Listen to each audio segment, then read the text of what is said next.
Chapter 1427. Who would have thought that the wretched girl would do something like this, leaving them with no way out? Yi Zhifan did not expect this either, and his back broke out in cold sweat.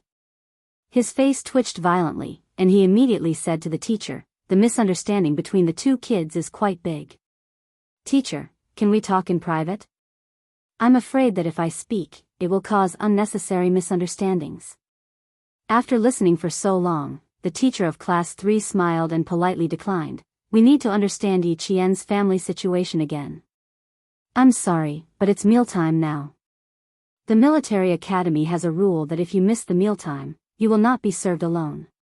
Yi Qian still has training in the afternoon, and needs a certain amount of stamina." The teacher of Class 3 was in active service, a company commander. His tone was not as gentle as the typical civilian teachers, but was cold and intimidating. After he finished speaking, he smiled at Yi Qian and said, "Go to the cafeteria. After you eat, come to my office. I need to understand your family situation in private." There was a student with potential in the class who did not even need to participate in military training, and who still had outstanding stamina, so she should be nurtured with priority.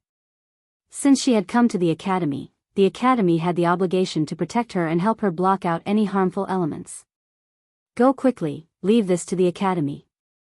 Before he could finish the word "deal," the broadcast system announced, "Year 1 Class 3 Commanding Freshman Yi Qian, please head to the dean's office."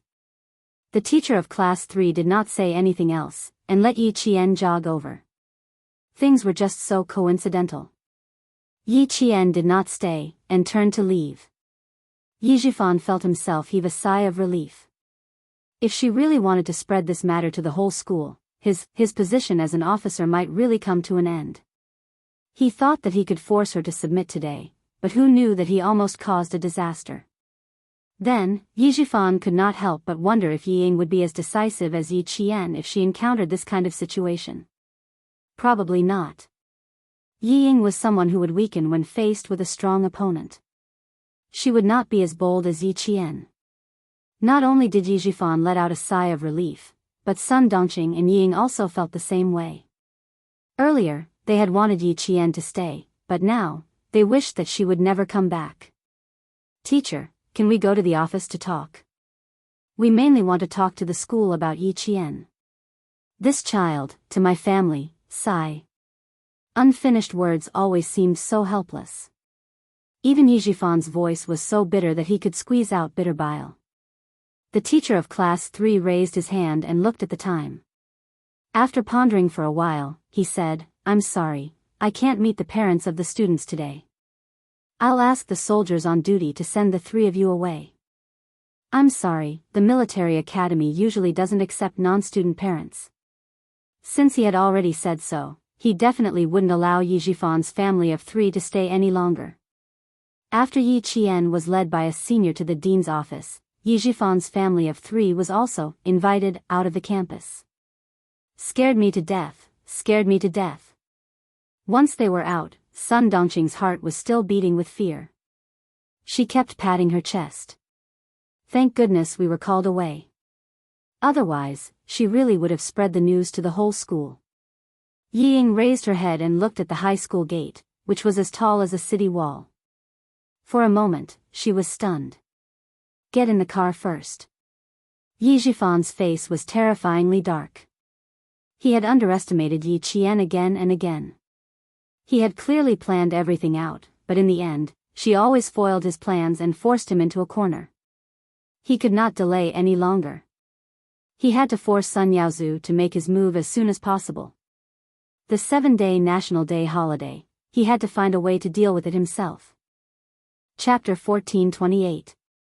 "Dad, Yi Qian's wings have already hardened." After some time in the car, Yi Ying finally spoke. "She's not someone I can deal with right now. If you don't want to see her grow stronger, you need to do something." Yi Zhifan gripped the steering wheel tightly and looked at his daughter. His eyes were cold and ruthless. He heartlessly rejected his daughter's suggestion. "If you don't want to see her grow stronger, Yi Ying, you need to work hard. Whether or not I'll do anything to Yi Qian is the adult's business. It has nothing to do with you." Also, you did the right thing today. Dad is very pleased. Murder and arson. How could he let his daughter, who was still in her prime and had a bright future, know about these illegal things? He wouldn't even get involved himself. He would only borrow someone else's hand to see if he could solve the problem in his heart. Was he pleased? Yi Ying lowered her head and looked at her palms. Her delicate palms were scarred and stained with blood. Apologizing to Yi Jian had exhausted all of her courage and shattered all of her pride. However, the other party didn't care about her apology at all. He didn't even look her in the eye. Her pride and self-esteem were ruthlessly stepped on. If she used her pride and self-esteem to make her father feel pleased, Yi Ying's slender fingers tightened slightly. She expressionlessly tugged at the corner of her mouth. Dad, as long as you're happy.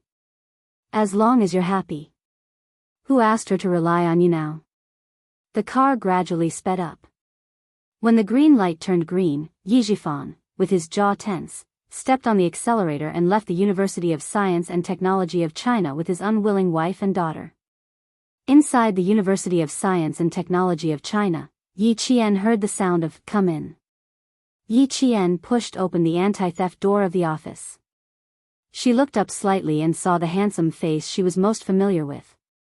She saw him in casual clothes the day before the holidays. Could it be that he specially rushed over to spend National Day with her? Impossible. How could he have so much time to spend with her? Most likely, he was here for official business. The dean was a 55-year-old lieutenant general with the rank of deputy major. This meant that he was a dean with real power, unlike the teachers of Class 3 who were only active soldiers in the military academy. In the military academy, there were 3 types of teachers: active duty, civilian, and employed. Teachers are active military personnel. They start from the position of deputy company commander and can reach the position of deputy division commander. Their military rank can be as high as senior colonel. On the other hand, civil service teachers started from level 12. The hired teachers would be regarded as teachers of local colleges and universities. They would not have military ranks and would only be able to participate in various professional and technical titles and obtain professional and technical positions. Yi Qian saluted the dean. Year 1, Class 3, Yi Qian, reporting. The girl who came in was wearing a female soldier's uniform. She had long sleeves, a jacket, a standard female soldier's military skirt, a belt around her waist, and a large brimmed hat on her head. She was valiant and full of the tenacity of a female soldier. Due to the scorching sun outside and the fact that she was walking in a hurry, there was still sweat dripping down her face. However, her eyes were extremely calm, without the slightest hint of panic. At a glance, one could tell that she was a female soldier who could withstand the wind and waves. When the dean saw Yi Qian's military aura, the smile on his stern face deepened. Yi Qian, who was highly regarded by the military and had already served China, was a female soldier who had made a lot of mistakes. Not bad.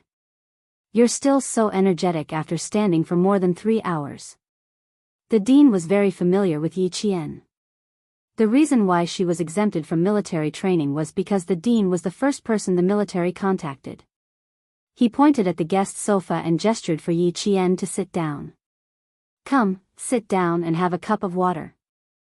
Chapter 1429. Yi Qian obeyed and sat down. Like Xia Jinyuan, he sat upright and strong like a pine tree, full of military aura. Because he was wearing a military uniform, his knees were close together and his calves were slightly slanted, giving him the flexibility of a female soldier. Strength and gentleness, he was the green flower of the military. The dean nodded with satisfaction again and turned to Xia Jinyuan. Major Xia, the school will fully cooperate with the military. You should tell Yi Qian the specifics personally. The importance that the military attached to Yi Qian had exceeded his expectations. Every time something happened, Major General Yang from the army would personally call the school and send someone to pick up Yi Qian. This level of importance was no ordinary level of importance. As the dean, he was naturally happy that his own student was valued by the military. With a smile in his eyes, the dean said to Yi Qian, "Don't feel burdened, the school will also fully support you." "Yes, sir." Yi Qian did not take the initiative to ask. After answering the dean concisely, his gaze fell on Xia Jinyuan. The two of them looked completely professional, without a trace of intimacy between a couple. Xia Jinyuan, who was here for business, took Yi Qian half an hour later to the parking lot of the University of Science and Technology of China. "Let's get in the car. I'll tell you in detail the mission from 7 p.m. to October 4th. He opened the door of a black business car and said, "Get in." Yi Qian, who had just attended the school's National Day celebration, did not even have time to change out of his sweaty casual clothes. He just carried his hastily packed luggage and got into the car with Xia Jinyuan. In the car, there was already someone waiting in the driver's seat. When he saw Yi Qian get in, he slowly said in a low and cold voice, "Yi Qian, long time no see." It was G3. "Long time no see." Yi Qian bent over and got into the car. Then Xia Jinyuan bent over and got into the car like a cheetah. He closed the door and ordered G3 to start the car. All his comrades in the Snowfield Brigade were very good at driving. Because they were in a hurry, they drove very fast. When they encountered traffic jams, they were able to flexibly cut the queue and instantly overtake other cars. As soon as Xia Jinyuan got into the car, he took off Yi Qian's large brimmed hat and said, "Time is a little tight. We have a 1:30 flight to the capital. Get changed in the car first." When the G3 heard this, it immediately turned the rearview mirror that was originally facing the back seat to the side. At the same time, it drove the car to the side. Yi Qian, who was carrying his luggage, was stunned. "In the car, changing clothes? Are you sure? Can't I change at the airport?" "Don't worry, he won't dare to peek." Xia Jinyuan glanced coldly at G3, who was focused on driving, and whispered to Yi Qian, "I will protect you. Don't worry." Yi Qian was speechless. She took a deep breath and tried her best to mentally prepare herself. Then she picked up her luggage and went to the last row of the car. It wasn't because he wanted to protect her. It was because she had never changed in front of anyone before. Xia Jinyuan couldn't help but raise his eyebrows. Was she still afraid that he would peek? Major Xia, who was sitting upright and looking straight ahead, reminded her, "Change into casual clothes." Then, he heard the sound of the luggage being unzipped and the rustling of clothes. It was indeed not good to change clothes in the car. Even the slightest movement could be heard. If it weren't for the fact that they were in a hurry, he would definitely have asked her to go back to the dormitory and change before coming out. However, this wouldn't happen only once. It would happen often. He leaned forward slightly and reached out to turn on the car radio. He then turned it up to the music station and turned it up. Only then was Major Xia satisfied that he couldn't hear the sounds from the back seat. G3 glanced at him with a faint smile on his face. Chapter 1430. Fortunately, Yi Qian changed quickly. In such a small space in the car, she managed to finish changing within 2 minutes. His sweat-soaked casual clothes were neatly folded, and his small military boots had been replaced with sports shoes. He wore a white short t-shirt and black slim-fit cotton sweatpants. With his short hair that reached his chin, he looked as refreshing as the cool summer breeze, making people feel refreshed just by looking at him. Yi Qian had exquisite features. Her eyebrows were thick, and her skin was as white as porcelain. Her eyes were bright and her teeth were white. Her short hair didn't make her look ugly. Instead, it made her facial features look even more exquisite. To be honest, even the G3 members were worried about Xia Jinyuan for him to have such a beautiful girlfriend go to a military academy where there were more males than females. This was the first time Yi Qian had encountered something like this. Even though she was mentally strong, she couldn't help but feel a little awkward. Her ears were slightly red, but she pursed her lips and pretended to be calm. Xia Jinyuan looked at her with his eyes slightly closed. Then he said calmly, "There are bound to be some inconveniences when male and female soldiers work together. However, special circumstances require special treatment. don't mind it too much. Yi Qian still had a shy smile on her face as she raised her head. Her eyes met his deep, dark eyes. There was no other emotion in his eyes, only a cold, serious look. Yi Qian pursed her lips instinctively and hid her embarrassment. She took a deep breath and looked back at him with clear eyes. Okay, I understand. In a few seconds, she adjusted her emotions and no longer felt awkward about changing clothes in the car. She treated it as part of her mission, so it wasn't a big deal. She was in a hurry to get dressed, so her hair was a little messy. Xia Jinyuan pursed his lips with a cold expression. Suddenly, he reached out and gently smoothed her messy hair. Autumn is coming. Your hair gets dry easily. You'll feel better if you use a good conditioner. Yi Jian blinked her eyes. Something was not quite right. Just a second ago, he was so serious and treated her like a subordinate. In the next second, he was so gentle and treated her as a boyfriend. She couldn't react in time. Xia Jinyuan's heart softened at the sight of her sparkling eyes. He retracted his hand and cleared his throat before getting down to business. I received a mission at the last minute. During the National Day celebration, you need to protect a leader nearby. You're not allowed to leave. Tomorrow was the celebration of the founding of our country, as well as the military parade of the century. While the whole country was celebrating, it also attracted the attention of the whole world. Not only did the highest leaders of China attend this ceremony, but there were also international friends and ambassadors from various countries. At this time, the security forces had reached the level of Red Grade A. Their air and ground forces were at full force, and even the borders had entered combat alert. The leader that Yi Qian wants to protect has a rather important political position in our country. He often represents our country on overseas visits to promote exchanges between our country and other countries. When you appear, there will be someone to lead you. You just have to pay attention to your surroundings. At this point, Xia Jinyuan purposely emphasized her tone to let Yi Qian know that her main task was to pay attention to the surroundings. Yi Qian could tell that something was wrong. She straightened her body and her expression became even more serious. For this mission, there will be a total of 3 people accompanying the leader. No matter what, you are not allowed to be more than 30 centimeters away from the leader. After the ceremony, you will accompany the leader down the tower until the Zongnanhai guards take over. During this time, you are not allowed to communicate with anyone, and you are not allowed to leave your room alone.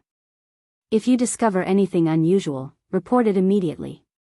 Chapter 1431.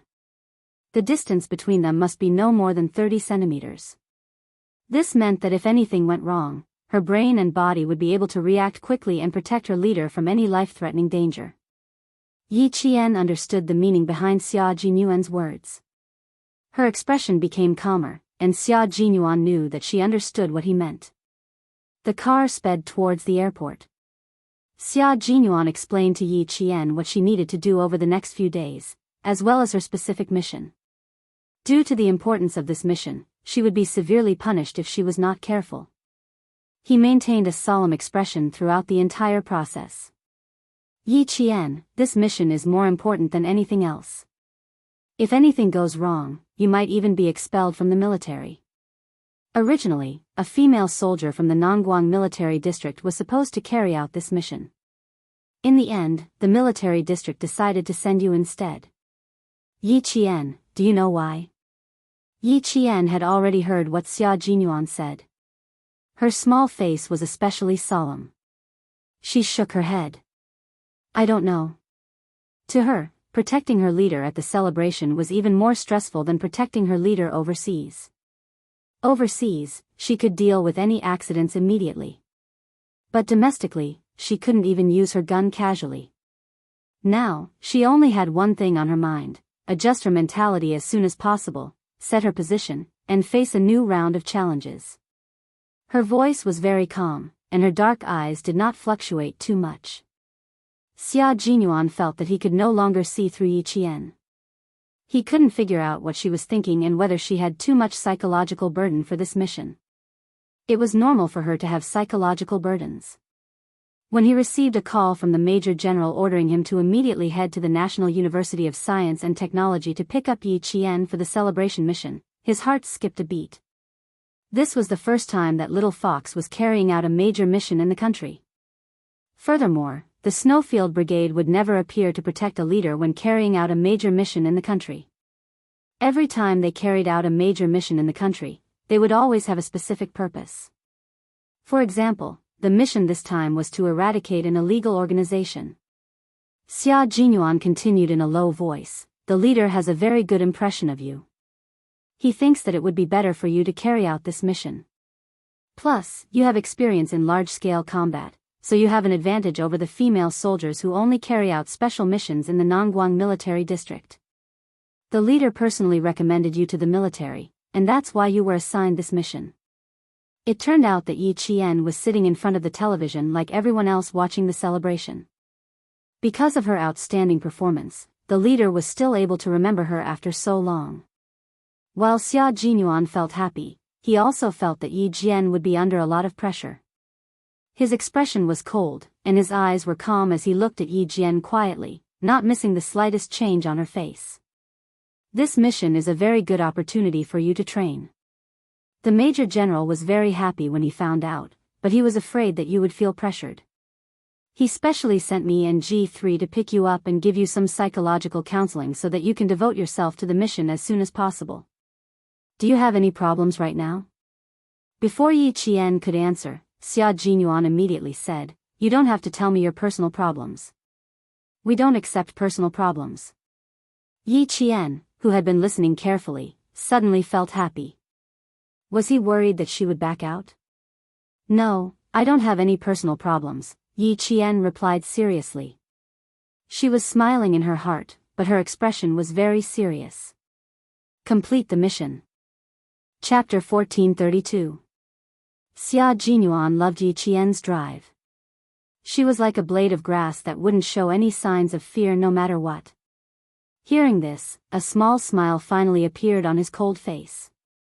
"Very good. If you had dared to say that there was a problem, I would have immediately reported it to the military and re-evaluated your psychological resistance." He and Yi Qian were lovers, but they were also comrades.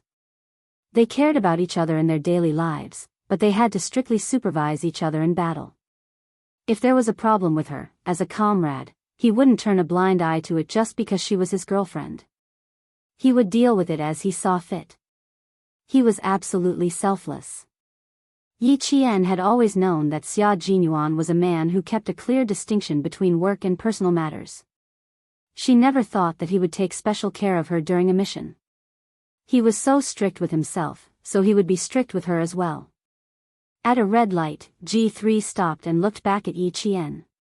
He said slowly, "What Q King said also represents my thoughts. If one's psychological resistance isn't strong enough, there will be fatal problems during a mission. You replaced the female soldier from the Nongguang military region because her psychological resistance didn't meet the requirements. Otherwise, he wouldn't have swapped her out at the last minute." He believed that the female soldier was also very upset at this moment. This was because this was a very good opportunity to train her psychological strength. As a Special Forces soldier, she had to be ready for battle at all times. Once a mission came, she had to be in the zone immediately. There was no time for her to relax and adapt. Major General Lu agreed to let Yi Qian join the mission temporarily because he hoped that Yi Qian could train more before she joined the Snowfield Brigade. He hoped that she could improve her comprehensive abilities faster and more steadily. Xia Jinyuan also hoped so.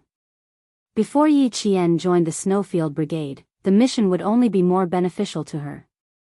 It would allow her to integrate into the high-intensity combat preparations of the Snowfield Brigade faster and better. She would be able to adapt to life in the Snowfield Brigade faster. Tenacious perseverance, tenacious will, long-lasting endurance, strong psychological quality. These were all necessary conditions for a qualified Special Forces soldier. Xia Jinyuan hoped that she could adapt to the life of a Special Forces soldier in advance. As a member of the Special Forces, Xia Jinyuan was actually very happy to hear Yi Qian's answer. His little fox would never be stopped by difficulties. she would face them head-on and walk forward fearlessly.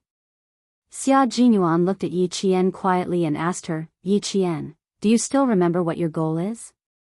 He was listening intently when he suddenly heard a question that had nothing to do with the mission.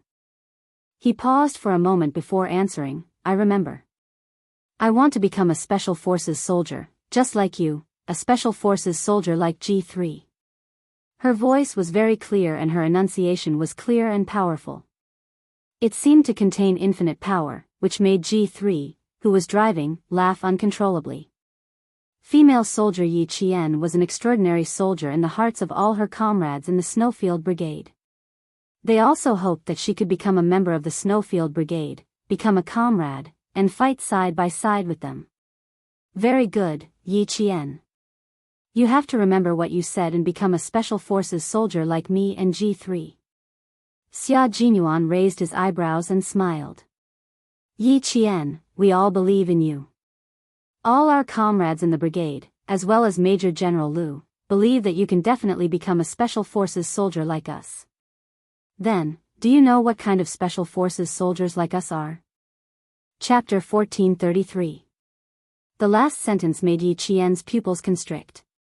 Was he trying to tell him everything about himself, G3, and his mysterious comrades? The car radio was turned off, and the well-sealed car was so quiet that only the sound of their breathing could be heard. G3 drove calmly, not at all surprised by this. Before they came, Xia Jinyuan asked if the Major General could tell Yi Qian what kind of special forces they were. The Major General agreed. Why did he agree? They were both well aware of the reason. This time, the leader who arranged for Yi Jian to protect was not an ordinary leader. He was a leader who was in charge of investigating important matters. This leader rarely appeared in public. This time, he suddenly appeared. There was an unusual deep meaning behind this arrangement. At least, they knew that this leader had decided to attend the celebration.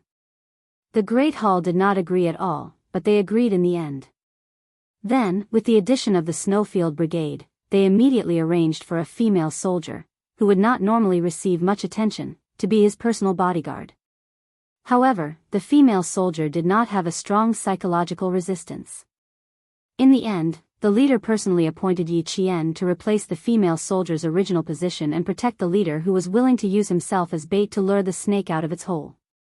From this, it could be seen how dangerous it was for Yi Qian to stand beside this leader who used himself as bait to catch all the criminals in one fell swoop.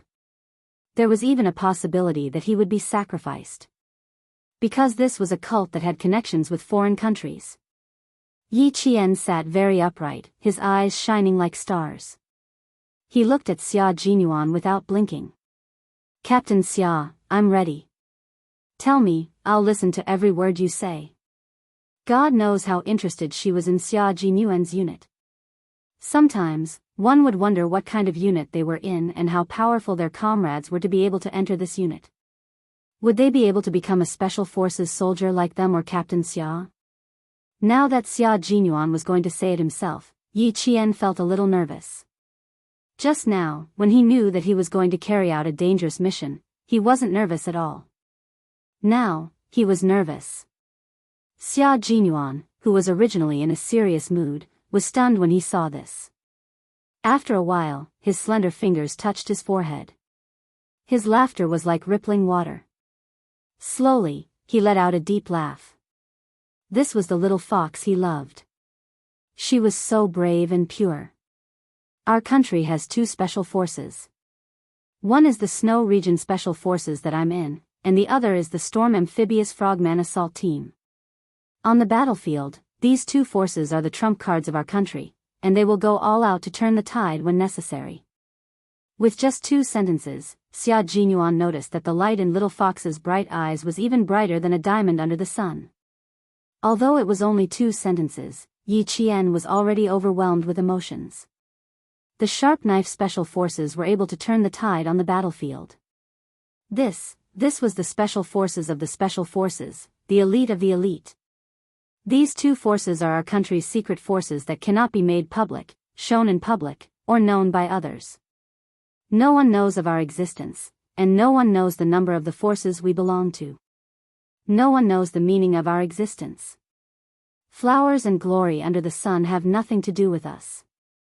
No matter how difficult the mission is, no matter how perfect it is, as long as you are still serving in the force, your position and military rank will not change. Chapter 1434. Xia Jinyuan, who was sitting against the car door, was dressed casually. He looked no different from a successful man entering and exiting a high-class office building. He wore a black long-sleeved shirt that made him look even more elegant and steady. The sleeves were slightly rolled up, and there was a hint of arrogance in his noble elegance. Without his military uniform, he perfectly hid the sharpness of a soldier in his bones. Although his aura was still strong, he lacked the bloodthirstiness of a soldier on the battlefield and had a more reserved and profound temperament. His eyes were very deep and dark. When he spoke, his deep black eyes stared unblinkingly at Yi Qian. His low voice sounded like he was narrating a story, slowly and calmly. However, Yi Qian could hear the beauty of the magnificent sea in his calm tone, as well as the unpredictable turbulence in the depths of the sea. As he spoke, Yi Qian's expression became more solemn. Take me for example. 5 years ago, I was a major. 5 years later, I'm still a major. No one knows about your contributions. No one knows about the people you saved. Sometimes, when you're on the battlefield, you even hide your nationality. No one can see your glory when you were alive. After you died, other than the Snowfield Brigade and the leaders of the military, no one else knows about it. Every soldier who joins the Snowfield Brigade will write a suicide note in advance and hand it in to the military for safekeeping. After they die, this suicide note will be sent to the soldiers' parents. I've been in the Snowfield Brigade for 4 years and have personally sent out 2 suicide notes. The parents of my fallen comrades still don't know why their son sacrificed himself. They don't know how great their son used to be. There are no flowers, no banners, no applause, no honor. There is only that we, the living, will always remember our fallen comrade. We will use our entire lives to remember and honor them. Yi Qian, this is my, Xia Jinyuan's, a troop that I pledge my loyalty to. A troop that I have no regrets about sacrificing myself for. Do you still dare to set me as your goal? Xia Jinyuan's voice was still so calm when he finished speaking. But Yi Qian felt his blood boil when he heard this. Yi Qian looked at the calm Xia Jinyuan, the man who had helped her grow, held her hand, and gave his all without any complaints or regrets. Yi Qian's brows slowly curved like the bright crescent moon. Captain Xia, I'm suddenly glad that I set you as my goal and followed in your footsteps.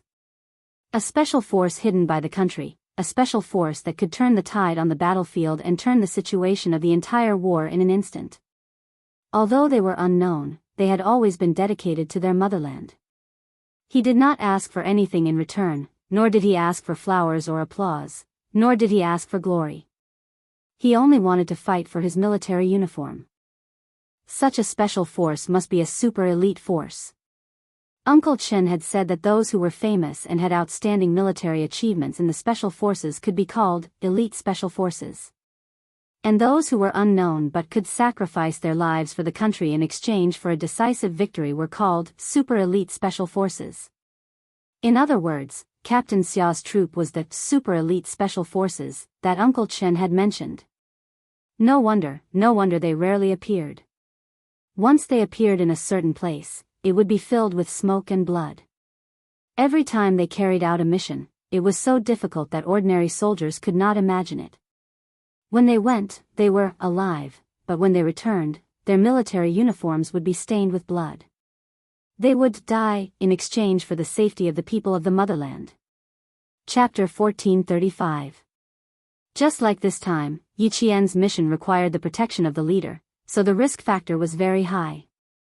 The reason the leader personally appointed Yi Qian and the Major General agreed was because Yi Qian was very capable, and secondly, Yi Qian had a tender face, a fair and clean face, a gentle smile, and an unsheathed sword aura. He was just like a harmless university student. Once danger appeared, Yi Qian would be the target that would lead all the danger to himself. This was also why Xia Jinyuan requested the Major General to tell Yi Qian what kind of unit the Snowfield Brigade was. Glory has nothing to do with you, but danger will never leave your shadow. The girl in front of him was as beautiful as a painting. She was so beautiful that even the best artist in the world would find it difficult to draw her. Not only was she beautiful, but she also had a fearless spirit that even male soldiers admired. He thought that she would hesitate for a few seconds or be puzzled. But she didn't, not even for a second. He even heard the light in her eyes that was brighter than the sun. Xia Jinyuan's lips curled up slightly. There was a hint of gentleness in his dark eyes as he gazed deeply at the girl he loved. My girl, your appearance is the greatest glory of my life, the greatest pride. I used to think that your unit must be very powerful. Now that I hear about it, it's even more extraordinary. It doesn't matter if no one knows about our existence, as long as we know about each other's existence. It doesn't matter if no one knows about our military exploits, as our existence is unknown. As for flowers, applause, banners, glory, it doesn't matter if there are any. I just need to know why I'm wearing a military uniform and why I'm holding a steel gun. Just as Yi Qian finished speaking, her hand was suddenly grabbed by the man who was quietly staring at her. It wasn't a gentle grip, but a firm grip. It was as if he would pull her directly into his arms in the next second. The Major General was hesitant before. He didn't want me to tell you these things. Xia Jinyuan didn't do anything else. He only held her hand tightly and laughed in a low voice. He was afraid that you would shrink back and be afraid after hearing it. The G3 and I both promised that you wouldn't shrink back after hearing it. Instead, you would be more interested. We also said that if you were really afraid, we would think of a way to make you not afraid. The G3 didn't turn around. He smiled faintly and said, actually, the two of us never thought that you would be afraid, nor did we think of a way to make you not afraid. From this, one could tell how much the G3 trusted Yi Qian. Yi Qian's hand was still being held tightly. She wasn't used to holding hands with Xia Jinyuan in front of her acquaintances, so she felt a little awkward. She struggled a little, but she smiled and said, you guys trust me. What if I really quit? I don't think you can do anything to me. We didn't consider that this kind of problem wouldn't occur. Xia Jinyuan wouldn't let go. She struggled with all her might. He raised his eyebrows and gave Yi Qian a meaningful look, which meant, if you move again, I will hug you directly. A moment ago, Xia Jinyuan was still the professional Major Xia. Now, he was back to being the shameless Xia Jinyuan. Yi Qian glared at him and mouthed silently, the G3 is in the car. Can you restrain yourself a little? G3, I'm holding hands with my girlfriend. Do you have a problem with that? Xia Jinyuan didn't like to sneak around, so he openly asked his comrade, you don't have to speak. Just nod or shake your head. Chapter 1436. Sometimes, G3 really felt that it was a little annoying to have such a shameless captain. He asked him if he had any opinions, but he didn't let him speak and could only nod or shake his head. Wasn't this telling him that he had to nod his head? Okay, comrades should help each other. G3 nodded, and nodded again, indicating that he didn't have any opinions. He quickly glanced back at Xia Jinyuan through the rearview mirror, and his body trembled violently. Damn, the way Q King looked at Yi Qian was so sweet that it made him choke. However, it looked quite enviable. It looked like he had to go back and ask Q King how to be in a relationship. Why was it that every time he went to meet his girlfriend, he didn't have anything to say? The two of them were either walking together in silence or helping the children in the mountain village with their lessons. Otherwise, she would be teaching in the dilapidated classroom while he chopped firewood in silence. It seemed less like the intimacy between Q King and Yi Qian. Looking, G3 actually figured out that something was wrong. Yi Qian was very reserved and knew to keep a certain distance from Q King in front of his comrades. But Q King didn't give her a chance to keep a distance at all. After discussing business, he immediately seized the time to talk about love. And he was afraid that he would be rash and scare his girlfriend away. Not to mention kissing, he didn't even dare to hold her hand. No, he had to change. He had to take action when it was time. How could he be overcautious? If he took action, he wouldn't regret it.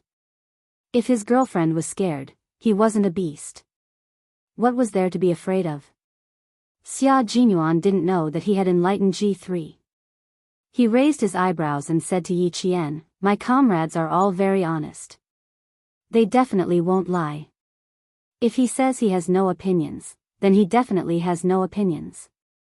Good comrades." They knew what to say at the right time.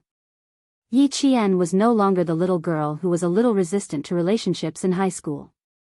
After all, she had lived 2 lives. Although she was not as thick-skinned as Xia Jinyuan, she was not stupid. She could easily see through Xia Jinyuan's little tricks.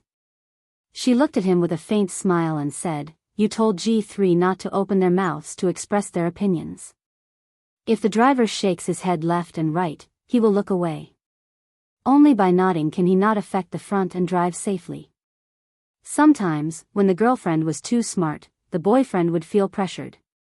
Xia Jinyuan, whose intentions were exposed, did not feel awkward at all. He held her hand and gently caressed it. The smile on his face deepened. He leaned forward slightly and tilted his head slightly to look at Yi Qian with a gentle and focused gaze.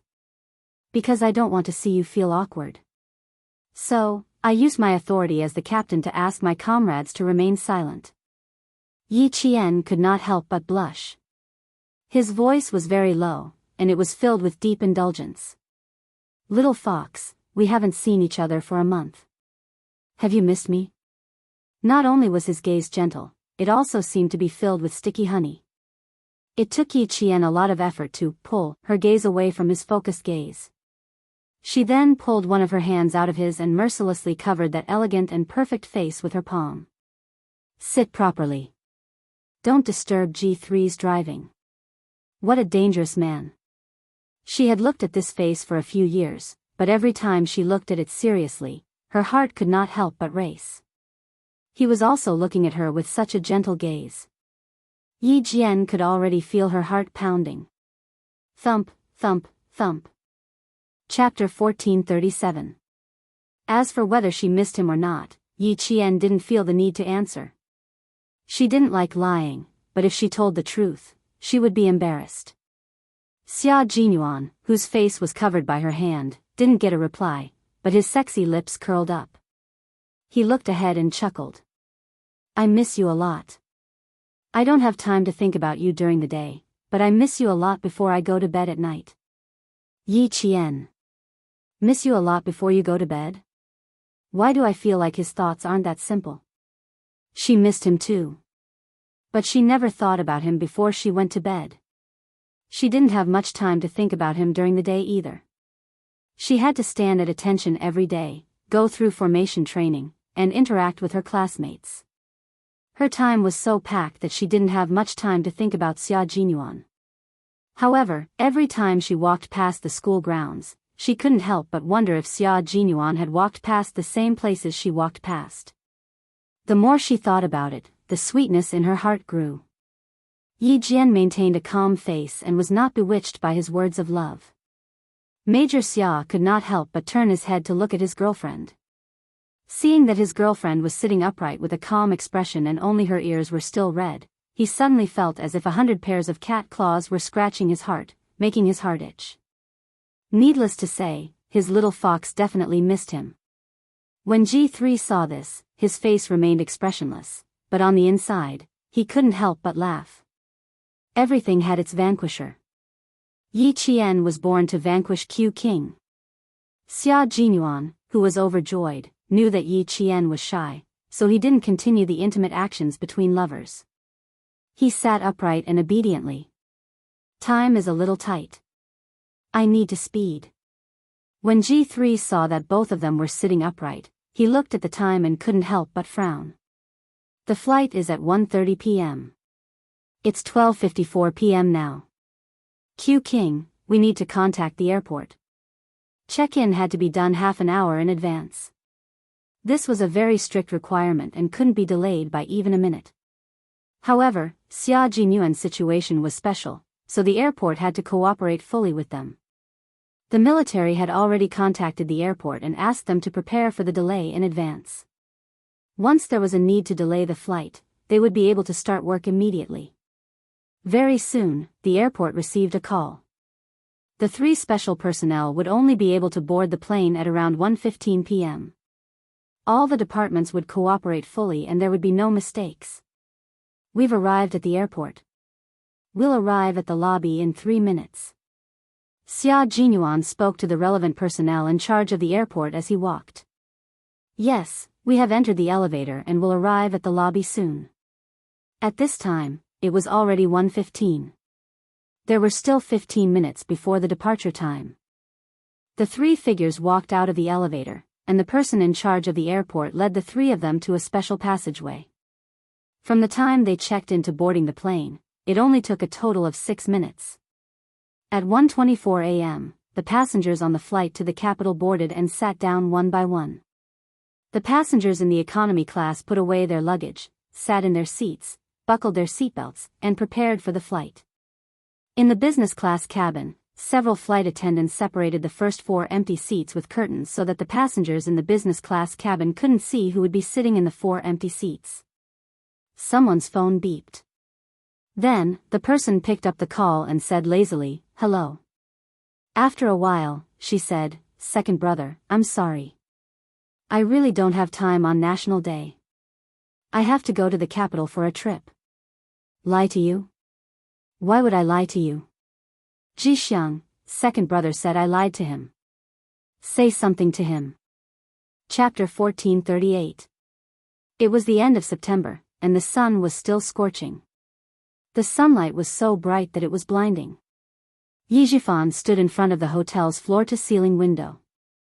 He lowered his eyes and said gloomily, "The capital is under control now." "Brother-in-law, why did you go to the capital? Don't tell me you went there to watch the celebration." "Hey, second brother, no wonder you're a high-ranking official. How could you guess that?" Ever since his identity was restored, Sun Yaozu had been living a comfortable life. His body was full of fat, as if he was afraid that others didn't know that he was rich. A golden chain as thick as a pinky hung around his neck. As he bent down and sat down, the golden chain hung down from his neck, shining with a golden light. He sat down and winked at Yi Zhixiang, indicating for her to take the phone. He had nothing to say to his brother, who was an official. Yi Zhifan naturally didn't believe that Sun Yaozu didn't have the awareness to go to the capital to watch the celebration. Moreover, with his status, did he have the right to watch it live? "I'm talking to you about something serious now. Go somewhere safer and talk to me." He couldn't say it even if he didn't believe him. If they wanted to get rid of Yi Qian, only Sun Yaozu could do it. He just didn't know if this coward would do it. He hated Yi Qian so much that he wanted to kill him, but he could tolerate it. There was no other way. With Ho Zi in the southern province, Sun Yaozu didn't dare to make a move. Old Madame Yi had repeatedly warned that if they wanted to get rid of Yi Qian, Yi Zhifan had to do it first. They shouldn't be so anxious to avoid being used as a tool. "Second brother, I really can't go anywhere else. I've already boarded the plane. If you had called 10 minutes earlier, I could have gone to the washroom to talk to you." Sun Yaozu, who was too fat, felt cramped in the business class seat. He moved his body and cursed unhappily, "Fuck, I can't get any comfort even if I spend money." Yi Zhixiang was touching up her lipstick with a small makeup mirror. When she heard that, she replied unhappily, "I told you to be careful and control your weight." Although she said that, her eyes that were no longer young flashed with a hint of pride. It would be better if he was fatter so that he wouldn't have the energy to do anything in a woman's bed. Otherwise, she might end up with an illegitimate child or something. The flight attendant's sweet voice greeted all the passengers on behalf of the entire flight crew. Sun Yaozu rolled his eyes and raised his phone so that Yi Zhifan could hear the broadcast. Hearing the voice, Yi Zhifan was convinced that Sun Yaozu had indeed gone to the capital. Then, Yi Zhixiang's strange voice came from the other end. "Second brother, if you really have time, go to the hospital and visit Mom. Now that Mom can speak, as her son, shouldn't you go and accompany her?" I didn't ask you to pay a single cent for the medical expenses. Can't you be more proactive about other things? Yi Zhixiang was not a good person, but she was very filial to old Madame Yi. Her family was rich anyway, so she used all sorts of treatments, such as acupuncture, massage, and so on. What's more, it really worked. Old Madame Yi, who was originally unable to speak, could now speak with a crooked mouth. Old Madame Yi was very good to her daughter. Although she was old and paralyzed, she was still able to enjoy life. Some of the patients in the hospital were very envious. As for Yi Zhifan, he did a good job of keeping up appearances, but it was impossible for him to go and accompany old Madame Yi every day. If it wasn't for his vigilance back then, he would have ended up like Yi Xinfan. Hearing this, he said calmly, "Tell Sun Yaozu that Yi Qian might be investigating how her parents died back then. After you're done playing, think about how to deal with it. As her brother, I'm worried about what you're going to do."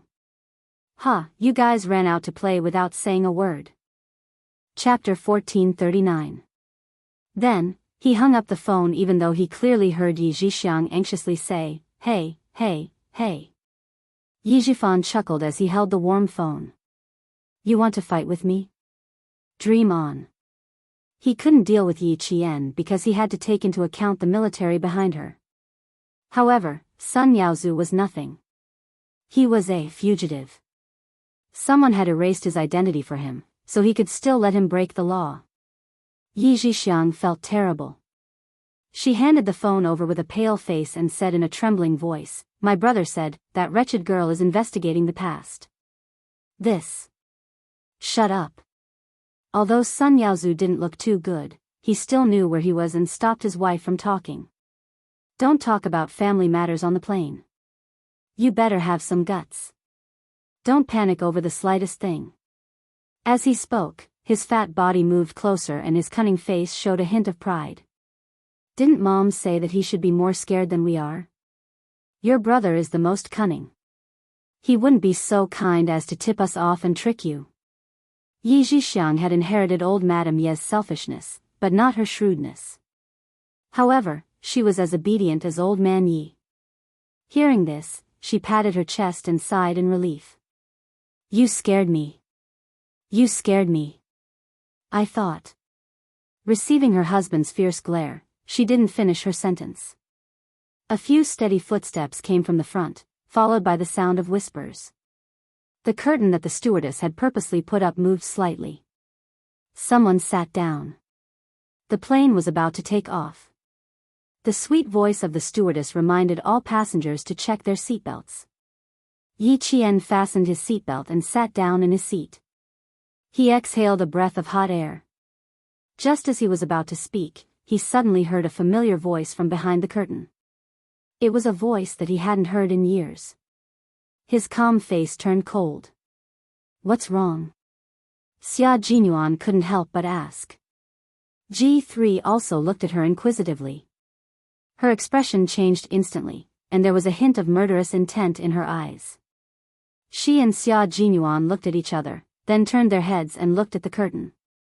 Yi Qian's expression only changed after one of the men spoke in a gruff voice. "I ran into an acquaintance. I didn't expect him to be on the plane." Yi Qian lowered his voice and said coldly, "Our relationship is terrible. I'm afraid he can recognize my voice." Xia Jinyuan pursed his lips. There were only a handful of people who had a bad relationship with Yi Qian. It was not Yi Zhifan's voice, but a strange voice that he had never heard before. A few seconds later, Xia Jinyuan's face darkened. "Don't let them affect your mood. Take a break." He had already guessed who was sitting behind him. It was someone who had almost killed Yi Qian. Sun Yaozu didn't know that Yi Qian was right in front of him. He said, "What the hell is this? It's so tight that my stomach hurts." All right. Stop talking. Everyone has to buckle up. Do you think you're the only one? I told you to control your weight, but you didn't listen. Every time you're on the plane, you keep nagging." It was Yi Zhixiang's voice. Yi Qian, who was resting with his eyes closed, pursed his lips coldly. Although she looked calm without opening her eyes, her hands were clenched tightly. The two people behind her had almost killed her. No matter how calm she was still affected. Chapter 1440. Yi Qian's emotions had only fluctuated for a split second. By the time she closed her eyes, her emotions had already calmed down. She naturally had to settle her debts one by one, but she couldn't stop herself from moving forward just because of her past. Uncle Jen didn't want her to do this. Uncle Chen didn't want her to do this. Xia Jinyuan, as well as the other leaders who had high hopes for her, didn't want her to do this either. In her previous life, she was alone and helpless. In this life, there were people who loved her, people who cared about her, and people who silently supported her. She also had this wonderful time to accompany her. How could she let down this reborn life? Under the influence of Uncle Jen, Yi Qian, who had come with hatred, finally put her own future first. She temporarily put aside those who had harmed her. Before her wings were fully grown, it was best to bide her time. Seeing her closed eyes, Xia Jinyuan's face darkened. He saw her frown, as if she was suffering. Xia Jinyuan reached out and held Yi Qian's hand. If you don't want to see them, let me handle it. The Yi family was indeed annoying. It was better to get rid of them directly than to keep them around. Yi Qian, whose eyes were still closed, gently shook her head, indicating that she didn't need Xia Jinyuan's help. Why? Xia Jinyuan asked softly. His fingers gently caressed the soft skin in his hand. Her hands were very beautiful. Her skin was white and delicate. When he held them, it was as if they were boneless. It touched his heart. Just like him, there was a thin layer of calluses between her palms and fingers. This was the result of years of training. It's not a good idea to leave them alone. They have to be dealt with eventually. You stopped me in the past. Why do you still want to stop me now? Xia Jinyuan looked down and gazed deeply at his beloved girl. He didn't quite understand why she was so opposed to him handling the Yi family's affairs for her. After all, Xia Jinyuan was an important figure. Although he had joined the military, if he really wanted to make a name for himself, who would dare to not give him face? No matter how well hidden the person behind Yi Zhifan was or how powerful he was, if he wanted to deal with a provincial official, would that person stop him? Would that person dare to go against the family Xia? Before going against him, he had to consider whether he was strong enough. Yi Qian's eyelashes fluttered slightly, and his brows furrowed a little more, as if he had something difficult to say, and didn't know where to start. Is there something you can't tell me? Xia Jinyuan asked again. He couldn't think of any other reason. The atmosphere became heavy. G3 glanced at Xia Jinyuan, then silently turned to look out of the window. Outside, the sky was clear for thousands of miles, and only the blue sky could be seen. This was the purest and most pure scenery. Yi Qian, just like the blue sky, was so pure and simple, but also had the mysterious vastness of the sky. People who looked at her couldn't help but admire her. What kind of unspeakable difficulties did she have? If she really was hiding something, then it must be extraordinary. Thinking of this, G3 hurriedly turned his head. His gaze was fixed on Xia Jinyuan, and Xia Jinyuan could feel it. Xia Jinyuan, who was waiting for Yi Qian's reply, looked up and saw his comrade communicating with him with his eyes. Speak properly, don't be too impatient. He nodded slightly, indicating that he knew what to do. Seeing this, G3 was relieved and shifted his gaze back to the blue sky. He calmly admired the monotonous and boring clouds in the sky. Chapter 1441. Yi Qian did not open her eyes. It was as if she had really fallen asleep. Actually, she did not. It was obvious from her fluttering eyelashes that her emotions were fluctuating again. There were too many things that were inconvenient for her to talk about. She wanted to talk about them, but she did not know where to start or where to start. She was the only one who knew about those secrets. She was the only one who knew about them. She only wanted to solve those problems by herself. After a long time, Yi Qian slowly opened her eyes. She tried to smile to tell him that she was fine and that he did not need to worry. Xia Jinyuan felt a pang in his heart. He was very familiar with the look in her eyes. She had once looked at him with the same look in her eyes. There was a deep sadness and struggle in her eyes. Those eyes that were as bright as obsidian seemed to be covered with dust. Although she was smiling, it made him feel sad. His girl, his little fox, what secrets do you have that you can't talk about? Seeing the look in her eyes again, Xia Jinyuan was certain that Yi Qian had a huge secret in her heart that she could not tell anyone, not even him. It's good that you're fine. Go to sleep. After a long time, Xia Jinyuan smiled and said softly. If she did not want to talk about it, then so be it. The secret hidden in her heart was like a seed that had not yet sprouted. One day, he would hear it. He held her hand and she could feel that he was comforting her with his strength. His gentle gaze was like a feather, gently caressing her cold and hard heart. It inadvertently left a soft spot for her to feel warm. His gentleness made her feel at peace. Yi Qian nodded meekly and closed her eyes. The entire flight took about 3 hours. It was enough time for Yi Qian to have a good sleep. Originally, she was not sleepy, but under Xia Jinyuan's gentle gaze, Yi Qian felt at ease and didn't know when she fell asleep. G3 turned to look at Xia Jinyuan again. He raised his eyebrows and mouthed, "Things seem a little tricky. Calm down. She will tell you when she wants to." Even G3 could tell that the little fox had something on her mind. "I'm not in a hurry. Everyone is by my side.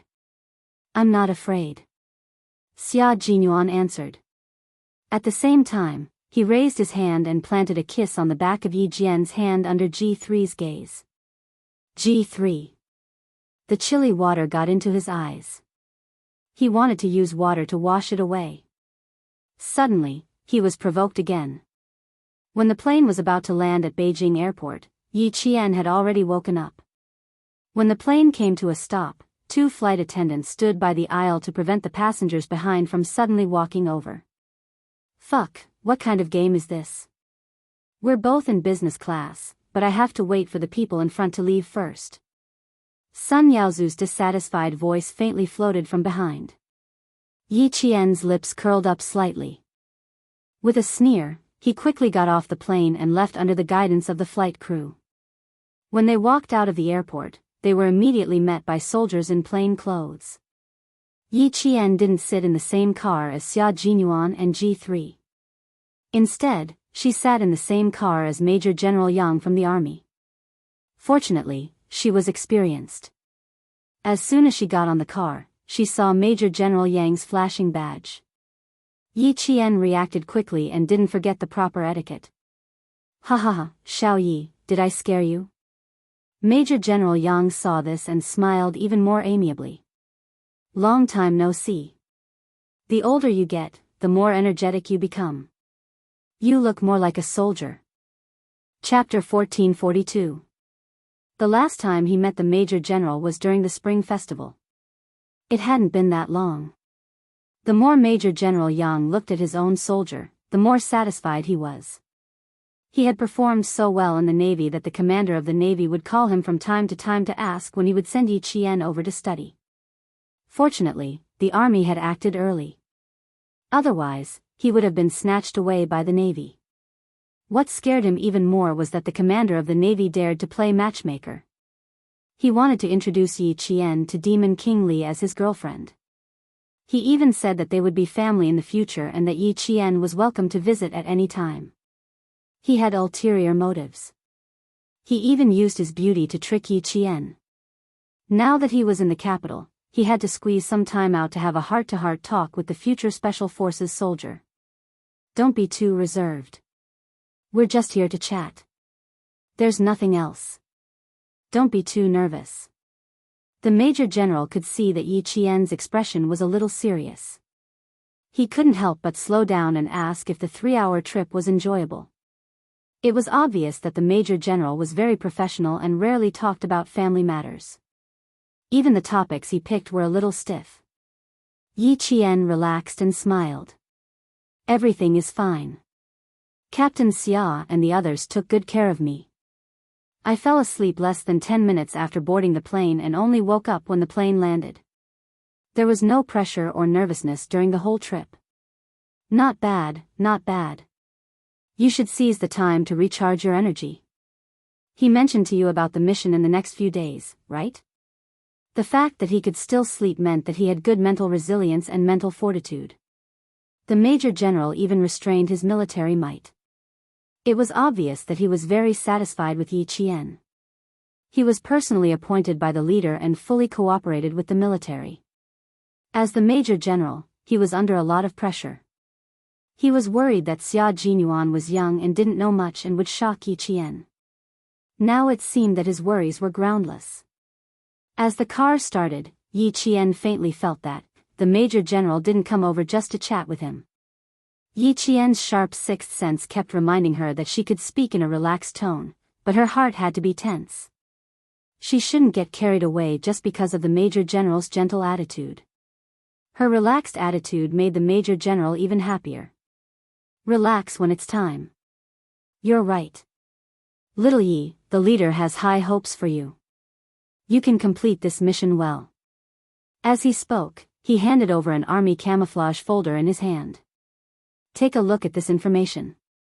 You can think about it yourself. There's not much time. It's from the airport to the place you'll be staying tonight. As expected, there was something else. Yi Qian took the folder and heaved a sigh of relief. A beam of light shone from the side. It was too dark in the car, so the Major General personally turned on the flashlight for Yi Qian so that Yi Qian could see clearly. How could Yi Qian let the Major General hold the lamp for him? He quickly reached out his hand, but the Major General raised his hand and avoided it. Look carefully, don't get distracted. After reading it, remember it in your mind and heart. The Major General's expression was extremely cold. Yi Qian's eyes narrowed and he tensed up as he opened the folder. After looking at it for less than 3 minutes, Yi Qian's calm expression became more and more serious. Her eyebrows began to knit together. When she saw the death toll at the bottom, her eyes twitched violently. You can't see the danger because someone used their body to block the danger. In her mind, this sentence jumped out with the color of blood. Just because you can't see the danger doesn't mean it doesn't exist. It's because someone blocked the danger and kept you safe. Chapter 1443. They are the evil organization that has caused the most harm to society since the founding of the People's Republic. They create and spread all kinds of rumors that threaten the stability of society. They have also made many public speeches to attack the country and the government. They also smuggle and distribute large amounts of their books and propaganda. Inside the car, as the Major General spoke coldly, the temperature seemed to drop by several degrees.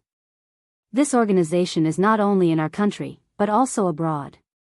The leader you are protecting is the person in charge of this case, so he has a lot of information in his hands. According to the intelligence, this organization has already launched a series of assassination operations. They are trying to assassinate the person in charge to prevent our country from investigating them. Yi Qian, once you accept the follow-up mission, the danger you will face will be even greater than the mission you carried out in Pakistan. Indeed, it was very dangerous. The Pakistani side had guns on hand when carrying out missions, so they could raise their guns and complete the kill at any time. You can't do it in China. You can only do it under special circumstances. As the light source of the thin flashlight was turned off, Yi Qian's expression was dimmed by the street lights outside. He couldn't tell what she was thinking at this time, nor could he see through her thoughts. In the past, she had basically carried out missions with Xia Jinyuan, so she only knew about it from him. What about this time? Was Xia Jinyuan going with her? There was also the problem of time. After pondering for a while, Yi Qian said, Major General, I only have 7 days off. I'm afraid I won't be able to make it on time. As if he was sure she would agree, the Major General said, You don't have to worry about the time. We will communicate with the school. Once you have thought about it, I will immediately contact the military and the local police. After speaking, the Major General paused for about 2 seconds, then asked Yi Qian, Xia Jinyuan and the others have already told you which unit they are in, right? Do you have any thoughts? Thoughts? What kind of thoughts are you referring to? A super elite unit. Yi Qian smiled and replied with a yearning look in her eyes, Major General, I'm not afraid of being laughed at, but this is my goal. I think every soldier would be proud to be able to join such a unit. It was a little different from what he had expected. He wanted to ask her if she had any concerns, fears, or hesitations, but he didn't expect to hear a completely different answer. The Major General narrowed his eyes slightly. The golden branches and leaves on his epaulets and the golden star emblem flashed across the neon lights. The Major General turned around and let himself face the young military school student completely. He wanted to see if she really thought so, if she was really so fearless.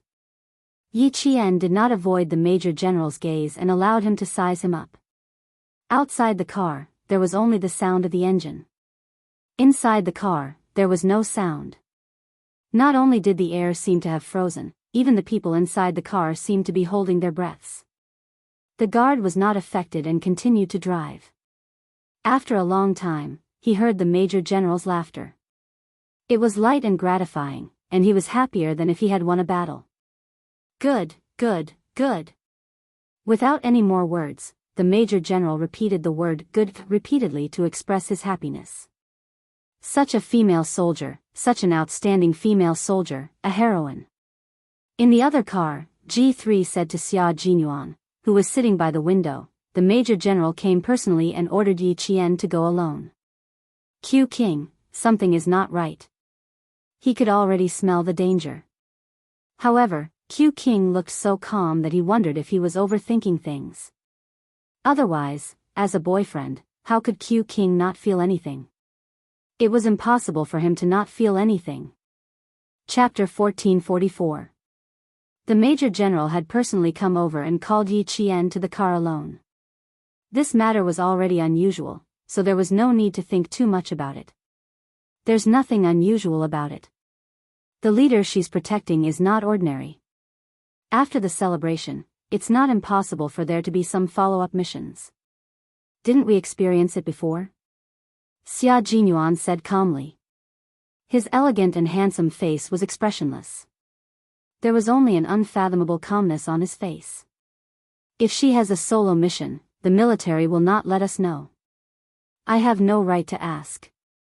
In short, he would not interfere with Yi Qian's actions, nor would he ask about her actions. This was the most basic principle of a soldier. The taciturn G3 suddenly looked up at Xia Jinyuan. Yi Qian is your girlfriend. Aren't you worried? Is there any use in worrying? Faced with his comrade's surprise, Xia Jinyuan smiled calmly. Is there any use in worrying during a mission? G3, Yi Qian is my girlfriend and also my comrade. On the battlefield, I will fight side by side with Yi Qian just like how I fight side by side with you guys. When we are on a mission, I will work side by side with Yi Qian just like how we divide the work.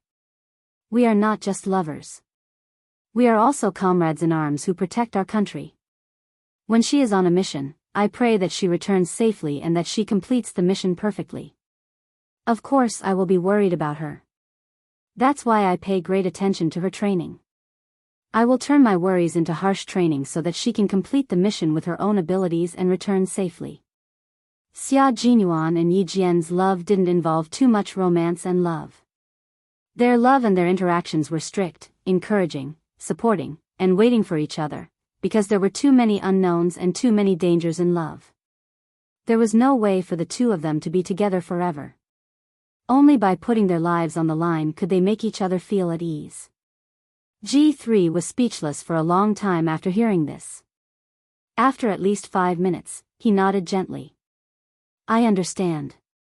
It was a different kind of love, a different way of getting along with each other. It was a unique love between Q King and Yi Qian. That night, Xia Jinyuan did not meet up with Yi Qian. At 4 o'clock in the morning the next day, Xia Jinyuan saw Yi Qian, who was dressed in a low-key outfit, pass by him. He was responsible for keeping watch in the dark while she was responsible for personal protection. They each had their own duties and did not disturb each other. Director, this way please. Yi Qian, who had only slept for 3 hours that night, memorized the leader's itinerary. He spent 2 hours checking the places that the Director General would need to pass through during the day, confirming where there were blind spots and where there might be danger. Yi Qian went through all these details in advance. The Director General was not tall and was a little thin, but he walked with vigor. Although there were gray hairs on his temples, his vigor was better than that of a young man.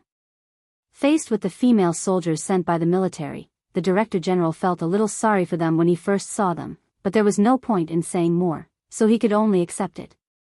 Xiao Yi, walk behind me. You don't have to block everything in front of me. At 4:00 in the morning, all the leaders were immersed in their work.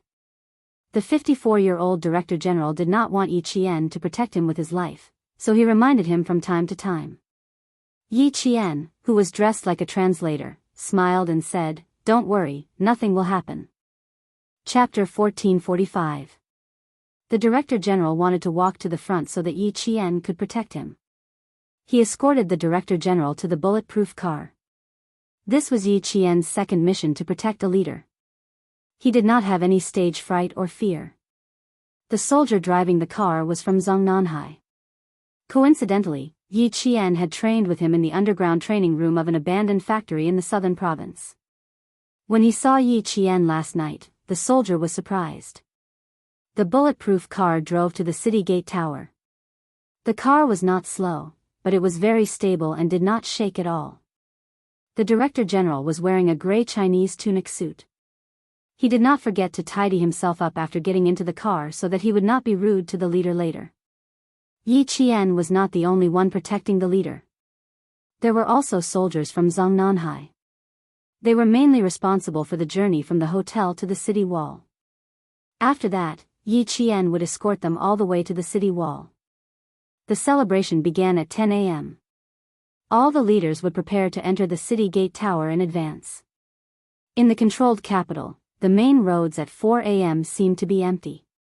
However, in places where no one knew and no one could see, there were elite special forces hidden. It was autumn in October. Capital was already cold. Yi Qian got out of the bulletproof car and quickly blocked the Director General's blind spot to get out of the car. Someone's gaze fell on her.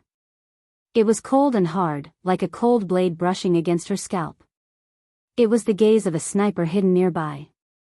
It was very tangible. "Thank you for your hard work, Xiao Yi."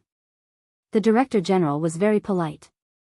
Facing a female soldier who was only 4 years older than his granddaughter, the Director General was as kind as an ordinary grandfather. Yi Qian pursed his lips and smiled. "You're welcome.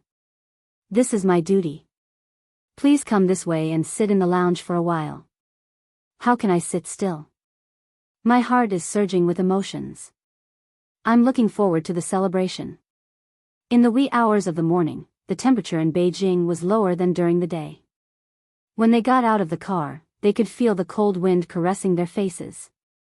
The secretary walked at a leisurely pace, with the composure of a leader. He chatted with Yi Qian in a relaxed manner. "It has been 15 years since the last military parade. Our country has experienced so many ups and downs in order to achieve the prosperity it has today. In the future, our country will become even stronger and stronger." Yi Qian, who was closest to the Director General, lowered her head and listened attentively. When the Director General asked her a question, she would immediately answer. She was highly focused and made sure that she could hear every word the Director General asked. Time ticked by, and the morning sun arrived as scheduled.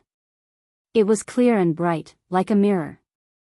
On the straight main road, the 17 teams that were being inspected were already prepared. They stood facing the rising sun, waiting for the moment of inspection to arrive. 21 equipment squads were also waiting. There were main battle tanks, tracked infantry fighting vehicles, anti-tank missiles, surface-to-air missiles, aviation missiles, and other high-tech weapons and equipment that were designed and produced by themselves. The air echelon had already taken off and would appear in the sky above the heart of the motherland on time to accept the inspection of tens of thousands of people. This was a grand ceremony that represented the strength of the country and the prosperity of the nation. It was a report from the soldiers of our country to the motherland and the people. It was a celebration of not forgetting history and not forgetting our martyrs to carry on the past and open up the future. All snipers are in position. The city gate tower is ready. The city gate tower is ready. Prepare to enter. Prepare to enter. A cold, metallic voice sounded in Yi Qian's earpiece. She followed the Director General up the city gate tower and walked to the top of the city gate tower amidst the welcoming music. Chapter 1446. At the bottom left corner of the tower, there were people gathered. There were representatives of enterprises, companies, the country, overseas Chinese, and so on. They were all national outstanding representatives who had gone through strict checks and confirmed that they were not carrying any dangerous items. On the other side were ordinary citizens. They were also going to watch the celebration with the country's top leaders. Sun Yaowu was fat. Squeezing into the crowd made him feel a little out of breath. Listening to the welcoming music, he whispered to Yi Zhixiang, "Damn, I really made it in. Our people are too awesome. They even managed to get me in here. Tell me, is there anything I can't do in the future? It's a celebration. Ha ha ha, Sun Yaozu, can't believe I'm here." He used to be a fugitive who couldn't tell people his real name. Now, ha ha ha, this feels great. In a flash, he had become a good citizen. He could even watch the celebration. Yi Zhixiang was taking a video of herself with a DV camera. She raised her chin proudly and said to her husband, "This is nothing. Our lives will only get better and better." Back then, the fortune teller who matched our horoscopes said that I'm a blessing to my husband. I'm a blessing to you. That's right, that's right. You're a blessing to your husband. Sun Yaozu felt the same way.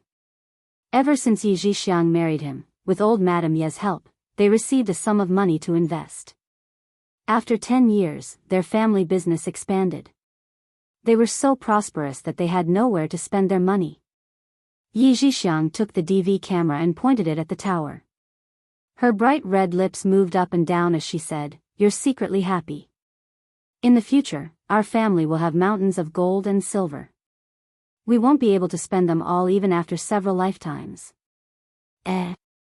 She didn't say the word money. Yi Zhixiang stared at the small square screen of the DV camera with an expression of disbelief. She nudged her husband, "Yaozu, look at the tower. Why do I see Yi Qian, that damned girl?" Sun Yaozu was stunned. "What?" He thought he heard wrong. Let me see again." Yi Zhixiang also thought she saw wrong. She tiptoed and looked up the tower again. She didn't see Yi Qian. Did I see wrong?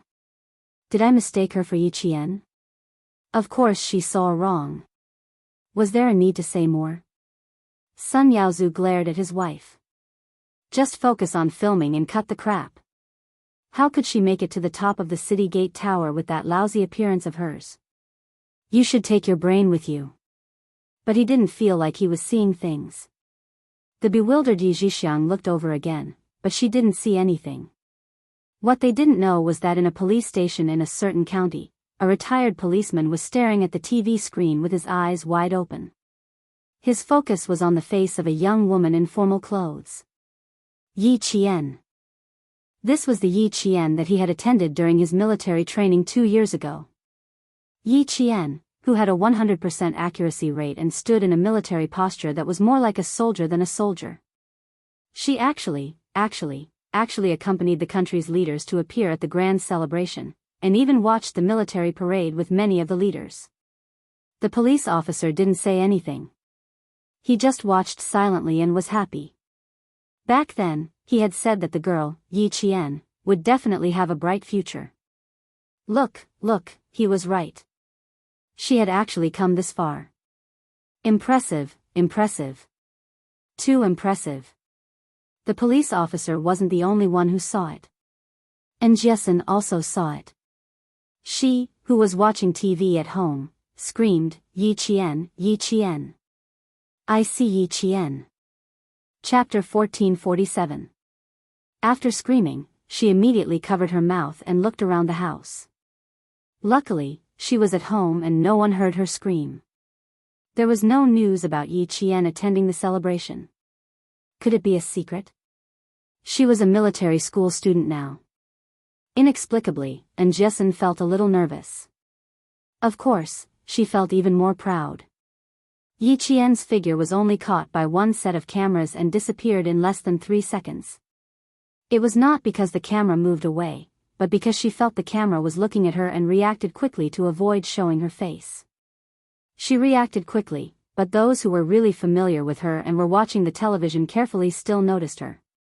Uncle Chen, who was in the army, secretly wiped the corners of his eyes. Old uncle, you left one step too early. Little Yi is going to be successful, she's going to be successful. They all accompanied the leader to the tower to watch the celebration. You left early and didn't see this scene. No, he had to go to the provincial capital and tell his old uncle. Old Chen, why are you crying? Little Yi is going to be successful, you should be happy. Lu Tuan and political commissar Yan were watching with him. As people who were most familiar with Yi Qian, 3 seconds was enough for them to see Yi Qian. Lu Tuan laughed and said, I think you're crying from happiness. Of course I'm crying from happiness. Little Yi is going to be successful, we're all happy. Political commissar Yan also laughed and patted Headmaster Chen's shoulder. That's right. You should also relax. In the future, little Ye's path will only be wider and wider. She will have great prospects. Principal Chen wiped the corners of his eyes again and smiled. I'm happy. It's a pity that old uncle didn't see it. Next time you go to the provincial capital, bring me along. I'll tell old uncle and let him be happy in the afterlife.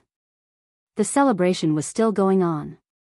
Yi Qian, who was avoiding the camera, pursed his lips a little. It was a live broadcast. Even if it was only 3 seconds, it would still appear on the television. He did not know if there would be any trouble. Luckily, it was only for 3 seconds. Even Yi Jifan and Yi Ying did not notice it. They did not expect Yi Qian to appear on the city gate tower with the leader.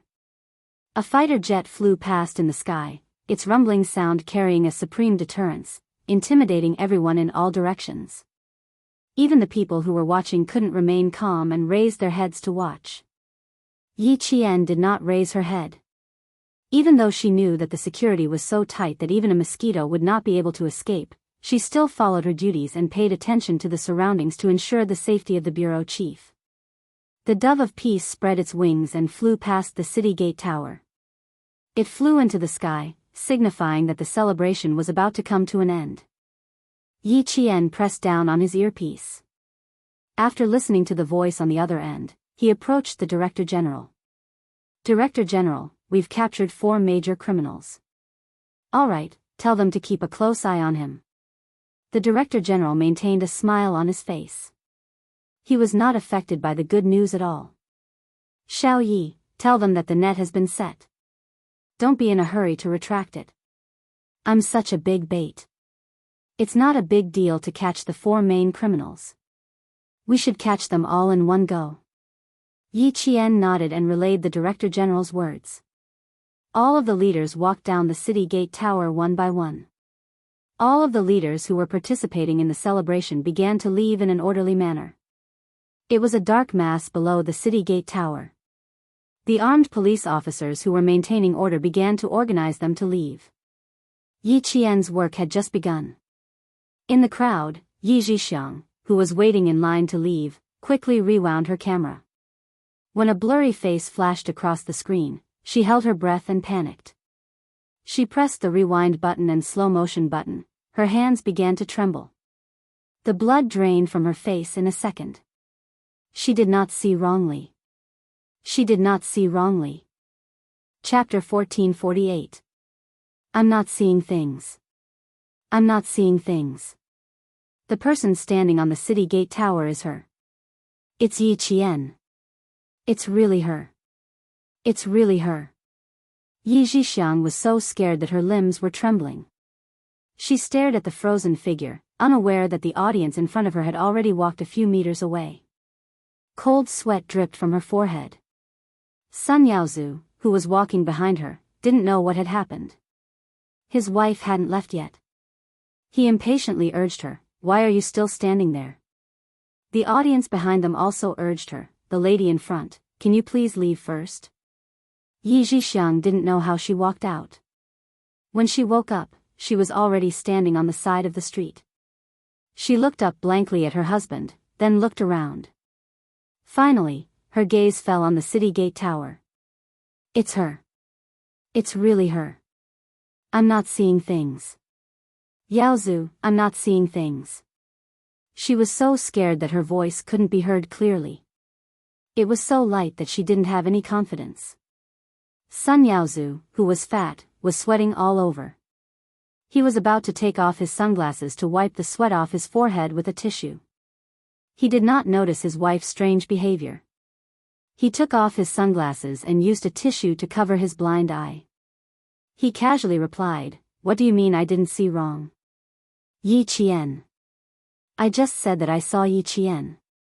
Yi Zhixiang, who had been looking at the city gate tower, blinked lightly and said in a dry voice, "I saw Yi Qian standing on the city gate tower.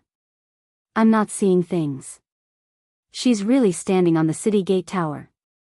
She's standing with the country's leader." Sun Yaozu didn't believe her. The muscles on his face trembled. He scolded Yi Zhixiang, "Are you crazy? See for yourself." Yi Zhixiang handed him the camcorder they had brought back from their overseas trip. "Look carefully. See if it's her." Sun Yaozu, who had snatched the camcorder, took a look and fell silent. Then, the muscles on his face twitched. He gritted his teeth and said with a ferocious expression, "Damn it. It's really her. It's really that bastard." Yi Qian, whom Sun Yaozu wished he could end with his own hands, was sitting in the car. She was sitting in the car that was used to pick up the Director General, and her gaze was cold as she looked straight ahead. On the side of the road, two men stuck their heads out to take a look. They took out their phones and dialed a group of numbers. "Committee member, the car just passed by. We can't see clearly how many people are inside. No matter how many people there are, we're going to do it. Ha ha ha, we're going to succeed. We'll all become celebrities and heroes in the country." Someone replied with a loud laugh, full of ferocity. At noon, all the streets were once again open to traffic. Yi Qian's bulletproof car entered the ring road and began to drive towards the suburbs of Beijing. "There are two cars following behind us. Speed up." From the rearview mirror in the center of the car, Yi Qian saw that there were two heavy trucks following closely behind, trying to attack from both sides. "Drive towards Tongzhou." The driver was the soldier who had trained with Yi Qian. He took a look from the rearview mirror, and his chiseled face turned cold. "They want to run us over." "Yes, that's why we're going in the direction of Tongzhou. The highway there is newly repaired, so there are fewer cars." Yi Qian's lips curled up slightly. A faint smile appeared at the corner of his mouth. He was calm, and even a little excited. "Let's start with a round of Fast and Furious." "Fast and Furious?" The soldier couldn't help but laugh. He held the steering wheel with one hand and gave Yi Qian an "okay" sign with his right hand. He began to deliberately tail the two heavy trucks behind them. Chapter 1449. The car soldiers sent to Zongnanhai were exceptionally good at driving. Moreover, the bulletproof car had excellent performance. As long as they stepped on the accelerator, the car would instantly speed up and leave the two heavy vehicles behind in the blink of an eye. However, the car soldiers did not do that. They needed to lead them to Tongzhou.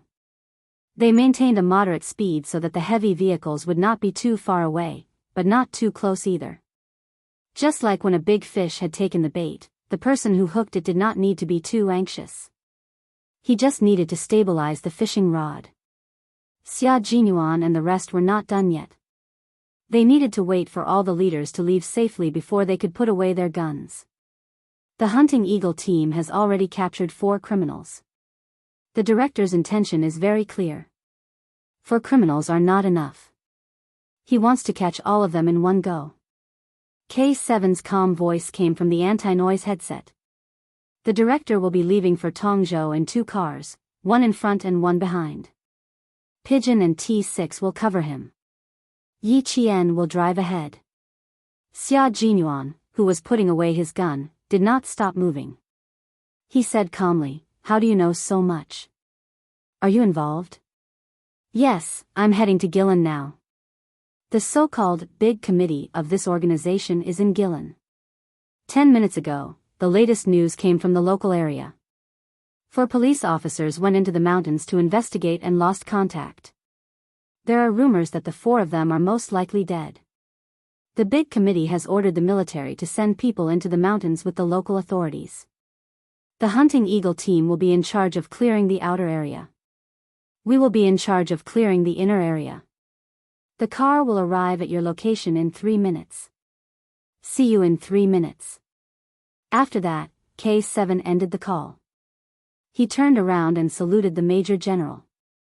"Major General, the mission has been issued. We are on standby and ready to depart. The enemy's firepower is unknown.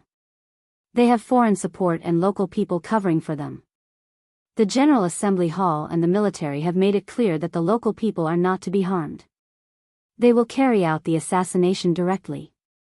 The Major General, who had just finished attending the celebration, did not return to the military base. He ordered from the city tower, "The Snowfield Brigade will send a total of 6 soldiers to Guilin.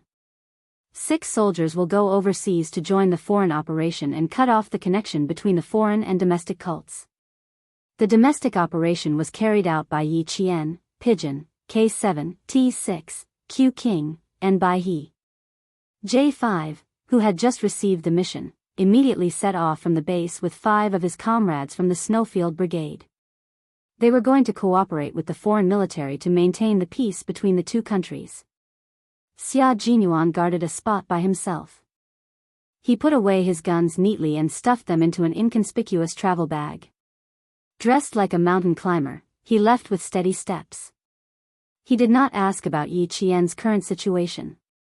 The Director General had gone to Tongzhou in order to lure out the cultists who were hiding even deeper. In order to protect the Director General's safety, Yi Qian would definitely charge at the front and draw all the attention to her. Pursing his thin lips slightly, he pressed the button for the first floor of the elevator. His eyes were calm as he watched the elevator door slowly close. Until his line of sight was cut off, his gaze remained on the steel elevator door. Downstairs, Bai He was calculating the time. There were 7 seconds left before the 3 minutes were up. The 2 team leaders, Q King, were ready to appear in front of him. Bai He was a major, fluent in 6 languages, an electronic explosives expert, and a commando during missions. Bai He, who was 182 meters tall, had a gentle face and was dressed elegantly. His tie was meticulously tied and there was even a steel mechanical watch on his wrist. His temperament was similar to that of AJ5. There was a habitual gentle smile at the corner of his mouth, like a mathematics professor in a university, full of the temptation of abstinence. Chapter 1450. This is the first time we're working with Yi Qian. Are there any taboos we can talk about in the car? Bai He jumped into the car first. Then, he asked the captain, "I've been looking forward to this mission for a long time. I'm a little nervous." Bai He, Dove. Their Chinese code names were all responsible for assassination and battlefield support. Yi Qian's missions with the Snowfield Brigade were all frontline fighters. Therefore, Dove was the only one who had met Yi Qian in this group of 12 Snowfield Brigade members. She fell in love with him at first sight. She would mention Yi Qian from time to time when she returned. She had even become Yi Qian's subordinate. Xia Jinyuan got into the car and closed his eyes to rest. When he heard Bai He said calmly, "She's very good. She won't be a burden to anyone. Her sniping is accurate, she's agile, she has good judgment, and she's full of adventurous spirit. Working with her will be a feast for the eyes." It was not an exaggerated compliment. It was the truth. "I'm looking forward to it." The white crane smiled faintly as it looked forward with its beastly black eyes. The smile at the corner of its mouth gradually disappeared as the car started moving. They needed to pick up K7. They also needed to wait for K7 to come over to discuss the specific plan of action. Xia Jinyuan did not get enough sleep last night. In order not to delay the upcoming mission, he made use of the time to catch up on sleep. The two of them did not talk much. They gathered their energy together so that they could be in a better state to take on the important mission. Yi Qian did not know that Xia Jinyuan had joined the mission. At this moment, she was talking to Dove and T6. We're 500 meters away from the highway entrance in the direction of Tongzhou. We'll seize the opportunity to create an accident. You guys protect the director and quickly overtake them. The director's car was still behind and did not overtake Yi Qian's car. The director's car would only overtake them in the few minutes before the accident. In the car, Dove said softly, "Okay, we'll seize the opportunity. Be careful on your side. We'll have to wait for you to come over for the next mission." It was not an easy task to create a car accident that did not involve oneself. The danger factor was no less than that of a gunfight. "Don't worry, I'm looking forward to working with you again." Hearing Pigeon's concern, Yi Qian's eyes flashed with a faint smile. It was light, joyful, and without the slightest hint of fear. This kind of Yi Qian was definitely a real special forces soldier. In the face of imminent danger, she kept calm and did not allow herself to panic. Influenced by her, the soldiers driving the car were very calm. With both hands on the steering wheel, they slightly accelerated and entered the entrance of the Tongzhou Expressway. The people in the two heavy-duty vehicles did not realize that Yi Qian's vehicle was intentionally trailing them. They were quite happy to communicate with their own people. "We're already on the Tongzhou Expressway. When we reach the entrance of the Guilin Expressway, it will be midnight. We can make our move then." Their cars were equipped with walkie-talkies for easy communication.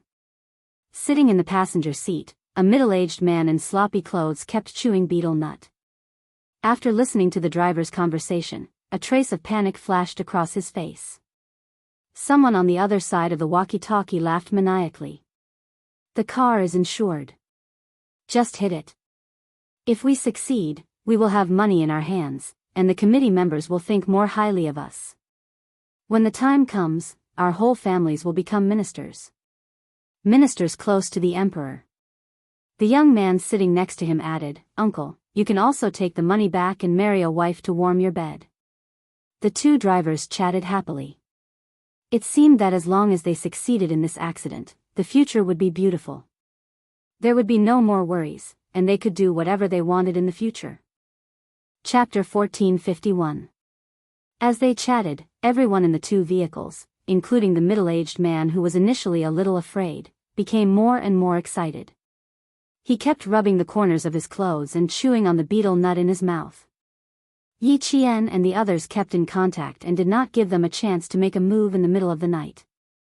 When they entered a tunnel that was about 3,000 meters long, Pigeon's voice came from the headset and reminded Yi Qian in the vehicle ahead, "It's about time.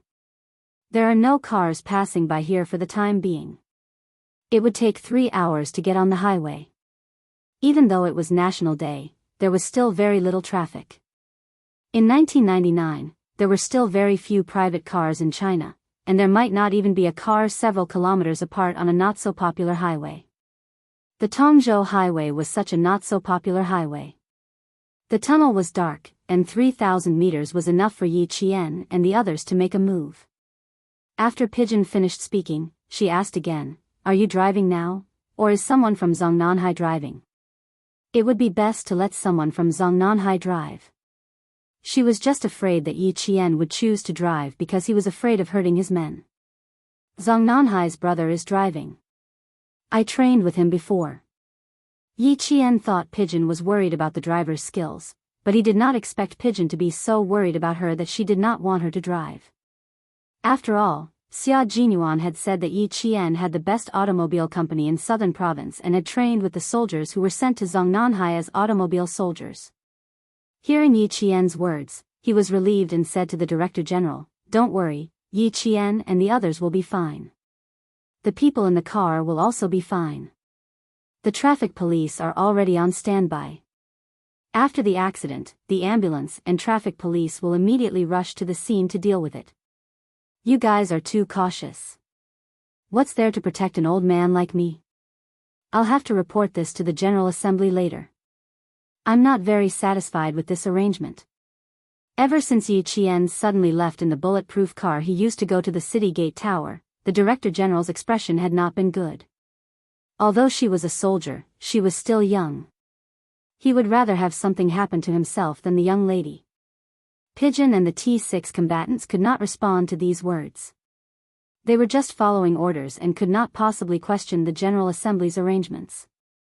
Protecting the leader's safety was also the duty of a soldier. The two heavy trucks drove into the tunnel at a speed of more than 90 kilometers per hour. The T6 driver slowed down and pulled away.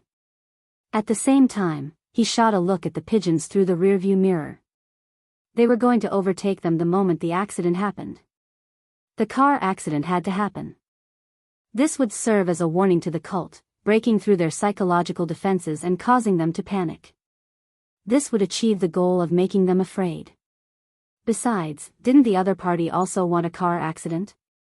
Since they had specially sent out two heavy trucks, then let's have a car accident as they wished. It was better to have a car accident in the tunnel than outside. At least, with the two sides of the tunnel blocking, the car would not rush out of the highway or into the opposite lane. Moreover, when entering the tunnel, they would be limited by the light, so they would habitually slow down. This was equivalent to reducing the risk factor. The pistol was already loaded. Yi Qian gestured to the motorist and rolled down the window. He pressed down on his headset with one hand and counted in a low voice, 1, 2, 3. When he counted to 10, a silver-gray sedan suddenly appeared. It actually sped past the two heavy trucks and swerved to the side. Chapter 1452. The second the car sped out of the tunnel, Yi Qian used the rearview mirror to extend the black barrel of his gun outside. After calculating the resistance caused by the car's speed, he silently fired the bullet from the gun. The entire process of shooting, retracting the gun, and then closing the car window again took about 10 seconds.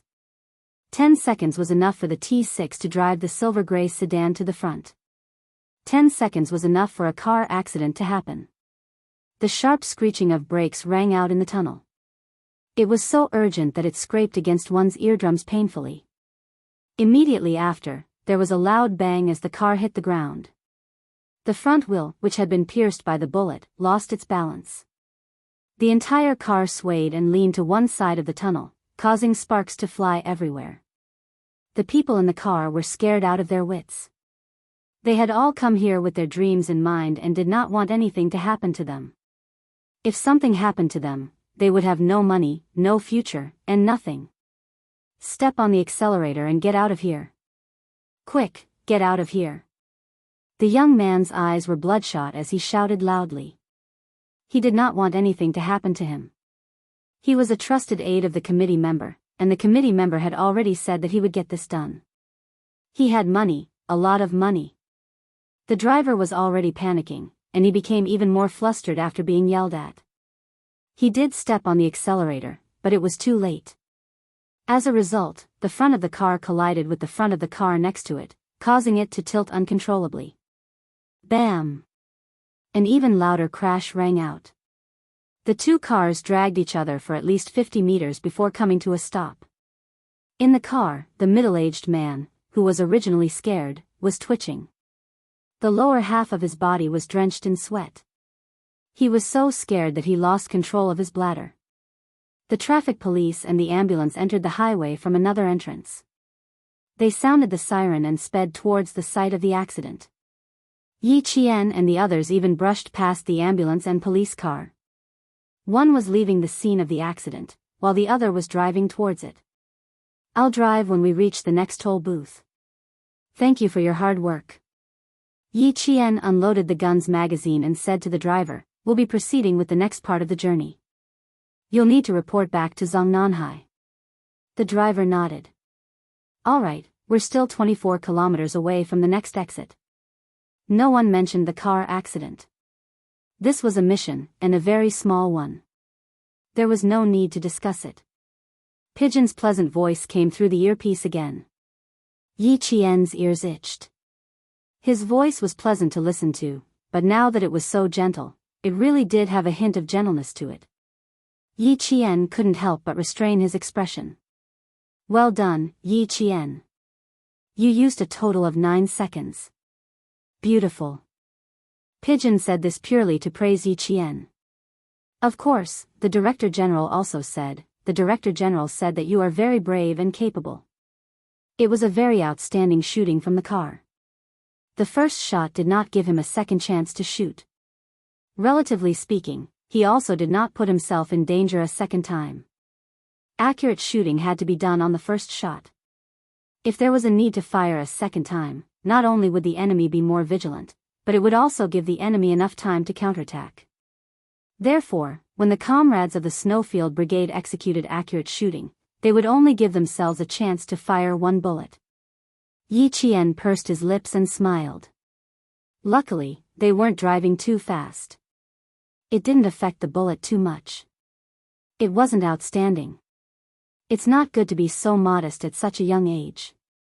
The Director General has something to say to you. Yi Qian heard the first half of Pigeon's sentence. Immediately after, the Director General's voice came through. It was still so amiable. When Yi Qian heard this, even the coldness in his eyes softened. Chapter 1453. The higher the position of an official, the more approachable he would be. His speech would have the dignity of a superior, but he would also have an amiable side. When it was time to be strict, he would be strict, but in private, he would be amiable. This would show the boldness and breadth of mind of a superior. The high-ranking officials Yi Qian came into contact with were the great leader, Commander-in-Chief Xia, Major General of the Army, Rear Admiral of the Navy, and Director General of the Navy. Every one of them held a high position, every one of them was awe-inspiring, and every one of them was approachable. However, they wouldn't let themselves down just because they were approachable. They would only respect, fear, and look up to them even more. This was a true leader. In comparison, Yi Zhifan was much weaker. He was just a provincial official, but he was displaying his authority everywhere. He spoke in an official tone as if he was afraid that others would not know that he was an official and had authority. In the face of the director's concern, Yi Jian felt warm in her heart after hanging up the phone. She respected the director even more. This was how a person of high status should be. It was precisely because Yi Qian had come into contact with so many high-ranking officials in her early days that it had a great impact on her growth in the future. She was domineering in the way she handled matters, yet she did not lose her friendliness. Later on, the officers under her all respected her greatly. At 5 p.m., the sky in the north was darkening. Yi Qian and Pigeon received a message from the military at the same time, informing them that the tunnel accident had been dealt with. The 4 criminals had all been sent to the hospital. Their injuries were not light, but they were not serious enough to lose their lives. Yi Qian wasn't worried about the criminals' injuries. He only said lightly, "Lucky? That's good too. Let them stay and let the police see if they can pry any useful clues out of them." Although the criminals were fellow countrymen, they were already standing in opposition to the country. They went against justice, broke the law, and harmed the people and police. To Yi Qian, they were enemies. They were enemies from their own country, their own countrymen. If it wasn't for the fact that the Director General was in the car, Pigeon would have laughed out loud. Yi Qian, what a wonderful person. When the Pakistani side was carrying out a mission, they saw that the children in distress were not afraid of their own danger. They bravely charged into the wolf's den and protected more than 20 Pakistani children by themselves. When he was ruthless, he was very ruthless. He had an exquisite heart that could distinguish between right and wrong. When facing the enemy, regardless of whether the enemy was old or young, he was very clear about the principle of being merciful to the enemy is being cruel to oneself. He did not hesitate to attack, and did not regret it in the slightest. A girl like her was flexible, courageous, and intelligent. Q King had found a treasure when he found her. She dared to say that if the two of them fell out in the future, Yi Qian would definitely have many suitors swarming over. They would even secretly congratulate Q King for finally being dumped and Yi Qian being single again. We will be able to pry some clues out of him. There is a young man who is from the same place as the so-called committee member. He is considered a trusted aide. We will be able to pry a lot of useful clues out of him. Pigeon whispered to Yi Qian before hanging up. At this time, Yi Qian was already driving for himself. The soldiers from Zongnanhai had left from another exit an hour ago. Yi Qian drove alone behind Pigeon and the others, continuing to act as a target. Chapter 1454. The next exit led to Tongzhou. In order to take down the entire organization, the director didn't even care about his own safety and directly announced that he would be going to Tongzhou. Tongzhou was in danger now. Since Yi Qian knew, Xia Jinyuan naturally knew as well. Since they set off late, they bypassed the highway where the accident happened and entered Tongzhou from another entrance. Together with Bai He and K7, they waited at a rest area beside the highway exit for the director's car to arrive. Bai He, who was wearing a suit and tie, exuded a cold and aloof aura. From time to time, he would raise his head to look at Yi Qian to see if they were coming. When K7 saw this, his gaze fell on Xia Jinyuan. Her real boyfriend is here. Doesn't she know how to remind her comrade not to be so impatient? Speaking of which, he hadn't seen Yi Qian in a long time. Last time, when he was captured and almost couldn't make it back, Yi Qian actually snuck into the ST mercenary group to save him and avoided all eyes and ears to contact him. It was undeniable that when he heard that familiar voice, he was so excited that his heart raced non-stop. The second he saw Yi Qian, it was as if he had seen an angel, yep, an angel with a holy aura. Sitting in the same row as Bai He, he lowered his head and flicked the non-existent dust off his body. Then, he adjusted his tie. There shouldn't be anything inappropriate about his attire. He originally wanted to remind Xia Jinyuan, but now, he was also looking forward to Yi Qian's arrival. Xia Jinyuan noticed the subtle movements of the two soldiers behind him. They were only happy to see Yi Qian because Yi Qian was their comrade. Other than that, they didn't have any other thoughts. There was no need to remind him. He believed that his comrade wouldn't cross the line. Even if he did, he wouldn't express it. He would handle it on his own and wouldn't affect their comradeship. He wouldn't let things develop in a bad direction. It was 5:11 p.m. The three people in the car looked up at the exit of the highway almost at the same time. Xia Jinyuan smiled and said, "Almost there." It wasn't a random guess. Instead, he learned from the Zongnanhai soldiers who were traveling with Yi Qian when he got off the car. Based on the speed of the car and the distance of the entire journey, he could roughly estimate when Yi Qian would arrive at the Tongzhou highway exit. 2 minutes later, T6 drove out of the special passageway, followed closely by Yi Qian's bulletproof Hongqi sedan. The two cars appeared one after the other in front of Xia Jinyuan and the others. Pigeon and the others did not know that their comrades were waiting in front of them. They came out of the exit and headed straight to the city center. The car drove away without any signs of stopping. Xia Jinyuan's slender fingers tapped lightly on the car window. He said to K7, who was in charge of driving, "The military didn't inform them. They don't know that we're here. Follow the director's car." They didn't say that they were going to follow Yi Qian's car. They needed to escort the director to the hotel first. "I'll take a taxi and follow Yi Qian alone," Bai He suggested. K7 started the car and looked at Xia Jinyuan. He said calmly, "I agree." Everyone knew that the director wasn't the one who was in danger, but Yi Qian. Bai He was afraid that his captain would disagree, so he added, "The car accident has angered them. They're all eyeing the director's car. Right now, only Yi Qian and Q King are in the car. Since we have enough manpower to support our comrades, I can definitely go and support Yi Qian." Chapter 1455.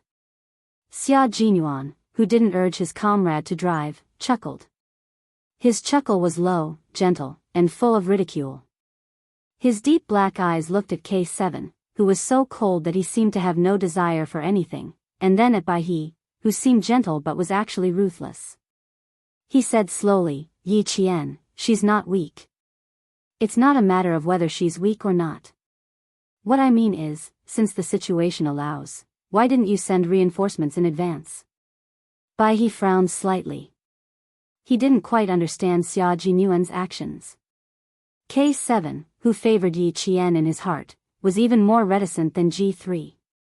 He still liked to read forensic science books, so he answered on behalf of Xia Jinyuan calmly. Yi Qian's goal is Q King. She also wants to join the Snowfield Brigade. She wants to join immediately after graduation. Without further explanation, Bai He instantly understood why Q King didn't arrange for him to support Yi Qian. I see. Then there's no need for reinforcements. Joining the Snowfield Brigade immediately after graduation? Before that, he really needed to train hard. And going on a solo mission was far more dangerous than going on a solo mission. Now that he was in China, he could contact them immediately if anything happened. But if he went on a solo mission overseas, there would be no reinforcements. He could only rely on himself to advance and retreat. If he wanted to return safely, he had to put in some hard work. After knowing Yi Qian's goal, Bai He didn't mention about supporting Yi Qian again. The ones that appeared now were just small fries for Yi Qian to deal with. After he thought it through, Xia Jinyuan smiled as the car started. We can't not help, but we don't need reinforcements for now. Later, the three of us still have to meet up with Yi Qian. Hearing this, Bai He's smile deepened. I'm looking forward to it. This was getting more interesting. From Q King's words, he only planned to support them silently. He didn't plan to let Yi Qian know that there was reinforcements. How ruthless. However, for the sake of his girlfriend's safety in the future, Q King did put in a lot of effort to nurture her. As a comrade, he would definitely cooperate and not be a burden to his comrade. K7, who knew which hotel the Director General would be resting at, quickly caught up with Pigeon. When the two cars were traveling side by side, he honked to remind him. Pigeon, who was in charge of observing the car, looked outside and saw Q King waving at him. Q King's here.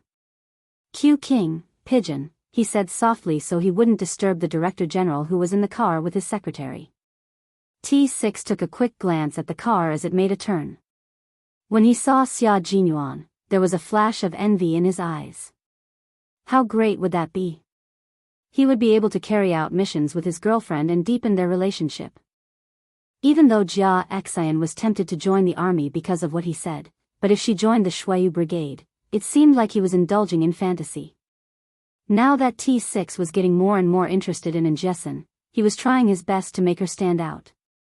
At the same time, he did not forget to show off his military charisma.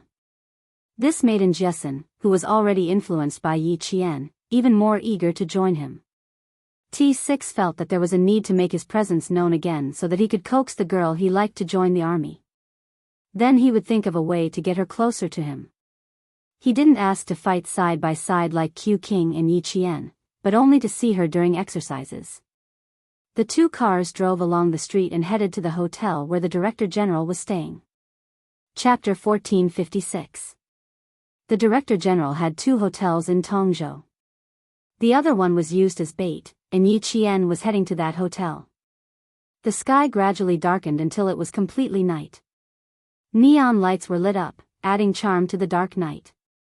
The colorful streamers illuminated the streets, adding a sense of mystery to the pedestrians that didn't exist during the day. At 6 o'clock in the evening, a hotel in Tongzhou welcomed an important guest. The manager of the hotel respectfully led the important guest to the elevator. He lowered his head slightly to show his respect for the guest. This way, please. Be careful, the floor is a little slippery. The Director General walked quickly with a serious expression. After entering the elevator, he immediately said to the soldiers beside him, "The three of you, go and support Yi Qian as soon as possible. I don't want to hear any news that is disadvantageous to her." The criminals were all staring at the Tongzhou hotel where Yi Qian was staying. He was very surprised by the military's arrangements, but he had no right to question the military's arrangements. He could only urge Yi Qian's comrades to hurry over. Xia Jinyuan raised his hand to block the elevator door. After the Director General entered, he smiled and said, "We will go and support her immediately. Don't worry, there won't be any bad news. Also, we believe in our comrades. We won't put ourselves in danger. I believe in you too. This mission is different from before. You all need to be more vigilant and protect yourselves. The troops are still waiting for you to make contributions.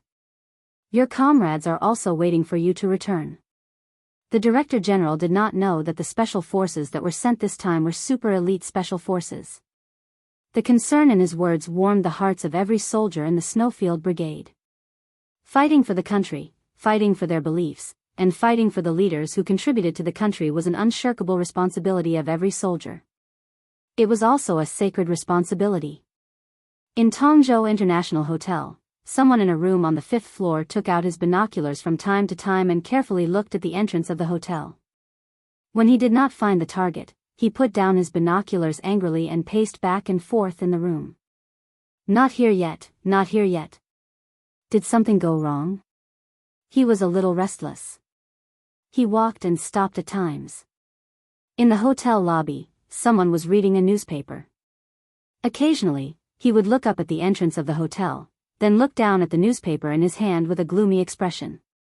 When Yi Qian came in alone, she started scanning the front of the hall. By the time she reached the front desk, she had already finished scanning the entire hall. The check-in information had already been registered, so all they had to do was take the room card and check in. When they passed by the sofa in the hotel lobby, Yi Qian nodded slightly and looked in the direction of the sofa. Yi Qian had a square face, a beard, thick eyebrows, and a scar at the peak of his eyebrows. He wore a navy blue jacket, light blue jeans, and a black and white ball target. He looked to be 1.74 meters tall and had a rather muscular build. Yi Qian only needed to take a glance at him from the corner of his eye to remember his appearance and what he was wearing. Yi Qian could not help but slow down when she saw the man taking something out of his jacket. Then, the square-faced man took out a phone with a flashing screen and answered the call. "I didn't find anything. Could it be that there's a traffic jam? You wait upstairs first. I'll keep watch downstairs. No matter when they come over, it's fine as long as they come out at night. Let's get this done as soon as possible and satisfy the committee member." When the words committee member drifted into Yi Qian's ears, Yi Qian's eyes immediately darkened. The leader of the cult was the committee member. He came from a mountain village, did not study, and relied on his mouth to recruit followers. Chapter 1457. Yi Qian lowered her head slightly as she walked into the hotel room. Her eyes darkened slightly. The man in the lobby needed to be dealt with. His accomplice in the hotel also needed to be dealt with. Then, how many criminals were staying in this hotel? What would happen next? Since they wanted to clean up Tongzhou, the Tongzhou police should have made preparations. The director was the bait, so the police couldn't have done nothing. So, what was she going to do next? Yi Jian, who was sitting by the bed, frowned slightly. The Major General had told her that one of her main tasks was to ensure the safety of the director during the grand ceremony, as well as the safety of the director for the next 2 days. Then the problem was, she was not by the director's side now.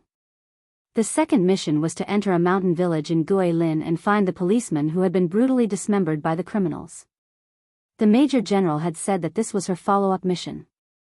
Since she wasn't protecting the director and hadn't received any orders to go to a mountain village in Guilin, she was going to be left alone in the hotel tonight. She was just going to be a target. Even if she was going to be a target, the criminals had to know about her.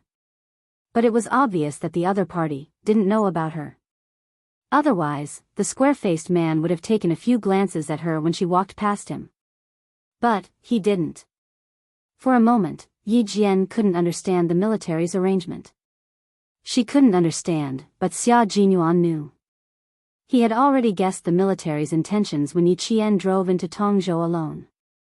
They wanted to use this opportunity to train Yi Qian. That was the military's only intention. Furthermore, they had specifically instructed him not to contact Yi Qian in a hurry and not to allow anyone, including the pigeons, to contact Yi Qian. They wanted Yi Qian to be completely isolated and helpless. Thinking about it carefully, Little Fox had never gone on a mission alone before. She had never been isolated and helpless. It was fine for her to know about this mission, but it would make the director, who didn't know the military's intentions, worried. He didn't have any objections to the military's arrangements. Little Fox had set him as her goal. Her goal was to enter the Snowfield Brigade. She even wanted to join as soon as she graduated. The military would only be stricter with her. As Xia Jinyuan was thinking about this, his face turned cold. Even K7, who was in the same car, couldn't help but stare at him. Focus on driving. Xia Jinyuan, who did not look up, reminded her calmly, people are coming and going, and there are even pedestrians who run red lights. If we get into a car accident in a busy city, we will become a laughing stock. The Tongzhou International Hotel was located on the side of the downtown area. It was bustling with people coming and going. When the car entered the downtown street, it could not help but slow down to avoid hitting the pedestrians who suddenly rushed out. He had already seen the flashing neon lights of the Tongzhou International Hotel. He looked left and right at the busy streets and frowned slightly. If the fire is set in advance, the consequences would be unimaginable. Yi Qian won't give them a chance to commit arson. Xia Jinyuan immediately replied, she won't just sit in the hotel and wait. As long as she finds any clues, she will immediately take action.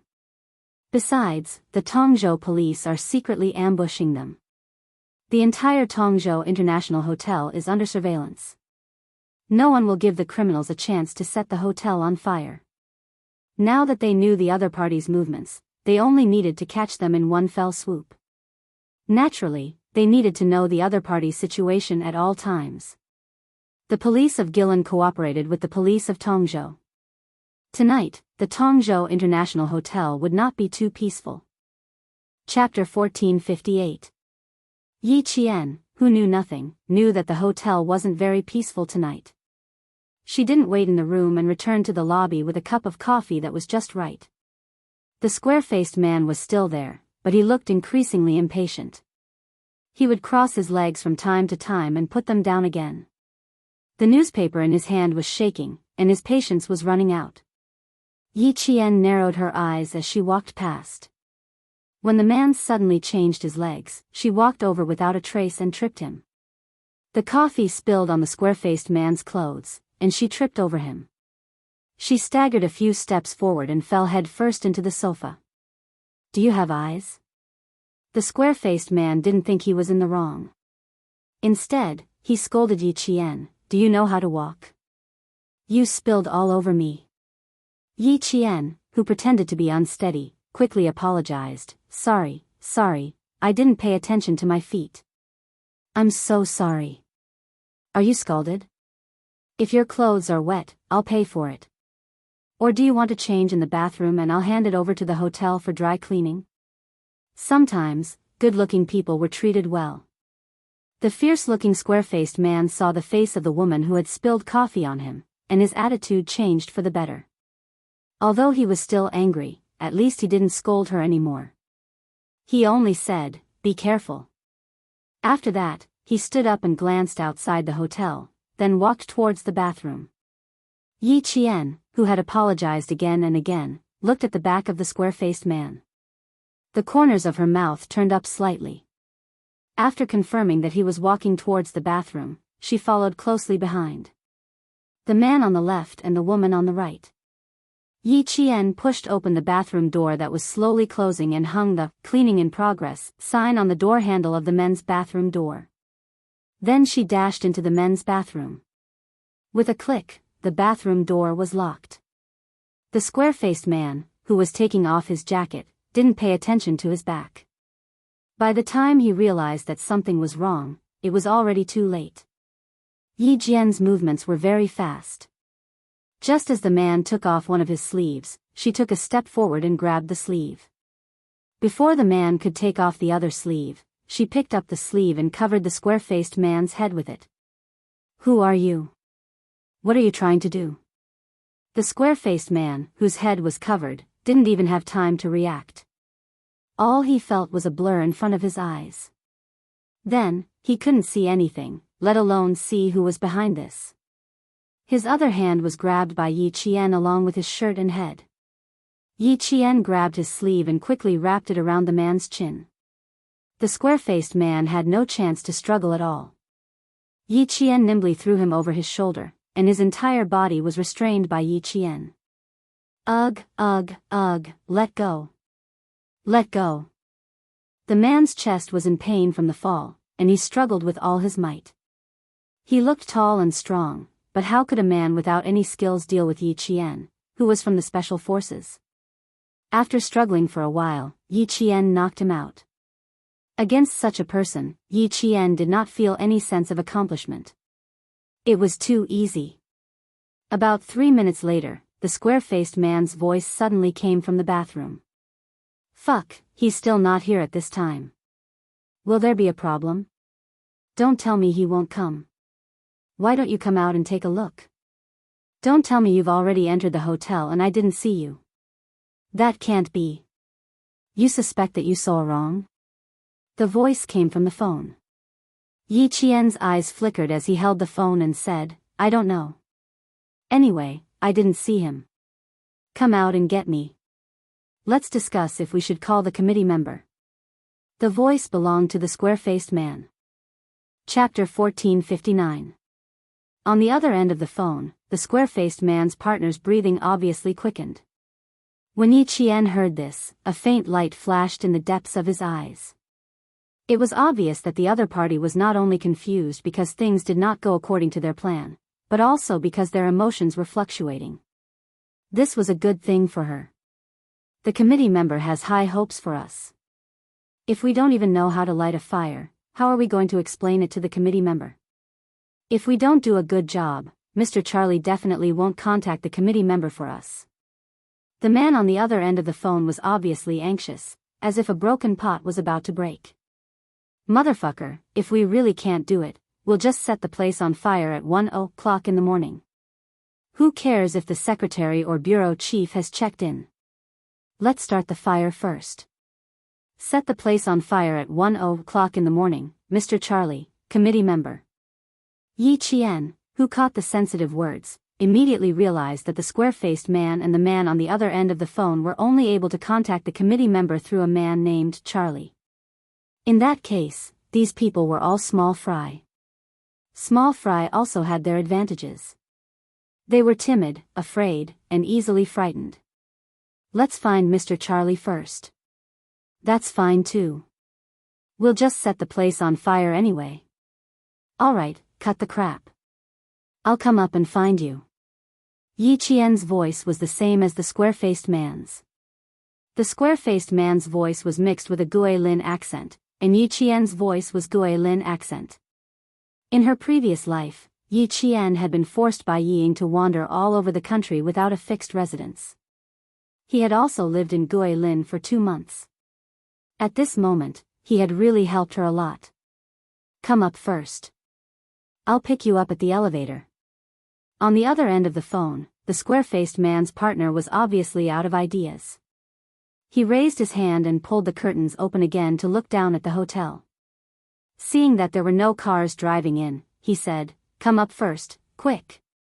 He had to know which elevator he was at first. Yi Qian calmly asked, Alright, which elevator do you see? It'll be more convenient for you to wait for me. The elevator on the 5th floor. Hurry up. Without the slightest suspicion, the man motioned for his accomplice to come up as soon as possible. It was already so late, but the target still hadn't come up. He didn't know what to do. Then he must be on the 5th floor. Yi Qian muted the man's phone and walked out of the restroom. She walked towards the 5th floor with a calm expression. After a while, she pretended to be nervous and called the man. You'd better not wait for me at the elevator. I don't know what's going on, but I'm so nervous. Leave the door ajar, and I'll go to your room to find you. Don't hang up, we can contact each other immediately if anything happens. With the same voice as the square-faced man, when Yi Qian went up to the 5th floor, she did not check the rooms on the left to see if there were any openings. Instead, she checked the rooms on the right, facing the main entrance of the hotel. On the other end of the phone, the man also said that he didn't see any cars driving into the hotel. It was obvious that he was looking at the main entrance of the hotel. In addition, the man was timid, afraid of trouble, and impulsive. Other than his own room, she couldn't think of where else he would go. She asked him to leave the door ajar as a test to see if he was in his room. The man didn't refuse. Instead, he happily agreed. After probing for a while, Yi Qian was sure that the man was in his room. Chapter 1460. Yi Jian's search speed was neither slow nor hurried. She strolled along the long corridor that was covered with thick carpets. Step by step, she continued until she saw the door of a room that was about 5 steps away from her. The door was slightly ajar. The other party was also cautious. Although the door was open slightly, the safety chain was still on inside, so he could close the door immediately in case anything happened. With a slight smile on his face, Yi Qian continued to use the square-faced man's accent to communicate with the other party on the phone, instructing him to remove the safety chain. Although the man on the other end of the phone didn't see his companion, he didn't have any doubts when he heard the familiar voice. He even said, "You're finally here. I'm sweating all over." The voice came from inside the room, then neared the door, followed by the sound of the safety chain being removed.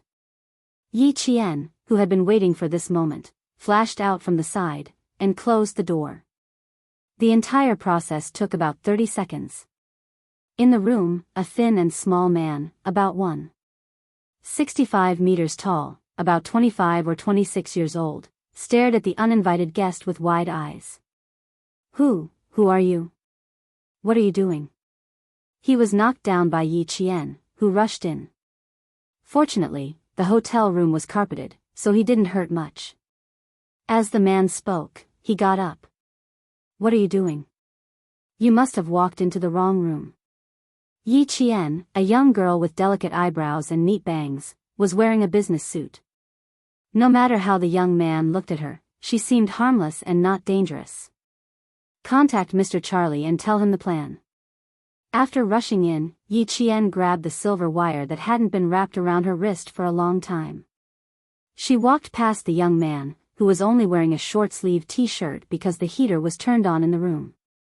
"By the way, how are you going to start a fire at 1 in the morning?" Up until now, the young man still hadn't realized that something was wrong. When he saw the girl who came in looking like she knew everything, he was even more confused. In fact, Yi Qian was too calm. It was as if he was visiting an acquaintance for a chat. Apart from using a bit of strength to force his way in, he spoke calmly after entering the room. For a moment, the young man was bewildered.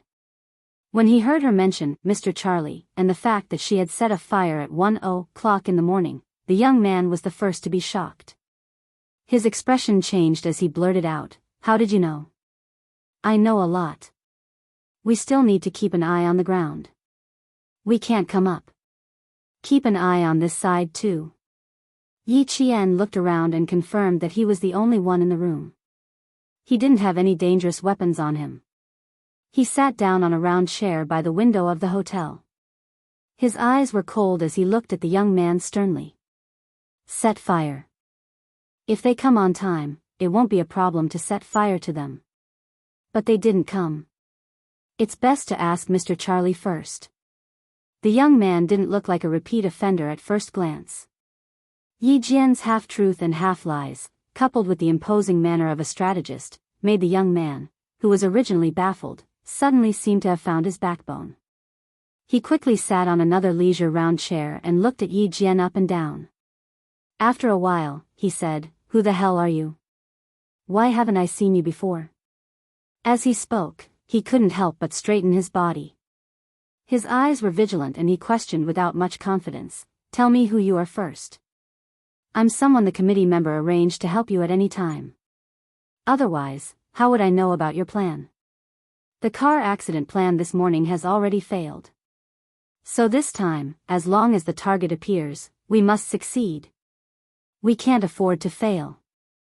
Chapter 1461. When Yi Qian told him what had happened during the day, the young man's vigilance dissipated. He sighed deeply. That's right.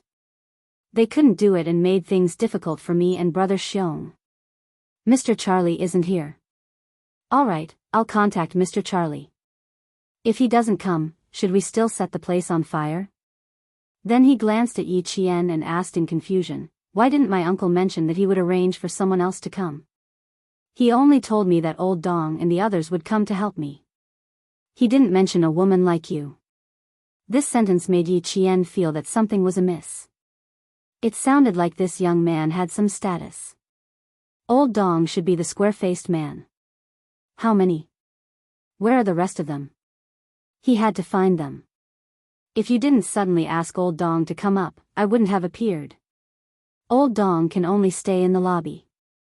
How can he leave so easily? As for the others, call them now and tell them to keep an eye on them. Don't be impatient. Yi Qian tried to get information from him again. He didn't need to be careful. He used a reproachful tone to get information from him.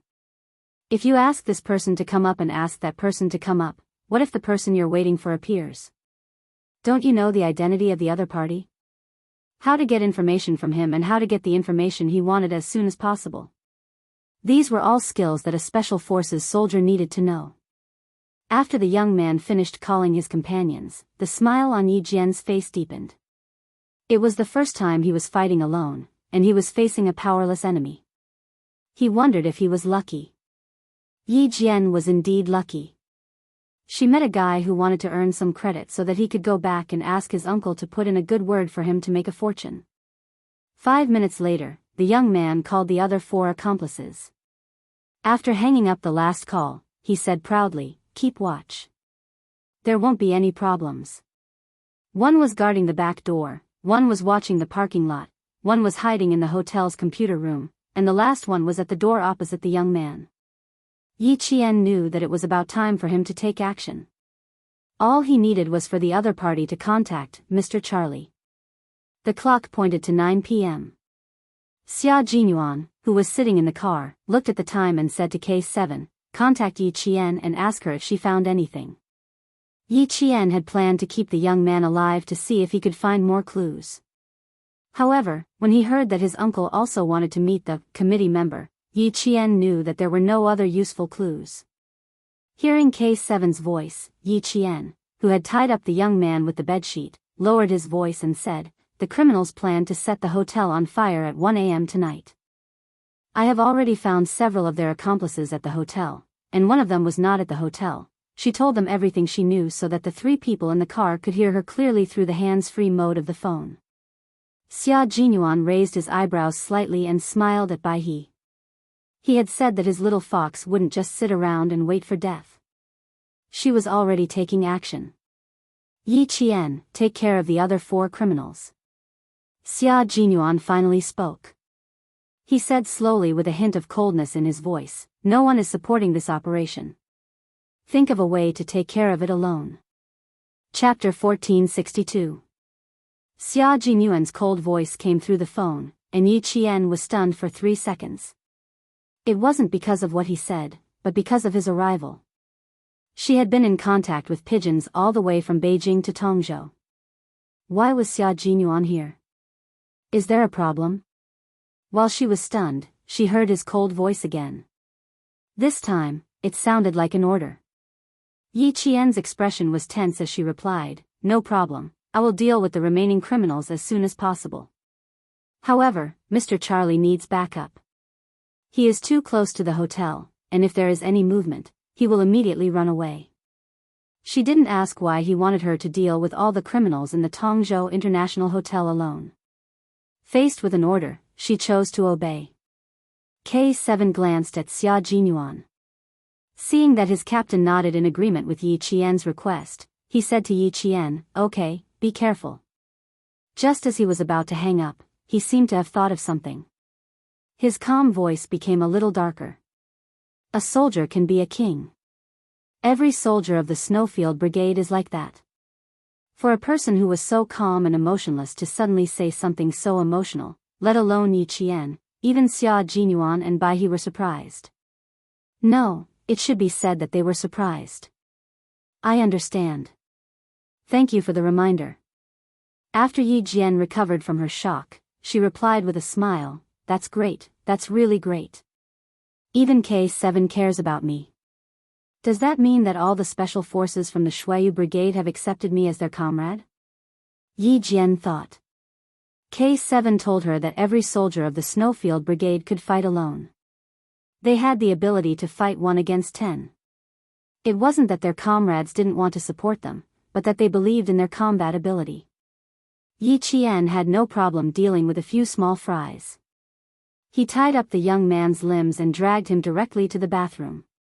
Then, he stuffed a towel into the man's mouth. In order to prevent him from escaping, Yi Qian tied the man to the toilet bowl with a towel. Finally, when he closed the bathroom door, he used the belt of his bathrobe to tie the door lock from the outside. One of the suspects is in the men's washroom in the hotel lobby, the second last seat. The other was in the bathroom of room 5015 on the 5th floor of the hotel. I'll deal with the rest of the suspects now.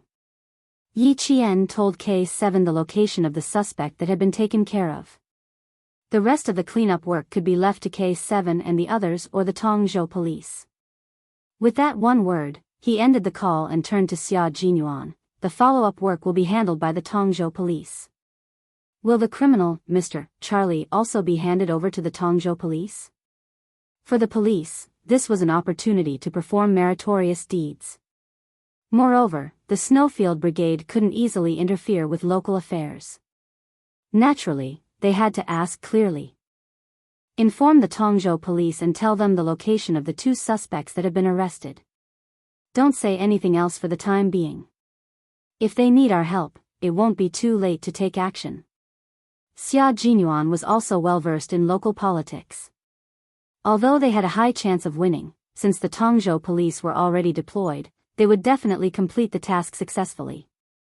Otherwise, how would the local officials answer to the director who personally acted as the bait? As for Mr. Charlie, Xia Jinyuan pondered for a few seconds and said to Bai He, Contact Pigeon, I need to ask the director. The director hadn't rested. When he received Xia Jinyuan's call, his serious face suddenly smiled. Yi Qian did well. This Charlie is the biggest fish in Tongzhou. Since the Tongzhou police are going to arrest him, you won't have to be involved in local affairs to avoid increasing your workload. Chapter 1463. After all, the soldiers sent from the army were all going to Guilin, not to catch criminals. Xia Jinyuan had no objections to the Director General's arrangement. That was his original intention as well. As a soldier, it was not appropriate for him to get involved in local politics. Even if he was part of the military police, he had to be clear about his position. He should not try to show off his skills in other people's areas. If that happened, not only would he not be rewarded, he would probably be dragged back to the army. The Tongzhou police had already made preparations. The members of the Snowfield Brigade chose to watch from the sidelines and watch Yi Qian take care of the criminals who wanted to set the hotel on fire. It was nighttime in the north, and the temperature dropped rapidly. Yi Qian, who was near the stairs, called one of the criminals who was guarding the hotel's engine room. She had just taken care of the criminals who were guarding the parking lot and the criminals who were guarding the back of the hotel. After taking care of 2 criminals in a row, her back was already sweating. She raised her hand to wipe the sweat off her forehead. The faint blue light from her phone illuminated Yi Qian's face, making it seem as if her face was covered with a layer of blue coldness. She had imitated the young man's voice to perfection, and it was difficult to tell if it was real or fake. Just like how she dealt with the previous criminals, she first needed to know the specific location of the target before she took action. The hotel's engine room was on the 2nd floor of the basement, and there were security guards on duty. The criminal she needed to take care of was one of the security guards on duty. Yi Qian did not walk slowly from the underground parking lot to the 2nd floor of the basement. She gently put her feet down and then lifted them up again to make sure that she did not make any sound. Walking through the murky corridor, Yi Qian quietly pushed open the heavy fire door. She saw 2 security guards sitting on a shabby sofa, smoking and chatting. Neither of the voices belonged to her target. Yi Qian retreated to the fire door and dialed another number. Not long after, she heard footsteps coming from behind the fire door. The person was walking directly towards her. Yi Qian's back was pressed against the cold wall. In the darkness, her dark eyes were like a wild beast hiding in the dark. She calmly locked the fire door. The fire door was pushed open, and a tall, fat figure entered Yi Qian's line of sight. The door closed, and in the dark corridor, there was the sound of fists hitting flesh. Then, there was the sound of something heavy rolling down the stairs.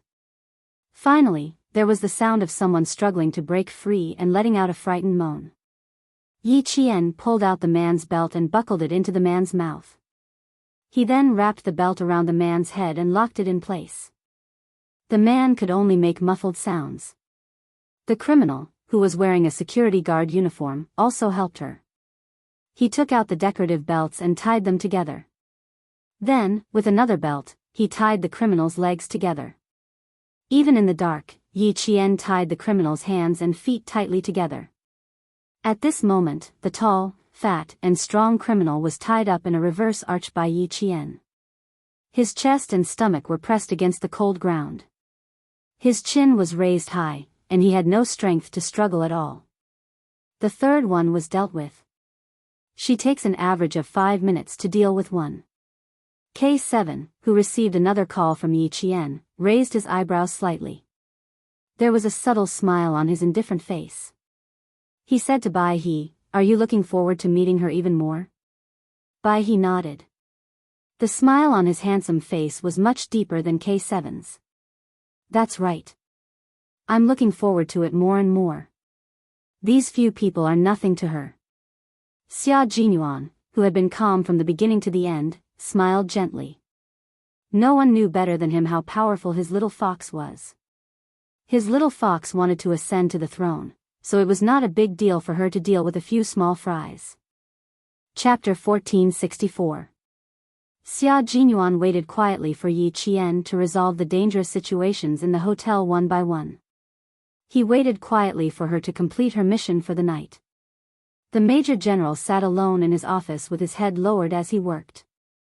Other than occasionally lifting his head to pick up a document that was placed further away, he never lifted his head or moved around. The alarm clock placed directly on the desk rang. Only then did he look up from a pile of documents, put the work in his hands aside, and raised his hand to pick up the landline receiver. At 9:30 p.m. Xia Jinyuan received a call from the Major General. The Major General only asked, "How is Yi Qian doing?"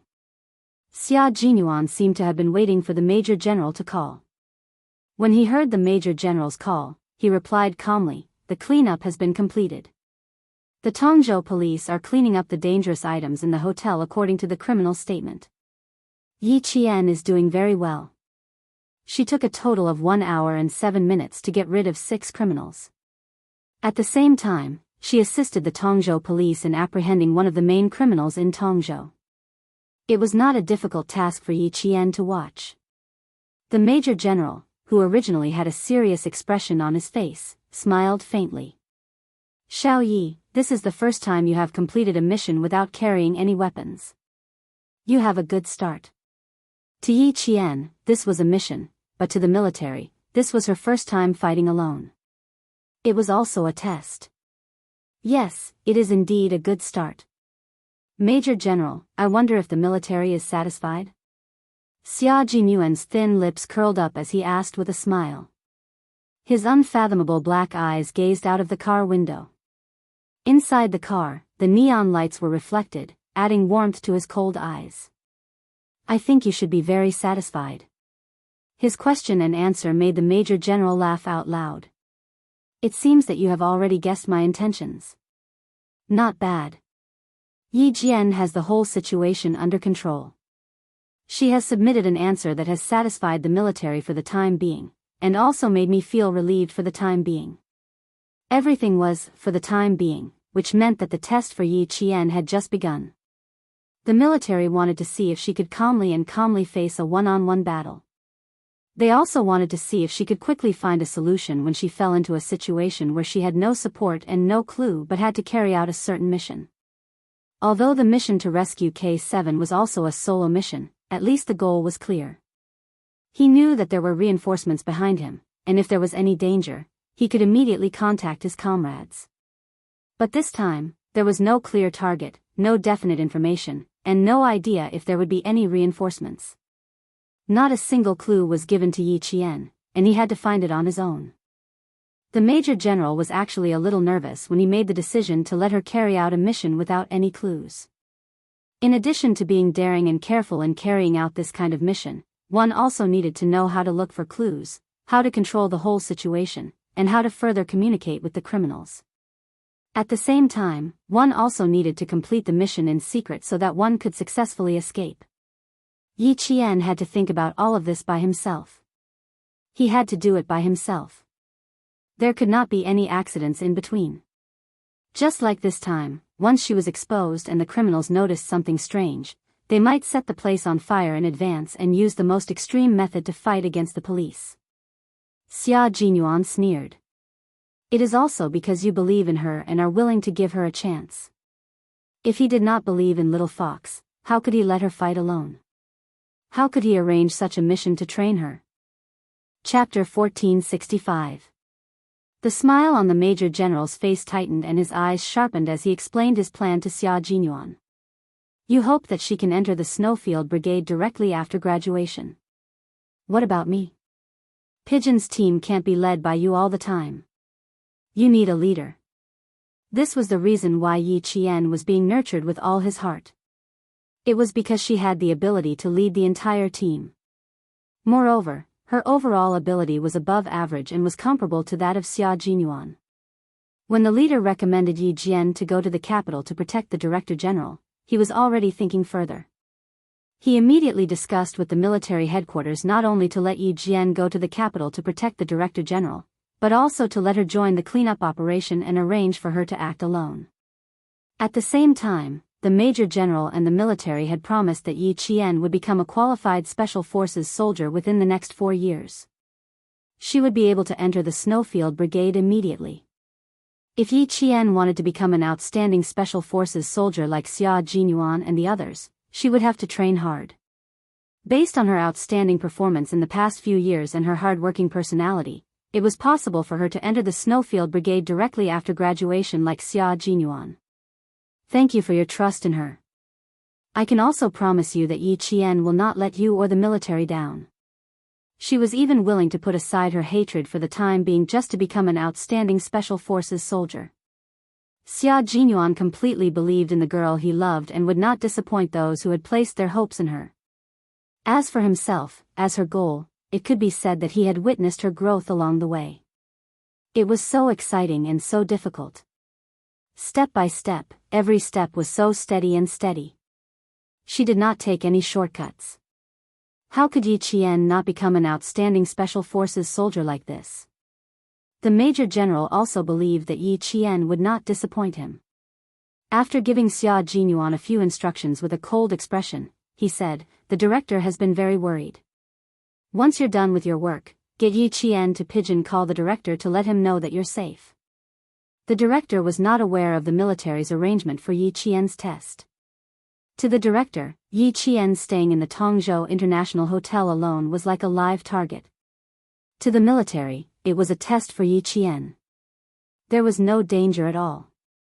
If a Special Forces soldier couldn't even take care of a few criminals, then he didn't deserve to be called a Special Forces soldier. He might as well go home and sleep. Yi Jian did not disappoint the Major General. She was still able to find clues when there were no clues. She subdued 6 criminals without any support throughout the process. It could be seen that her psychological quality had always been very stable. She did not panic because of this. A total of 20 barrels of gasoline, 4 packs of explosives, and 5 quilts soaked in gasoline were found. 12 lighters and 6 switchblade daggers were found on the 6 criminals. In the hotel, the Tongzhou police cleaned up the dangerous items found. A police officer said as he recorded, according to the confessions, all the items were brought into the hotel by the criminals using their position as hotel security. 25-liter barrels of gasoline, 4 packs of explosives, and 5 quilts soaked in gasoline were enough to burn down the entire hotel. It's not my fault. It's really not my fault. I don't know anything. I just came here to stay for a night. A man's terrified voice came from the room next door. He pleaded for his innocence with tears and snot. Chapter 1466. When Yi Qian, who was assisting the Tongzhou police, heard this, he raised his head and said to the police officer taking notes, "This criminal has some connections. He has an uncle who is very close to the main culprit. When I was trying to get information from him, I found out that he planned to ask his uncle to bring him to meet the committee member after setting the place on fire." The police officer did not have any doubts about the words of the person who had contributed the most tonight. "Okay, I'll report it immediately." "Okay, you should be done with the inventory here too." Yi Qian, who had planned to leave after handing the criminal over to the Tongzhou police, took off his filter mask. His obsidian-like eyes had a faint smile as he stared at the police officer. "The hotel crisis has been resolved. I think it's time for me to leave. I'll have to trouble my police brothers from now on." The police officer who was about to pass by the next room immediately stopped in his tracks. "Aren't you staying at the hotel tonight? If you want to leave now, should I go and ask the deputy commissioner first?" The police officer was very young. He had just graduated from the police academy a year ago. He did not have the authority of the police officers who were searching outside. He was still a little inexperienced. Otherwise, he would not have stayed to clean up the dangerous goods. He said shyly, looking a little embarrassed. "The deputy commissioner told me before he left that if you want to leave, I have to go with." As he was speaking, a few footsteps accompanied by voices came over. They walked very quickly and appeared in the room in the blink of an eye. The police officer turned around and his shy expression immediately became very serious. "Commissioner Kai, Deputy Commissioner. Has everything been cleaned up? Did you find any other dangerous goods?" The man who spoke was about 45 years old. His face was very serious, and he had the authority of a leader. He looked at the young police officer and said, "Be careful when you do the inventory to avoid any mistakes." The police officer straightened his back and replied, "Yes, Commissioner Kai." The deputy commissioner said, "Commissioner Kai, this is Comrade Yi, who helped the Tongzhou police a lot tonight. It's all thanks to her. Otherwise, we wouldn't have been able to complete the search so smoothly." He smiled and introduced her to Yi Qian. "Comrade Yi, this is Commissioner Kai." Compared to the deputy commissioner whose smile made people feel comfortable, Yi Qian felt that the serious and righteous Commissioner Kai was easier to talk to. "Hello, Commissioner Kai. I'm Yi Qian, an active soldier." He didn't say anything else, not even the Director General. Previously, Yi Qian had been standing behind the male police officer, so Chief Kai didn't immediately notice her. Now that she walked out gracefully, Chief Kai's gaze immediately stopped on her face. The young girl had the temperament of a soldier. Even though she was dressed casually, one could tell that she was a soldier with just a single step. But that wasn't the main point.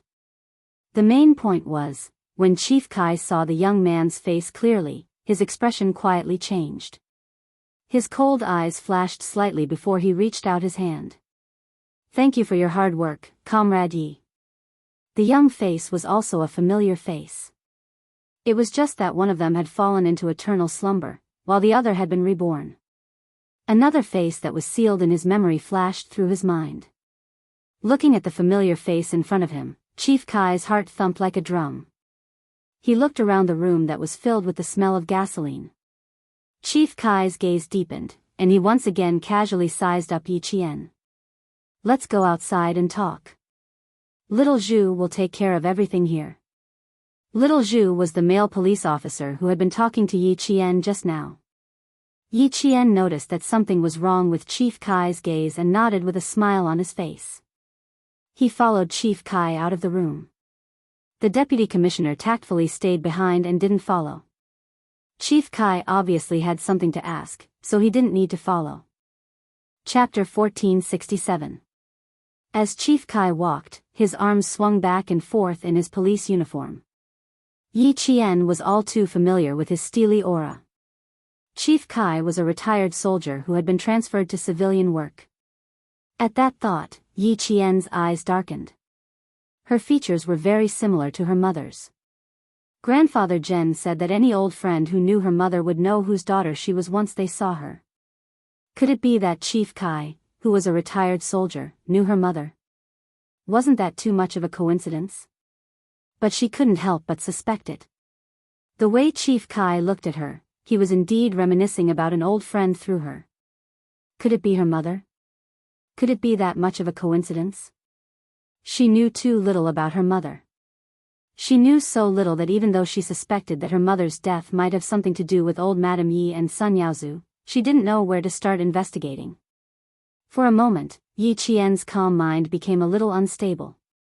Even though her mind was unstable, Yi Qian was still a little expectant. At Chief Kai's signal, she sat down on the lounge chair in the hotel room. As soon as she sat down, she looked up slightly and met Chief Kai's eyes, which were filled with memories. It was getting late. She still had to go find the Director General. Even though she was expectant, she wasn't sure if Chief Kai knew her mother, so she shouldn't put too much hope into it. In just a few seconds, Yi Qian adjusted her slightly chaotic mind and calmed down. Chief Kai didn't notice the ups and downs in her emotions just now. He was still thinking about his own matters. The memories buried deep in his memories all came rushing back. If he thought that Yi Qian looked like an old friend when he first saw her, then as he thought deeper, he really felt that Yi Qian was his old friend's daughter. Otherwise, how could they be so similar? But they had received news that his old friend had passed away in an accident. Then Comrade Xiao Yi, who looked so similar to his old friend. No, he had to be steady. He would bring it up again after careful observation. The room was very quiet. When Yi Qian saw that Chief Kai didn't speak for a long time, she couldn't help but frown slightly. It was this subtle action that surprised Chief Kai even more. Even more alike, even more alike. When he frowned, he looked even more like his old friend. Except for the different expression between his eyebrows, his facial features really looked like they were carved out of the same mold. Although the facial features were similar, they were not alike in spirit. The comrade Yi in front of him had a chilly look, like a pine tree proud and unyielding snow, while his old friend had a gentle look, like a red plum blossom that had just bloomed, with a woman's tenderness between her eyebrows. Comrade Yi didn't. Her delicate and pretty face had a rigid expression, and her gaze was sharp and deep. Although there was a faint smile at the corner of her mouth, her indifferent temperament had already maintained a certain distance from others. Looking at the face that increasingly overlapped with the face of his old friend in his memory, Chief Kai's mood became a little unstable for a moment. He didn't say anything, and Yi Qian didn't say anything either. He even picked up the teapot on the square table and poured himself and Chief Kai a cup of cold water. Chief Kai's gaze moved slightly from the young face to the teacup. He sighed with nostalgia in his gentle voice, "I'm sorry. My apologies. You're too polite." Yi Qian wasn't someone who was curious about other people's private affairs. Even if he could tell that Chief Kai was reminiscing about his old friend through him, he didn't want to know. Chapter 1468. If Chief Kai's old friend was her mother, then he would definitely mention it. If not, then there was no need for her to know about other people's private affairs. Yi Qian, who was very clear in her heart, completely calmed down. Even the chief of the Tongzhou City Public Security Bureau couldn't see through her thoughts. Her polite answer, calm smile, calm face, and calm handling made Chief Kai take the cup she handed over and say, "It's rare to see someone as steady as Mount Tai." Chief Kai also didn't immediately mention that his old friend was similar to Yi Qian. The official business hadn't been resolved yet, and private matters could be discussed later. After taking a sip of cold water, Chief Kai put down the cup and looked at Yi Qian again. Seeing her drink the cold water calmly under his gaze, there was no trace of nervousness on her face, and there was no trace of restraint in her movements. Chief Kai's smile deepened, and he nodded secretly. She solved the hotel crisis with her own strength, and immediately contacted the Tongzhou City Police after the incident. She didn't have the slightest intention of claiming credit, and then immediately left to the police to deal with the follow-up matters and didn't show up again. It was rare for someone so young to be able to act so steadily. Xiao Yi, I will truthfully write this merit in the report and submit it to the Great Hall. Xiao Yi, I will report this merit to the Great Hall. When Chief Kai talked about official business, he spoke clearly word by word, unlike the deputy chief who was deliberately vague, afraid that Yi Qian would steal the credit from the Tongzhou City Police. Although the Tongzhou City Police knew that there were criminals in the hotel, we didn't know what they were planning, nor did we know that the hotel security guards had joined the cult. If it wasn't for your help, tonight wouldn't have gone so smoothly. I will write it in detail in the report, and I won't hide anything. If there are any commendations in the future, the Tongzhou City Police will contact you in time. It will more or less help your military career. Soldiers and police were the same. They all needed to make contributions. The more commendations they received, the more help it would be in the future. Moreover, this was her merit, and no one could take it for themselves. What belonged to her could only belong to her. The Tongzhou City Police wouldn't go so far as to steal credit from a soldier who helped them. But Yi Qian didn't need it. He smiled and said, Chief Kai, you're too polite. This is the responsibility of a soldier.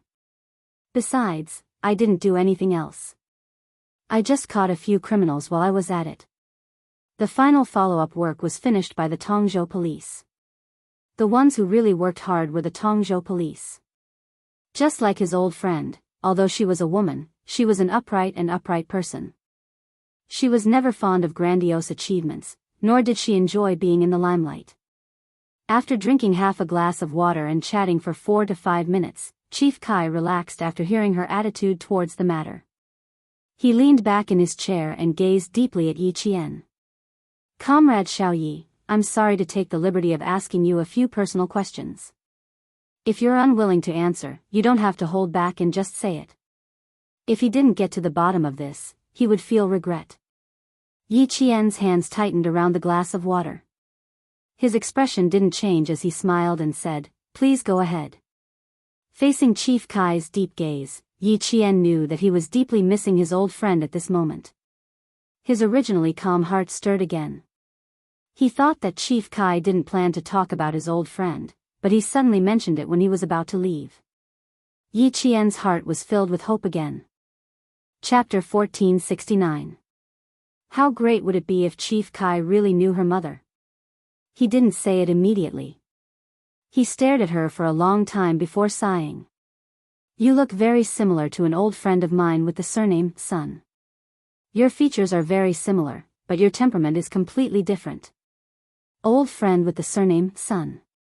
Yi Qian's heart trembled when she heard this. This was her mother's surname. Chief Kai, Chief Kai. Her calm black eyes suddenly lit up. She looked at Chief Kai without blinking and said softly, Chief Kai, my mother's surname is also Sun. Did she really know her mother? Did Chief Kai really know her mother? Yi Qian's fingers trembled as she held the glass of water tightly. She was a little nervous. Chief Kai's eyes flashed fiercely. They both had the surname Sun. Could Yi Qian really be his old friend's daughter? If that was the case, then why did the letter they received say that his comrade's daughter had passed away in an accident? Moreover, the comrade who had specially asked around said that his daughter had indeed passed away in an accident. He also said that she was young and mischievous. On a summer afternoon, she had run out to play in the water by herself and had unfortunately fallen into a pond and drowned. Chief Kai's heart was already in turmoil. His eyes lit up as he said, She used to be in the military. If she really was his old friend's daughter, then she should at least know about her mother's past. Yi Qian naturally knew a little, but not much. Uncle Jen didn't know much, so naturally, he didn't tell her much. But now that she had met an old friend who could possibly know her mother, Yi Qian suppressed the excitement in her heart and tried her best to answer politely. I don't know if the old friend you're talking about is my mother. I only know that my mother was a martyr. Unfortunately, she died in the line of duty when I was 3 years old. Suppressing the excitement in her heart, Yi Qian was still a calm and self-controlled Special Forces soldier. She didn't like to show her emotions. Although her emotions were as vast as the ocean, they were also deep and unpredictable. Her mother's sacrifice was suspicious. Suddenly, an old friend who could very likely know her mother had appeared. Although it was indeed a coincidence, it was better to be cautious. Yi Qian's wandering from place to place in her previous life made her cautious and not easily trusting others.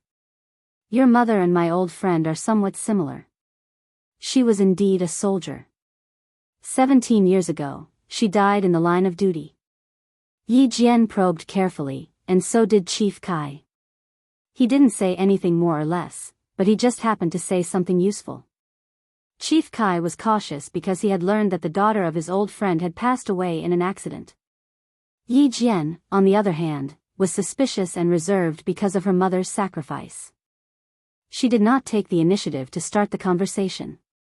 She waited for the other party to say something before she answered. What a coincidence. My mother also died in the line of duty 17 years ago. When she was sent back, the leaders of the military, political, and military commission said that my mother was personally sent to the incinerator by the premier. Speaking of the past, Yi Jian couldn't help but gently close her eyes.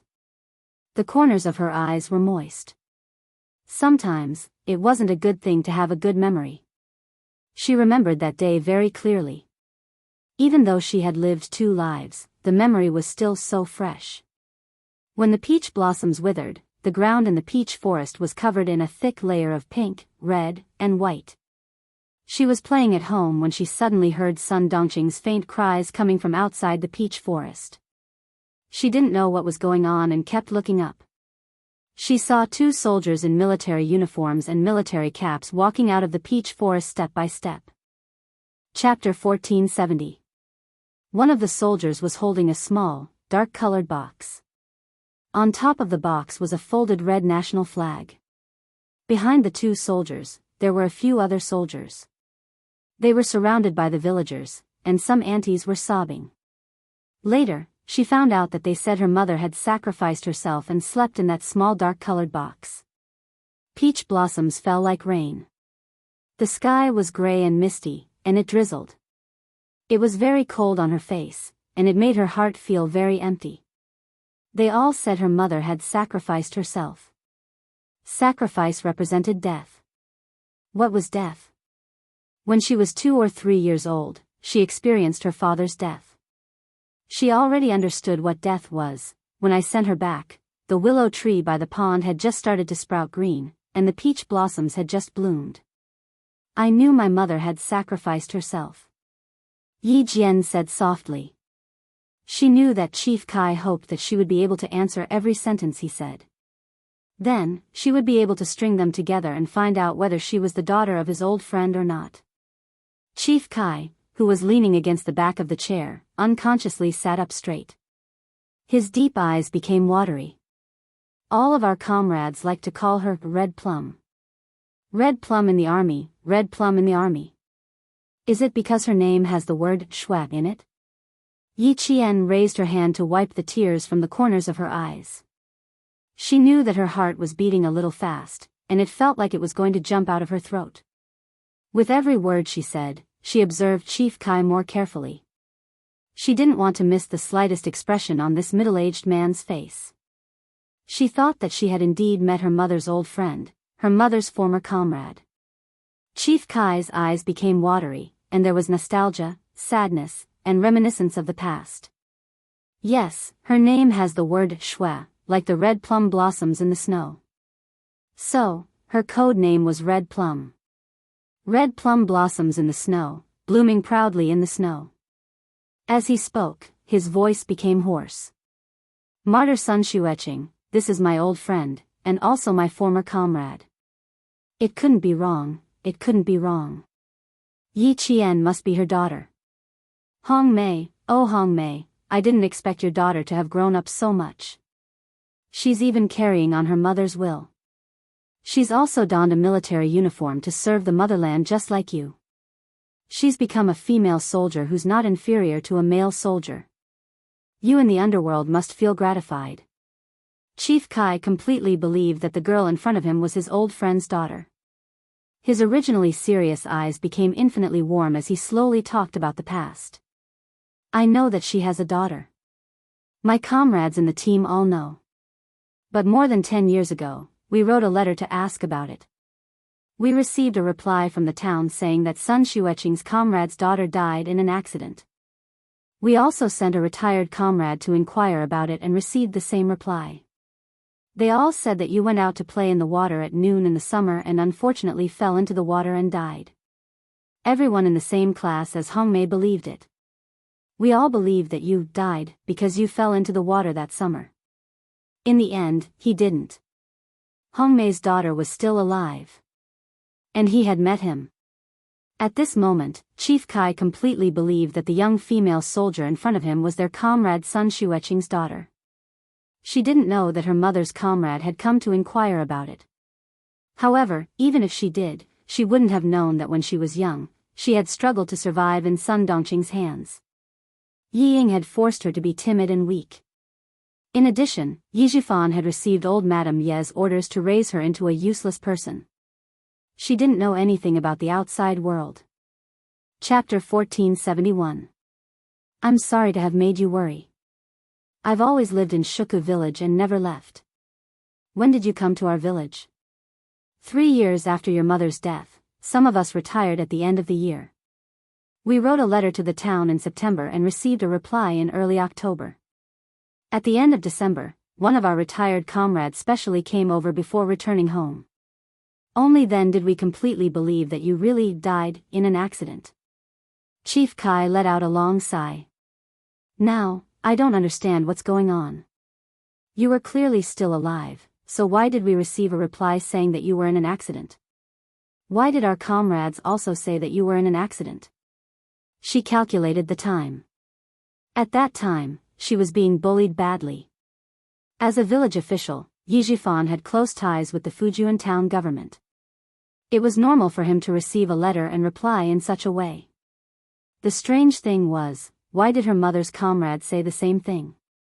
If the letter you wrote fell into Yi Zhifan's hands, it would be normal for him to reply that I fell into the water and died. To be honest, sometimes I think it's a miracle that I was able to survive safely. Yi Qian said half jokingly and half seriously. But as soon as he said this, Chief Kai's face suddenly darkened. He asked in a low voice, "What's wrong? Did someone come looking for you?" At that moment, Yi Qian's heart sank. Chief Kai's expression and what he said. Something was wrong. She guessed right. She really guessed right. There was something suspicious about her mother's death. No one came looking for you, but... Yi Qian lowered her head as her mind raced. She wondered if she should directly ask Chief Kai for confirmation. But, could she trust him? It was the first time they met. Should she ask about the past that might have a lot to do with it? Director Kai also lowered his eyes, so he didn't see the contemplation on Yi Jian's face. He breathed a sigh of relief and was about to speak when Yi Jian's phone in her pocket beeped. Xia Jinyuan was calling. After glancing at the caller ID, Yi Qian stood up without hesitation. Chief Kai, thank you for telling me about my mother. I still have some matters to attend to, so I won't disturb your work any further. There are still many things about your mother. You. Chief Kai stood up and stared deeply at his old friend's daughter. He saw the determination in her eyes, and her gaze was even sharper than her mother's. He paused for a few seconds before saying, "If you want to know more about your mother, you can contact me at any time." It was clear that Chief Kai had hesitated when he said this. After a moment of hesitation, his eyes were filled with determination. Yi Qian, who had always been suspicious of her mother's sacrifice, felt her heart sink. She thought that she would definitely contact Chief Kai because he knew about her mother's situation. All right, maybe one day I will really come and disturb you. Yi Qian took the phone number that Chief Kai had written on his notebook at the last minute. He glanced at it and memorized the numbers. Yi Qian bowed slightly to Chief Kai before walking away. The young female soldier left without looking back. Just like her mother that day, even though she knew it was dangerous and that she might not come back, she accepted the mission, packed her equipment, and left without looking back. Yi Qian only knew that when her mother sacrificed herself and came back, the willow trees were green and the peach blossoms had withered. She did not know that when the red plum blossoms left, the world was covered in white snow and the only red plum blossoms were blooming. Chapter 1472. The door slowly closed and the young man walked out of sight. Chief Kai slowly sat back in his chair with a serious expression on his face. Did his comrade, who had gone through thick and thin with him, lie? Hong Mei's daughter was still alive, so why did he say that the news was confirmed? What if his comrade really lied? Chief Kai's hands, which were casually placed on the armrest, slowly clenched into fists. Hong Mei's daughter was very smart. She should know something, which was why she was so careful when she answered his question. If she really knew something, who told her? What would she do next? When would she call him? Yi Qian knew that she would definitely call Chief Kai.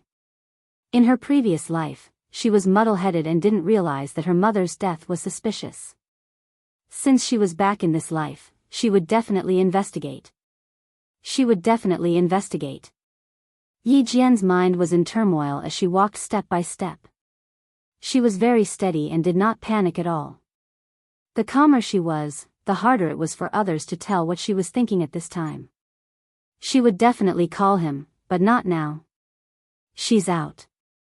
In the car, K7 put away his binoculars and said to Q King, who was resting with his eyes closed, "Aren't you going to get out of the car to welcome her?" The car was parked on the side of the road where they could see the hotel's revolving door. Xia Jinyuan didn't need to use binoculars. His dark gaze pierced through the cold night and the dim light to see his girl walking over calmly with her head held high and chest puffed out. Xia Jinyuan, who had no intention of getting out of the car, put his hand on the door lock and opened it. Bai He was still using binoculars in the front passenger seat. He adjusted the focus so that he could clearly see the girl's face. However, just as he was about to take a closer look, the girl's eyes, which were originally looking straight ahead, suddenly moved. She looked straight at him with a gaze that was as sharp as a knife. Bai He was so shocked that he quickly put down his binoculars. He turned to K7 in shock and said, "She's very sensitive. She noticed me as soon as I adjusted the focus." Bai He, why did the Major General train her so well? Why did she make the leaders miss her so much? Why did the military open the door for her? You'll know when you get to know her. K7 asked a few whys, but he did not explain himself. After that, he started the car and waited for his two comrades to return. The white crane looked outside with a pensive look in its eyes. Why? Naturally, it was because she had something extraordinary about her. She had an ability that no one could surpass.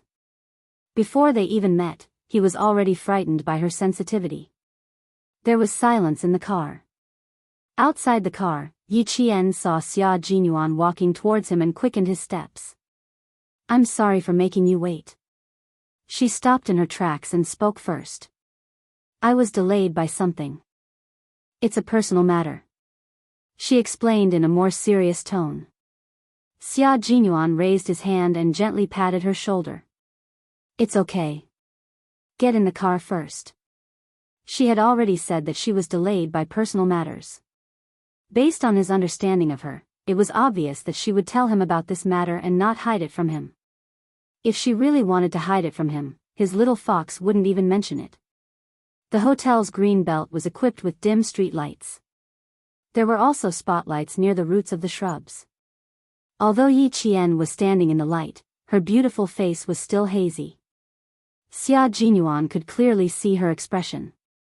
It was filled with sadness and palpitations. Chapter 1473. What's going on? Xia Jinyuan, who had stopped with her, stared deeply at Yi Qian. His right hand, which was originally patting her shoulder, slowly lowered. Under the cover of the night, his slender fingers touched her fingertips. The touch was so cold that he directly held her hand tightly. Suppressing his doubts, he said in a soft and deep voice, "Now is not the time to think about personal matters. No matter how big the matter is, it has to be temporarily suppressed." Holding her hand tightly, the two of them walked side by side.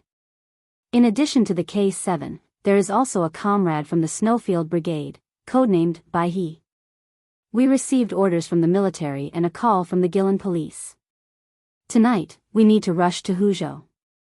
We will take the 6:17 a.m. flight to Guilin tomorrow morning. His hand was very warm. The warmth from his palm and fingertips warmed Yi Qian's cold fingers. So, even if there is a personal matter, you have to put it to the back of your mind. We are soldiers. When the order is given and the mission is carried out, personal matters are insignificant compared to national affairs. I don't need to say more. You know this in your heart. Hide the sadness in your body and force back the tears in your eyes. Yi Qian, raise your chin and remember your identity. It was impossible to be comforted while carrying out a mission. Yi Qian, whose eyes were a little red, took a deep breath. Thanks to the night and the cold night wind, she did not lose her composure. Feeling the strength from him, Yi Qian gently closed her eyes and nodded. When she opened her eyes again, there was no trace of tears in her eyes. There was no sadness in her either. There was only the cold temperament of a soldier beside her. He was wise, calm, and had already unsheathed his sword. He was already standing in front of the car door. As soon as Yi Jian came over, he took the initiative to shake hands with him. His movements showed the elegance and grace of someone from a famous family. Hello, Yi Jian. I'm Bai He. I have always heard about you from my comrades. Today, I finally got to meet you. Your gaze stunned me. When he mentioned it, Yi Qian realized that the person who had secretly watched her when she walked out of the hotel was Bai He. Hello, Bai He. I am Yi Qian. I'm sorry for making a fuss just now. When he withdrew his hand, Yi Qian had already finished sizing up the white crane. He could not stop a thought from emerging in his mind. Why were the special forces of the Snowfield Brigade like beauty pageants? Every one of them was so handsome. Using the words of 10 years later to describe them, why are they all so good-looking? Every one of them was not only good-looking, but their figures were also 1 in a million. They were all tall and straight like pine trees and slender like green bamboos. As for their figures, needless to say, they had broad shoulders, narrow waists, and long legs. Once they were in uniform, they could attract a lot of attention just by looking at their figures. Yi Qian suddenly rejoiced that he had a firm state of mind. He did not have too much desire for men, nor did he have a crush on them. Otherwise, when faced with such a group of good-looking and well-built male soldiers, he would really only care about looking at men every day. After sizing him up, Yi Qian calmly retracted his gaze, not at all attracted by Baihe's handsome face. He stood tall and straight like a pine tree, exuding an inviolable military aura. When Baihe saw this, she felt a chill in her heart. She also had a better impression of Yi Qian. To be able to become comrades with such an outstanding female soldier filled her with joy. Xia Jinyuan, who was standing beside her, opened the car door and said to Yi Qian, "Let's talk in the car." Baihe smiled at Yi Qian without any sense of distance and got into the car first. At the same time, she did not forget to quickly say to K7, "Very good." Chapter 1474. How could he say, "Not bad," after just meeting him? The K7 glanced at him. When he heard the sound of the door closing behind him, he released the brakes and stepped on the accelerator. The car with good performance immediately sped forward a few meters. Now that the matter at Tongzhou International Hotel was settled, he had to be careful with the next important mission. In the car, Yi Qian first contacted the pigeon and reported to the director that he was safe. Then, he discussed the next mission with Xia Jinyuan and the other two. Your mission is to find a few police officers who were sacrificed and make sure that they can come back in one piece. Xia Jinyuan first discussed Yi Qian's personal mission because she would be the first to sneak into the village. There's a young girl in the village called Fu Hui who will help you secretly. You can stay at her house tonight. Fu Hui was the only high school student in the mountain village. Her parents used to be honest farmers, but they joined a cult and did a few things that made her feel guilty. In order to let her parents know that they were wrong, Fu Hui chose to report them. Her report came at the right time and too suddenly. The police in Yuyang City also knew that the higher-ups were secretly investigating the exact location of the cult's headquarters, so they secretly sent people to investigate. Unexpectedly, the people they sent never returned. This alerted the Great Hall and the highest leaders. The organization's commissioner appointed Director Min as the main person in charge and launched a nationwide operation to crack down on the cult. In the next few months, the number of people arrested was not in the unit of people, but in the unit of hundreds. Director Min used himself as bait during the celebration, and in less than 2 days, he caught a group of criminals with a certain status in the cult. Among them, the foreign agent, Mr. Charlie, was the most important. Through Mr. Charlie's confession, they learned that the big committee member intended to escape abroad because of the tense situation in the country. Charlie was in charge of his departure. That was why Xia Jinyuan and the others drove overnight to Huzhou to capture the big committee member in a mountain village in Yuyang City. This is the phone of the foreign criminal, Charlie, and his voice. Listen to it first. Xia Jinyuan handed a mobile phone and a recording to Yi Qian. During this period of time, you need to disguise yourself as Charlie and contact the committee member at all times. Keep him in the village and tell him that the procedures for going abroad are in progress.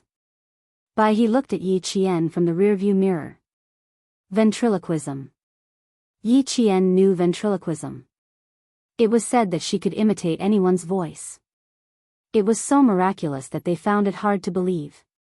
Ventriloquism originated in ancient times, imitating the sounds of animals to swindle prey for food.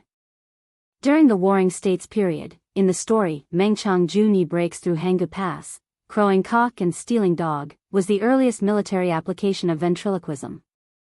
From the Song dynasty to the Republic of China, ventriloquism flourished on the side of Hanghai. However, most of them were imitating the sounds of animals. It was rare to see them imitating human speech. In the mirror, he saw Yi Qian turn on the recording pen. Charlie's voice came from the car. Yi Qian's beautiful brows were slightly furrowed as she listened attentively. Her lips were also moving, but the movement was not big. If one did not look closely, one would not be able to tell. After listening to it twice, Yi Qian turned off the recording pen. Let me try it. Listen and see if it sounds similar. No. I don't know much about this.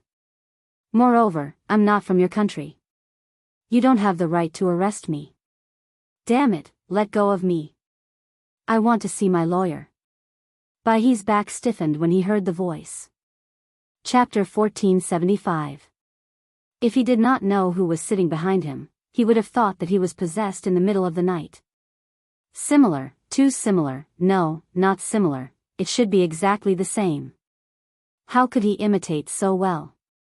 Ventriloquism, a consummate skill that no one could compare to, and a consummate skill that no one could learn. It could be said that Yi Qian had shocked Baihe with his first move. It also made him understand why the military valued Yi Qian so much that he would be the first to go on a mission. It was too shocking. Even if such a talent was average in other aspects, just this consummate skill alone would make him useful to the military. Moreover, Yi Qian was an all-round talent. If the military did not discover him, it would be a loss for the military. For a moment, Baihe could not calm down. He had been conquered by Yi Qian for the first time they met. In the end, Xia Jinyuan pointed out, speak faster and with a higher tone, with a bit of arrogance. Also, Charlie likes to order people around, so he is very forceful when he speaks. You don't have to be too gentle when you are trying to calm down the main criminal. Okay, I'll try again. Yi Qian nodded and stopped repeating what Charlie had said in the recording pen. Instead, he spoke as if he was chatting. At this moment, Baihe could feel sweat forming on his back. Even K7's palms, which were holding the steering wheel, were wet. K7 had never heard of Yi Qian's ability to imitate others. The two people in the front row were stunned when they heard this. Hearing another person's voice from the mouth of someone they were familiar with, they would never believe it if they didn't see it with their own eyes. Now that they saw it with their own eyes, they still found it unbelievable. Xia Jinyuan's talent in language was not inferior to Yi Qian's. His expression did not change much as he gave a few pointers. After about 10 minutes, he nodded. That's about it. It shouldn't be a problem to communicate over the phone. Then he asked Bai He, "Did you have any advice?" "No, no. Not at all." Bai He quickly answered and turned around to face Yi Qian. He gave him a thumbs up. "I can only admire you for this. This skill was amazing." Xia Jinyuan knew exactly what his comrade was thinking. He was as shocked as he was. Back then, he had suddenly heard a man's voice come out of the mouth of the seemingly delicate little girl beside him. Moreover, the voice was exactly the same as the voice of the criminal they were trying to subdue. Fortunately, he was hiding in the dark and didn't let her see the loss of self-control on his face. Yi Qian pursed her lips and smiled. "My voice is wider than others, so it'll be easier for me to learn this." Other than the elderly and children, she had no problems with the rest. In her previous life, this was one of her escape treasures. One person could play several roles in a room and scare away the people sent by Yi Ying and Yi Zhifan many times. "I want to learn from you." Bai He subconsciously finished her sentence, but halfway through, he realized that he needed to consider his words carefully. After a few seconds of pause, Bai He continued, "It's not easy to learn from you. In fact, there aren't many people in the country who can do what you did." Yi Qian thought about it and agreed. In her previous life, she had learned this skill by accident. When she discovered that she had talent in this area, she was also shocked. Chapter 1476. "It's a little difficult, but if everyone knew how to do it, I wouldn't have to do it," she said teasingly. Her eyes curved into crescents, and the smile in her spirited black eyes rippled like a pool of water. Her words made the three of them laugh. K7 said calmly, "I know you're good at shooting, but I didn't know you could do this kind of amazing ventriloquism." It seemed like the taciturn K7 would talk more when he was with Yi Qian. Xia Jinyuan was already used to it, but Bai He, who didn't know, was surprised. "K7, did something good happen to you today? You said 10 sentences in half an hour, and each sentence was more than 5 words long." "He will be more gentlemanly in front of Yi Qian." Xia Jinyuan answered for his comrade. "Not only him, but G3 as well. As long as they are in front of Yi Qian, they will talk a lot." The car had already left Tongzhou City, and the next intersection was the highway to Huzhou. K7, who didn't need a GPS, seemed to be very familiar with Tongzhou, and the car made several turns before it reached the highway. As he entered the highway, he replied calmly, "What do a bunch of men have to say? Don't you know that the opposite sex attracts the opposite sex?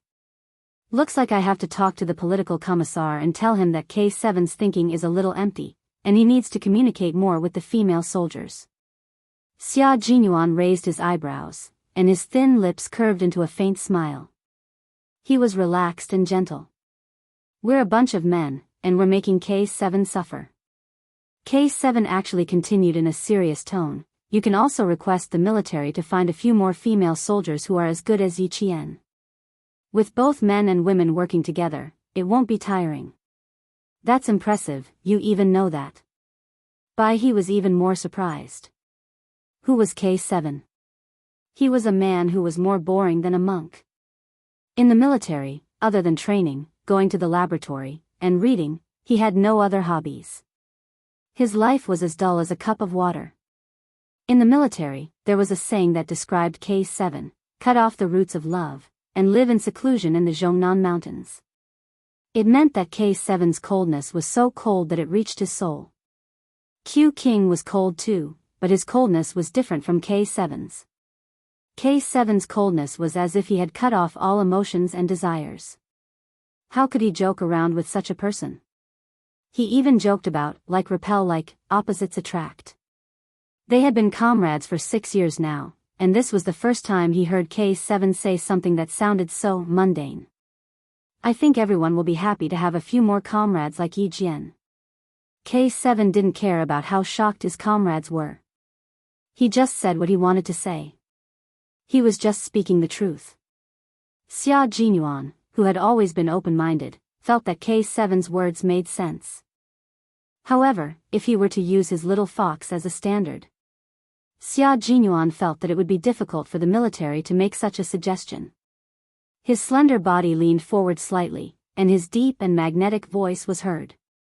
"I can send you to the arts department, but we have to find a few female soldiers like Yi Qian. We shouldn't make things difficult for the military." K7 laughed. He probably didn't laugh often, so the sound of his laughter was a little scary. It was mysterious and had a deeper meaning.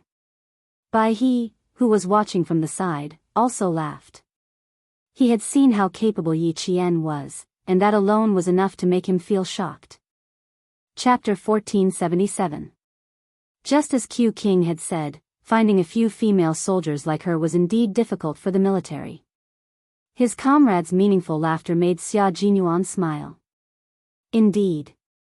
His little fox was unique, his girl was unique, and he and their comrade Yi Qian were unique. Major Xia Jinyuan, who could portray elegance and perfection at any time, changed his sitting position. His deep eyes gazed gently at Yi Qian. He looked at the girl he loved deeply, as if he wanted to carve her into his heart. Even if he closed his eyes, she was the only one in his eyes. Yi Qian felt a little uncomfortable under his gaze. Why does he keep staring at me? In the past, when he saw that I was uncomfortable, he would comfort me.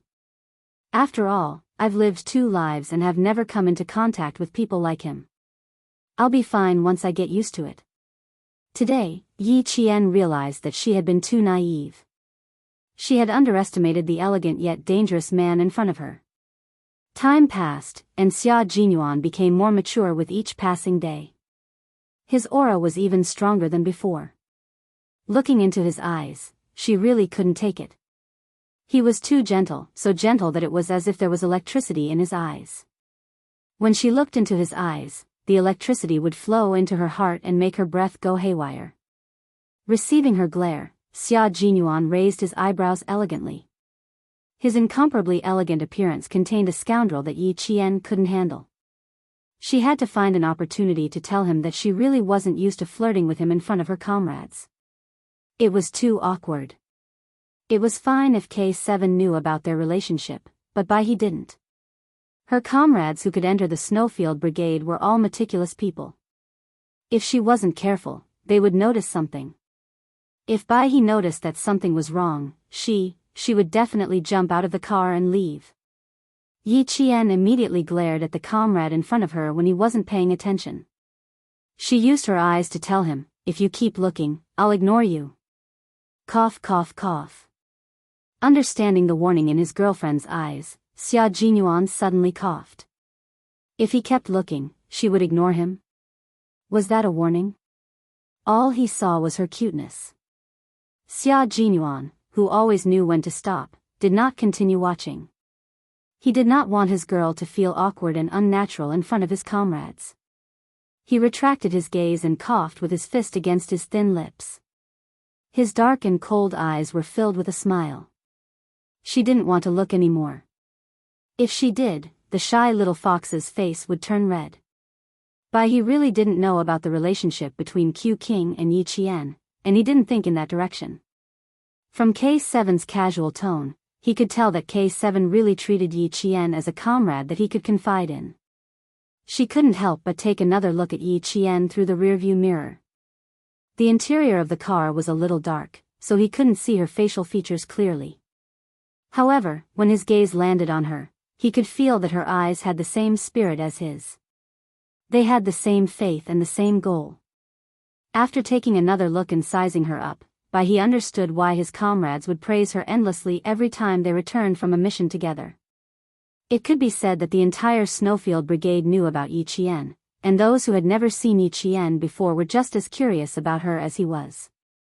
Every time Xia Jinyuan returned, there would always be a few comrades who would come over to ask about Yi Qian. Some of them would even ask their captain when he would bring Yi Qian to their brigade, or when they would become comrades who would fight together and go to the battlefield together.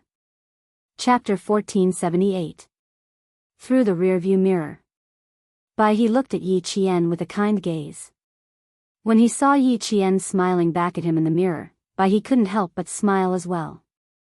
He thought to himself, just like K7 and the others, I'm looking forward to her arrival. I'm looking forward to her becoming my comrade. He finally understood why all the comrades in arms who had fought alongside Yi Qian looked forward to fighting alongside her again. Her eyes, her expression, and the way she spoke made you feel safe from the bottom of your heart. It was so safe that you could trust her with your back when you were on the battlefield. It was still some time before they left for Huzhou. Even though the four of them were chatting until they were relaxed, they didn't continue chatting. They needed to maintain a certain amount of energy to deal with the upcoming danger. The four of them took turns driving. Each of them only needed to drive for 3 hours. Xia Jinyuan and the others didn't mention that Yi Qian didn't need to drive and could rest all the time.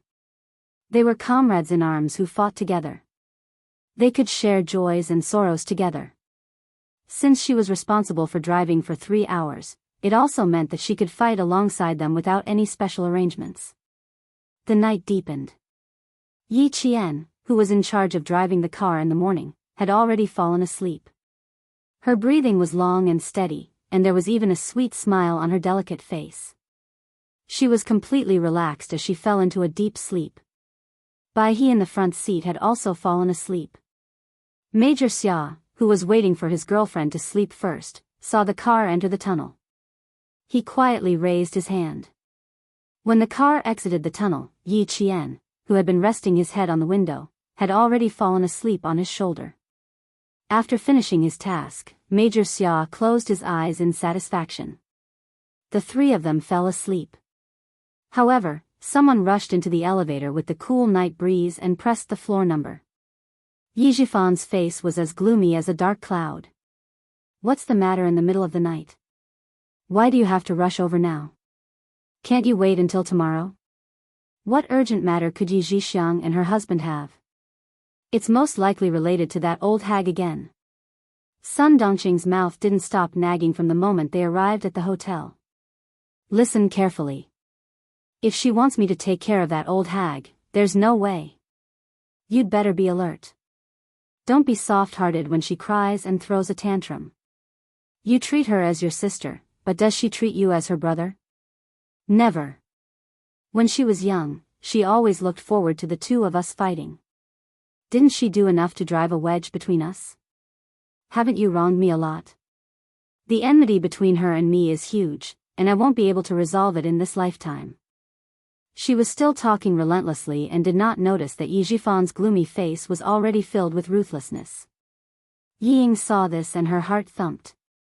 She secretly tugged at her mother and whispered, "Mom, aren't you tired after talking for so long?" He didn't stop at all from his house to the hotel. Since we're already here, do we have to go back now? Dad knows what's going on. Can you stop saying that? His voice became lower and lower. Can't you see that Dad is in a bad mood now? Can you at least be considerate of your father? Sun Dongqing had always listened to her daughter's words. When she heard her daughter's words, she snorted and stopped nagging. Yi Jifan didn't want to communicate with his wife anymore. There was no point in talking to her. Other than arguing and throwing tantrums, he couldn't think of anything else she could do. She was smart once in a while, but she was stupid afterward. Chapter 1479. When they arrived at Yi Zhixiang's room, Yi Ying knocked on the door. "Auntie, it's me, Yi Ying. Dad, Mom, and I are here to see you." As soon as she finished speaking, the locked door of the hotel room opened. Yi Zhixiang stood in front of the family of three, wearing a black trench coat. Her face was ashen. Ever since she confirmed that the person standing on the city gate tower was Yi Qian, she could not relax for even a second. Looking at Yi Jifan, her lips trembled as she said, "Brother, something big happened." Her expression was so terrible that even Sun Dongqing, who had wanted to show off her power, was shocked. What happened? Her heart fluttered for a moment due to all the fuss. The room was filled with the smell of cigarettes. Sun Yaozu, who had smoked half a pack of cigarettes, stood up. His expression was also terrible, but when he spoke, his fierceness did not change. Something troublesome has happened. Second brother, we have to discuss how to solve it. Look at the TV. I have to start from there. Sun Dongqing glanced at it and looked away. She rolled her eyes and said sarcastically, didn't you just go to the capital for a vacation? Do you still need to show off to us? Do you think I haven't been there before? She did not look carefully, but Yi Ying saw it. She, who had been standing there with a smile, turned pale in an instant. Her finger trembled as she pointed at the figure she was most familiar with. It was also the figure she hated the most. Dad, Yi Qian, look. That's Yi Qian. Yi Zhifan saw it only a few steps later than his daughter. His eyes narrowed as he stared at the figure on the TV. This. After being reminded, Sun Dongqing finally saw Yi Qian. She looked at him in disbelief and stuttered, This, isn't this the city gate tower? Why is she standing with the leader? Everyone wanted to know. Everyone wanted to know why Yi Qian was standing with the leader of the country. Yi Ying, who was leaning against the bed, fell onto the bed. The photo stimulated her so much that she was in a daze. She mumbled, How is this possible? How is that possible? No way. Sun Yaozu saw that the mother and daughter did not believe him no matter what. They only knew how to repeat bullshit like, I don't know how to. He cursed in his heart. Motherfucker, I didn't ask you to come here to listen to bullshit. Niece Ing, your aunt recorded it with a DV camera. You don't believe me? Do you think I'm trying to scare you? Do you want to watch the recording? Come here and watch. He pointed at the DV camera on the coffee table, glanced at Yi Ying, and said to Yi Zhifan, Brother Tingrui, you decide what to do. This damned girl is attending the celebration with the leaders of the country, and she's even standing on top of the city gate tower. I told you to raise her into a useless person, but you fucking sent her to the country's leaders with your own hands. Second brother, if you don't give me an explanation for this, I won't let you off. Sun Dongqing didn't think about how to deal with the aftermath. She rushed over and picked up the DV machine on the coffee table. Her hands trembled as she pressed the buttons. How do I do it? What are you going to do with this lousy thing? I want to watch the video. She was panicking, she was really panicking. On the other side, Yi Ying got up from the bed and stumbled over. Her body was trembling. Mom, give it to me, show it to me, I want to see it. Chapter 1480. Yi Ying's reaction was bigger than anyone else's. After snatching the DV camera, the more anxious she was, the more she didn't know how to use it. Her lips trembled as she pressed down hard on the function button, so hard that her fingertips turned white. How could this be? She had just accepted that Yi Qian had gone further than her and stood higher than her. She had finally adjusted her mindset. Why did something unacceptable happen again? Why? Yi Qian was better than her now. She had to accept it. As long as she worked hard, she would surpass her one day. She would return to the past and Yi Qian would only be able to look up to her. But in the end, Yi Ying's face was not only pale, but she also looked crazy. She was in a state of confusion and was not normal at all. After pressing the buttons for a long time and not seeing the video she wanted, Yi Ying suddenly raised her head and shouted at Yi Zhixiang, What rubbish? What rubbish did you buy? You call yourself a college student. You don't even know how to use a small video recorder. Yi Zhixiang glanced at Yi Ying with disdain. She did not act like an elder and said sarcastically, No wonder you can't compare to Yi Qian in everything. You're just stupid, bitch, shut up. Sun Dongqing, who was defending her daughter, immediately jumped out and shouted back, You shameless bitch. Ying Ying calls you auntie. Bitch like you, bah. You don't deserve it. Yi Zhixiang could not take this kind of insult. Hearing this, she was so angry that she screamed and rushed over like a shrew. Sun Dongqing, you bitch, how dare you insult me? I'm going to tear your rotten mouth apart. She pounced on Sun Dongqing and began to fight. She scratched Sun Dongqing's face with her hands and kicked Sun Dongqing. Sun Dongqing, who did not expect her to attack, did not react in time and suffered a few losses. Insult you? Not only am I going to insult you, I'm going to hit you. Yi Zhixiang, who had the upper hand, cursed. She did not learn old Madame Ye's cleverness, but she learned how to insult and step on people's sore spots. You're so stupid. No wonder you gave birth to a stupid thing like Yi Ying. You're not as good as Yi Qian, but you're so full of yourself. You want to compare yourself to Yi Qian? You won't even have a chance in your next life. Sun Yaozu took a look and said to Yi Zhifan gloomily, second brother, you don't care about second sister-in-law?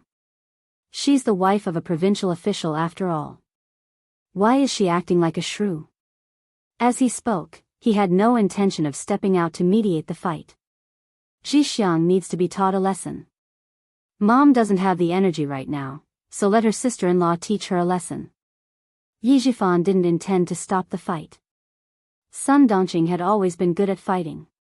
No one expected Yi Ying's expression to be so crazy. Yi Zhixiang had stepped on her sore spot. Her last shred of rationality snapped when Yi Zhixiang said, you want to compare yourself with Yi Qian? You won't even have a chance in your next life. He finally collapsed. Her eyes were bloodshot and her facial features were twisted. She looked around the room with a ferocious expression. When the four adults weren't paying attention, she picked up 2 teacups and approached Yi Zhixiang. Just as Yi Zhifan thought, Sun Dongqing wouldn't let herself be at a disadvantage when it came to fighting. She pressed Yi Zhixiang to the ground and rode on her like a horse. She lectured Yi Zhixiang fiercely, you want to fight with me? Why don't you open your eyes and see who I am? You dare to insult Ying. Your mouth should be torn apart. Yi Zhixiang wasn't someone to be trifled with. As long as she could move her hands, she could hit back. She deserves to be stepped on by Yi Qian. She's as stupid as her mother. Ah! Yi Zhixiang, whose forehead was hit, instinctively covered her face and yelled, murder! Murder! Chapter 1481. With 2 porcelain cups in her hands, Yi Ying smashed them on Yi Zhixiang's head, face, and the corner of her mouth. She did not say a word. She just kept smashing them mechanically. Those who said she was not as good as Yi Qian deserved to die. Those who said she was not as good as Yi Qian deserved to be beaten up. Those who dared to say that about her deserved to die and be beaten up. Sun Dongqing was scared out of her wits. She was shocked by Yi Ying's cruel and merciless behavior. She could only watch as her daughter smashed them again and again until she could not react. Not only was she scared out of her wits, but even the fierce Sun Yaozu was scared out of his wits. Who would have thought that a little girl could be so cruel? She was smashing a porcelain cup on Yi Zhixiang's head. She was going to kill her. Everyone in the room was scared out of their wits by the scene in front of them. Everything happened so suddenly that no one was prepared for it. Because it happened so suddenly, there was no way to prepare in advance or prepare for it. Even Yi Zhifan's mind went blank for a few seconds. Yi Ying. Yi Zhifan, who was the first to react, rushed over and grabbed Yi Ying's shoulders with his arms. He forcefully dragged Yi Ying back, causing her to fall to the ground. Yi Ying, who was in a frenzy, could not take it anymore. I'm going to kill her. I'm going to kill her. Let go of me. Let go of me. She struggled to get up from the thick carpet. She waved the blood-stained porcelain cups in her hands. Her eyes were bloodshot as if she was possessed. I'm going to kill her. I'm going to kill her. Yi Zhifan could not control her anymore. The back of his hand was also smashed. He grabbed Yi Ying and yelled at Sun Yaozu, what the fuck are you doing? Take the cups away from her. Then he said to Sun Dongqing, call 120. Yi Zhixiang screamed in pain. She covered her face with her hands and blood flowed through the gaps between her fingers. The carpet was soaked in blood. If anything were to happen to Yi Zhixiang today, his daughter would be ruined. Completely ruined. Sun Dongqing, who got off Yi Zhixiang, scrambled to find her handbag and pulled out the 120 emergency number. Sun Yaozu also reacted. He rushed up and snatched the cups from Yi Ying's hands. He kicked Yi Ying's chest. Fuck. I didn't expect her to be so cruel. His wife was beaten, he did not have much affection for his wife. Yi Zhifan didn't have time to stop her. He could only watch as his daughter was kicked on the spot. Her eyes turned white, and she fainted for a moment. Instead, he heaved a sigh of relief. Yi Ying's screams could not be heard in the noisy room. Only Yi Zhixiang's screams could be heard. Sun Dongqing looked at the blood flowing through the gaps between Yi Zhixiang's fingers. Her heart raced and she panicked. Take our daughter away, quick. Yi Zhifan was also panicking, but he knew that he had to clean up the mess. He needed to take his daughter away as soon as possible and not let the medical staff see her. Take your and your daughter's passports and go straight to the airport. Call me as soon as you buy the tickets to any city. Sun Yaozu would not let Yi Zhixiang off so easily. He had to send his daughter away before he could react. Sun Dongqing, who was out of her wits, could only listen to her husband's instructions. With her hair disheveled, she folded her handbag and carried her daughter who had fainted. She really did carry Yi Ying, who was at least 165 centimeters tall and weighed around 94 kilograms, and left the hotel quickly. Chapter 1482. They were originally here because of Yi Qian, but in the end, it ended with her in the hospital. Her nose was broken, and there were several serious injuries on her head, forehead, and chin that required stitches. The bones on the back of her hand were cracked. When the results came out, Yi Zhifan's hand trembled as he held the report. This is going to be hard to explain. Ying Ying is in big trouble, he muttered to himself. She gave Sun Yaozu a handle on her. Trouble is coming. Yi Zhifan sat down tiredly. He didn't move for a long time, so he closed his eyes and sat there quietly like a statue. Yi Qian, who he originally wanted to raise as a good-for-nothing, became an important person. He accompanied the country's leaders to the city gate tower to watch the grand celebration. His daughter, who he had painstakingly raised to become a phoenix, became a runaway and accomplished nothing. He couldn't understand how things got to this point. He couldn't figure it out no matter how hard he thought about it. He wanted to ask Yi Qian. He really wanted to ask Yi Qian what happened on the second day of junior high. How did she suddenly wake up? How did she suddenly know how to work hard? She worked hard and was in the limelight, but she made others feel uneasy. The hornless dragon jade pendant, Yi Xinfan, Sun Xueqing. Yi Zhifan thought about the past.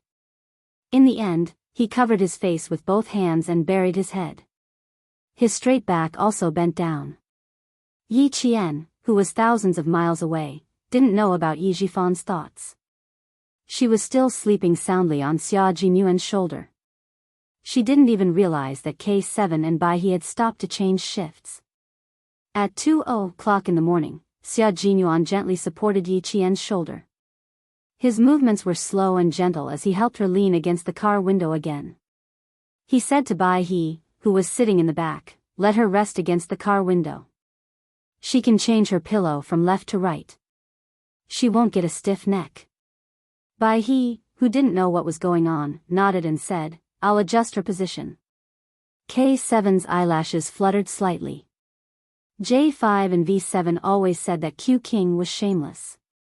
He really was shameless. Yi Qian, who was leaning against the car window, found it funny. He really knew how to find excuses. At 5 in the morning, Yi Qian prepared to switch shifts with Xia Jinyuan. She drove all the way to Huzhou Airport to catch the earliest flight to Yuyang. The flight tickets had already been booked, and the four of them boarded the plane at 7:15 a.m. News came from the Pigeon that the Director General would also be taking a plane to Guilin. After a night of interrogation, they managed to pry out a lot of clues from Charlie, as well as the crimes that were not discovered. The Director General was furious. The Pigeon's interrogation skills have improved again. Xia Jinyuan, who knew the result, said to Baihe with a smile, "How dare you say you can't take the scare? You didn't even use your ultimate move and you already confessed everything." Baihe thought of the Pigeon's interrogation methods and sneered, "Everyone has their own specialization. She's a psychology doctoral student after all." There were many talents in the Snowfield Brigade, and any one of them was much better than the average person. Every one of them had several titles. Yi Qian, who was sitting in the middle, had a tranquil smile on her face. She quietly watched the two of them talking in low voices. Her comrades were so powerful, so how could she fall behind?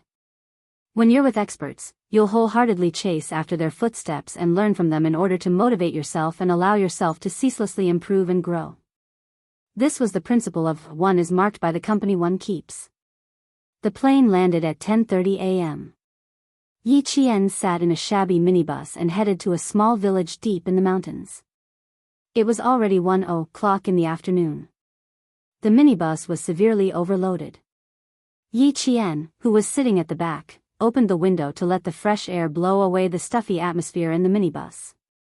Her gaze would occasionally linger on the woman in front of her, and then she would gently move away. This was the target she was keeping a close eye on. Chapter 1483. Yi Qian glanced at her discreetly, then calmly retracted his gaze. She lowered her head and took out a small silver phone from her pocket. The signal in the mountains was not very good. Before they set off, Captain Xia and the others had thought of this problem, so he gave her a small device the size of a palm. It was specially designed to receive signals.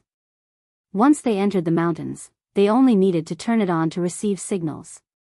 Her fingers lazily played with the phone's keyboard. The d-d-da-da sounds of typing could be heard from time to time, conveying the message that she was bored and irritated. Sitting next to Yi Qian was a young man who had returned to the village from working. He was a little reserved and did not dare to lean completely against the seat. Every time his gaze drifted to the beautiful and young girl beside him, he seemed to be even more nervous. After a few times, Yi Qian felt bad for him. After playing with the phone for a while, Yi Qian lowered his eyes to cover his flickering eyes. Then, he casually put the phone into his pocket and closed his eyes with a heavy heart expression. The target that Yi Qian had targeted secretly watched Yi Qian many times. She sized up Yi Qian's attire and observed Yi Qian's actions and expressions. In the end, as if she had confirmed something, her hands with bright red fingernails opened her exquisite handbag. She fumbled in the bag with one hand for a while before retracting her hand. "Hold on tight, hold on tight." In front, the driver loudly reminded the passengers to hold on tight to prevent them from falling when the car made a sharp turn. As the car began to turn, the people in the car fell in one direction, and then in the opposite direction.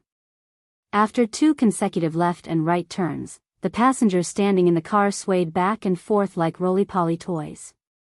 It was 2:30 in the afternoon, almost 2 hours before Yi Qian boarded the car.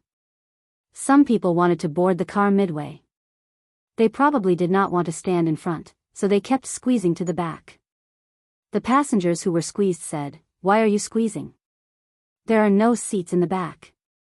I like to stand in the back. What can you do to me?" The one who got on the bus was a sloppily dressed man. He used the simplest and crudest language to reply to the passengers who had insulted him. Someone whispered, "Don't mess with him. He's a hooligan in this area. He usually makes a living by stopping cars from other places. If he sleeps on the road without paying, he won't get up. His villagers call him Old Rascal." Most people wouldn't provoke this kind of person for fear of getting into trouble. The man nicknamed Old Rascal was not angry. Instead, he felt proud. He squeezed to the back of the crowd and exchanged glances with the woman Yi Qian was staring at. He saw that the woman was glancing in Yi Qian's direction. Old Rascal followed her gaze and looked over. When he saw Yi Qian, his yellow eyes widened. Indeed, a good one had arrived. Sister Li's taste was indeed high. The two of them exchanged silent glances.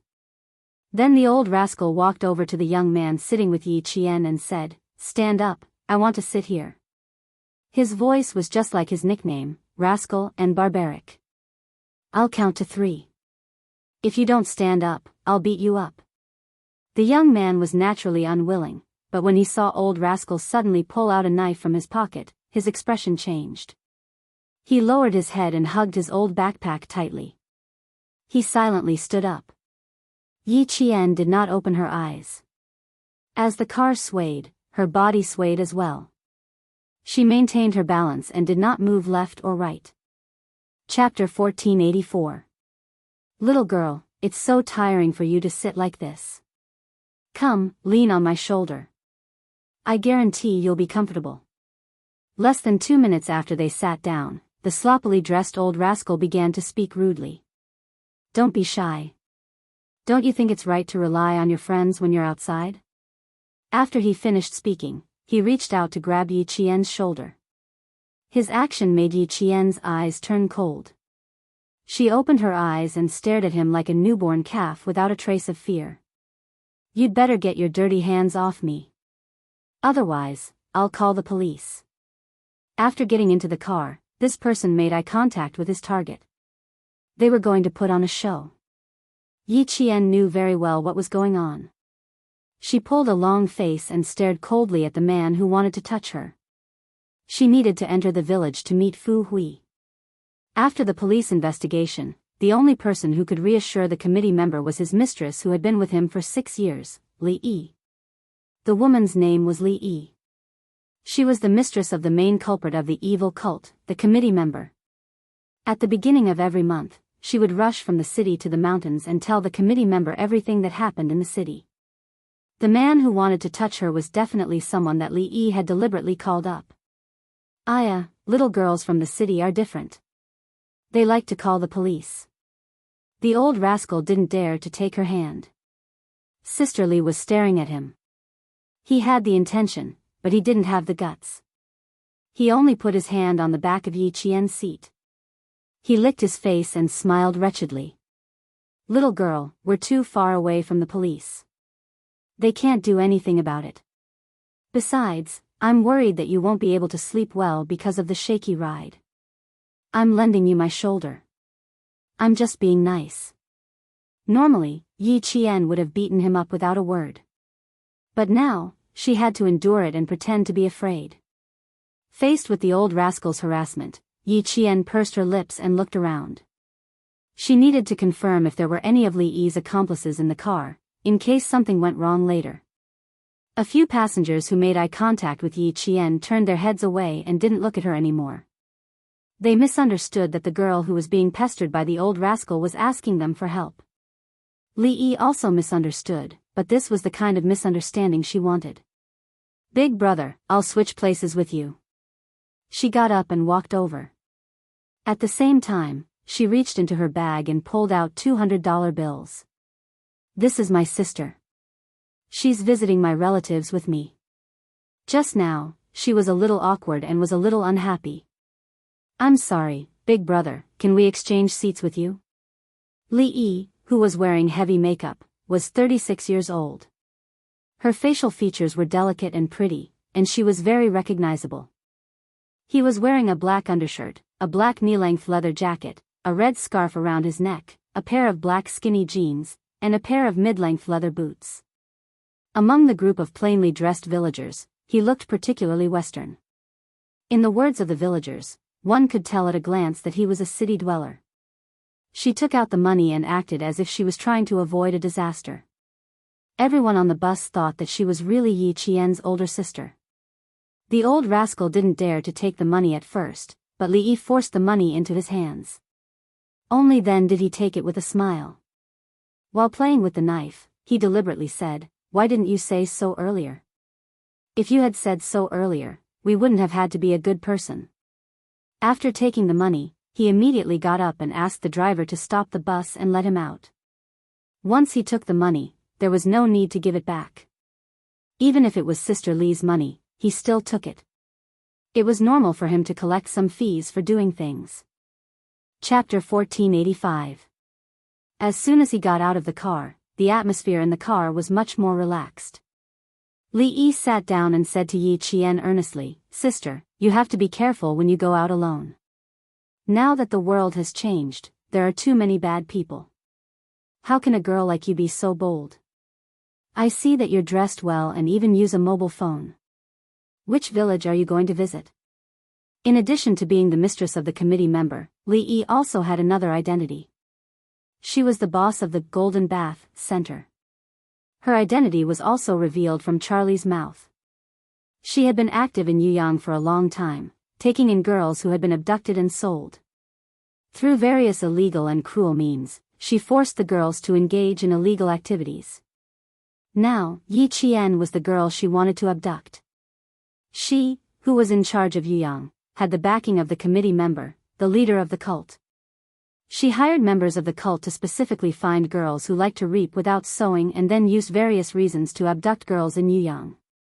Then she controlled the personal freedom of the girls and used threats and promises to make these girls willingly sell their bodies in order to obtain money. It was precisely because they were abducting girls who liked to reap without sowing that they had never been discovered. No girls chose to call the police because they were often willing to stay after tasting the sweetness. Li Yi's life experience was also very rough. When she was young, she didn't like to study. All she wanted was to live a good life. After dropping out of school in junior high, she entered society and dated a boyfriend who was twice her age. Young and ignorant, she thought that she had found a life support, a man who was willing to spend money for her. Who knew that her boyfriend would turn around and sell her to a snakehead who specialized in organizing girls to sell their bodies in the sauna centers and foot massage centers in Zhejiang. Li Yi, who had resisted before, received a customer for the first time. Because of her beautiful appearance, she was forced to sit at the bar on the first day and received a total of 800 yuan. The snakehead took 400 yuan for the tea and gave her the remaining 400 yuan. In 1988, she could earn 800 yuan a day, which was more than the 9-to-5 jobs of the city's office workers. From then on, Li Yi no longer ran away and no longer thought about leaving. She peacefully became a hostess. Li Yi, who was used to a life of drunkenness, went further and further away. When she was 30 years old and no longer young, she met a man who was generous and spent a lot of money. Although he was not handsome, he could bring her to high-end places. He could buy a car and a house whenever he wanted. From 1994 to 1999, Li Yi had followed this man for 6 years. She became the lady boss and the procuress, taking in girls who were as ambitious as she was back then and liked to reap without sowing. If someone didn't submit to her, she would use such violent means as defiling, beating, and imprisoning to force them to submit. In Li Yi's words, "Who can you blame for your own bad luck?" In the past 4 years, she couldn't even remember how many girls had been beaten to death or crippled by Li Yi, but so what? If he hadn't behaved himself back then, he would have been beaten to death long ago. That was why it was said that one had to accept one's fate. If one didn't accept one's fate, they would end up in a miserable state. The car swayed as it moved. Some of the villagers in the car started smoking, while the familiar ones started chatting loudly. The whole car was noisy and noisy. They were also whispering about what had happened just now, but they didn't dare to let the people in the car hear them. In the back of the car, Yi Qian had already opened his heart to Li Yi and told her everything. "I don't want to go home. It's so boring. Sis, where is this car going? I didn't look and just jumped into the car. I don't even know where it's going." Chapter 1486. When Li Yi heard this, the smile on her face deepened and became more sincere. She liked this kind of girl. She was naive, self-righteous, and most importantly, she ran away from home. It's good to be young. You can leave whenever you want without any burden. This car is going to a small county. It's also the most beautiful county in Yuyang. There are many mountains around it, and many foreign tourists love to go there to play. Take my husband's house for example. When I agreed to marry him, it was because I was fascinated by the scenery in his village. Li Yi was a very chatty woman, and she was also a very smart woman. When she heard that Yi Qian didn't even plan where she was going, she began to seduce Yi Qian without leaving a trace. If Yi Qian was really a girl who didn't hide from worldly affairs, after nearly an hour of chatting, she would definitely completely believe Li Yi, who gave off a generous and kind impression. No wonder the big committee member only trusted Li Yi despite having so many mistresses. With her glib tongue and outstanding interpersonal skills, it was easy for her to gain the big committee member's favor. Yi Qian, who had been tricked for so long, began to fish for information. She tilted her head and asked excitedly, "Is it really that beautiful? Where is it? Is there food? Where do you live? Are the people there good? I heard that the people in the village like to raise dogs. Will I be bitten by a dog if I go there? There's a chance. The fish has taken the bait. Li Yi quickly said, beautiful, very beautiful. If you go there, you won't want to leave. That place is the most beautiful mountain village in our county. There's food and shelter. The villagers are very kind. There are definitely dogs. As long as you don't run around, they won't bite. With dogs and villagers covering for the big committee member, it would be more difficult to escape once they were discovered. They would be surrounded by the whole village. The few police officers who were sacrificed were like this. I see. I'm most afraid of dogs. Yi Qian hesitated and sighed. I don't have anywhere to go. I don't want to go where there are dogs. Sister, is there a hotel in your county? If Li Yi kept an eye on her, she would definitely think of a way to restrain the dogs in the village. Then she could quickly contact the high school student, Fu Hui. When their ugly faces were exposed, he would first confuse the dogs guarding the house so that Captain Xia and the others could sneak into the village. Every word he said had a deeper meaning. Yi Qian entered the village and began to deploy his troops. To Li Yi, whatever Yi Qian said was not a problem at all. She said straightforwardly, what's so difficult about that? When the time comes, we just have to lock the dog up. After saying that, he pretended to be surprised and said, hey, little sister, you want to go to my husband's village to take a look? She thought that she was the one who had fished, but she did not know that she was the one who had been caught. She had been firmly hooked by Yi Qian's bait. Why were they in such a hurry to rush from Huzhou to Yuyang? It was because the police had grasped Li Yi's movements and knew what kind of plan would make her fall for it. Yi Qian was a female soldier sent by the military to assist the Yuyang police. She was asked to be the vanguard to lure Li Yi into the enemy's territory. This was the mission given to her by the military. The fish had been hooked. Yi Qian, who was extremely patient, did not immediately pull in the net. The target was too cunning and had to be dealt with carefully. After chatting for another 10 minutes, Yi Qian nodded and agreed with a smile. He said, sister, you're so nice. Then I'll bother you for a few days. I won't be staying for too long. When you leave, I'll go with you.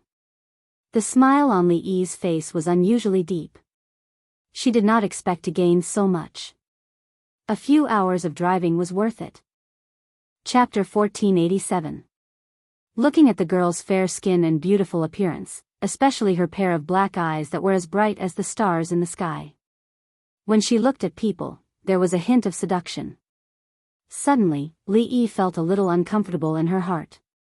She was young and beautiful, while she was old and weak. She lived her life carefully, afraid that she would be abandoned by her lover. In the end, she did not have a place to live. Thinking about the goods in her hands, it was really infuriating. Comparing goods, one had to throw them away. Looking at the goods in her hands, she even boasted that her goods were the best in the whole of Guilin. TSK, TSK, TSK. Now, she had learned something new. Compared to the girl in front of her, the goods in her house were as different as clouds and mud. They had to be thrown away one by one. It seemed like she had to raise the standards of her goods. Otherwise, when the customers got tired of her, she would have to close the door. People live for freedom and happiness. I think you are an open-minded and cheerful person. If you feel uncomfortable, just walk around. When you come to our village, I will play with you. When the time comes, I will find a few villagers to take you to hunt pheasants and wild rabbits. As Li Yi spoke, she wanted to hold Yi Qian's hand to show her affection, but she grabbed nothing. Yi Qian, who pretended to be very interested, clapped his hands and said excitedly, really? Hunting with a shotgun like the ones on TV? After years of training, there were thin calluses between his palms and fingers. The calluses between his left and right thumbs and index fingers were from holding a gun. Li Yi, a criminal with a handgun for self-defense, could not rule out the possibility that she knew something. Li Yi did not mind that she did not hold his hand. She answered with a smile, yes, hunting with a shotgun. But the shotguns in our village are different. When the time comes, I will let you see.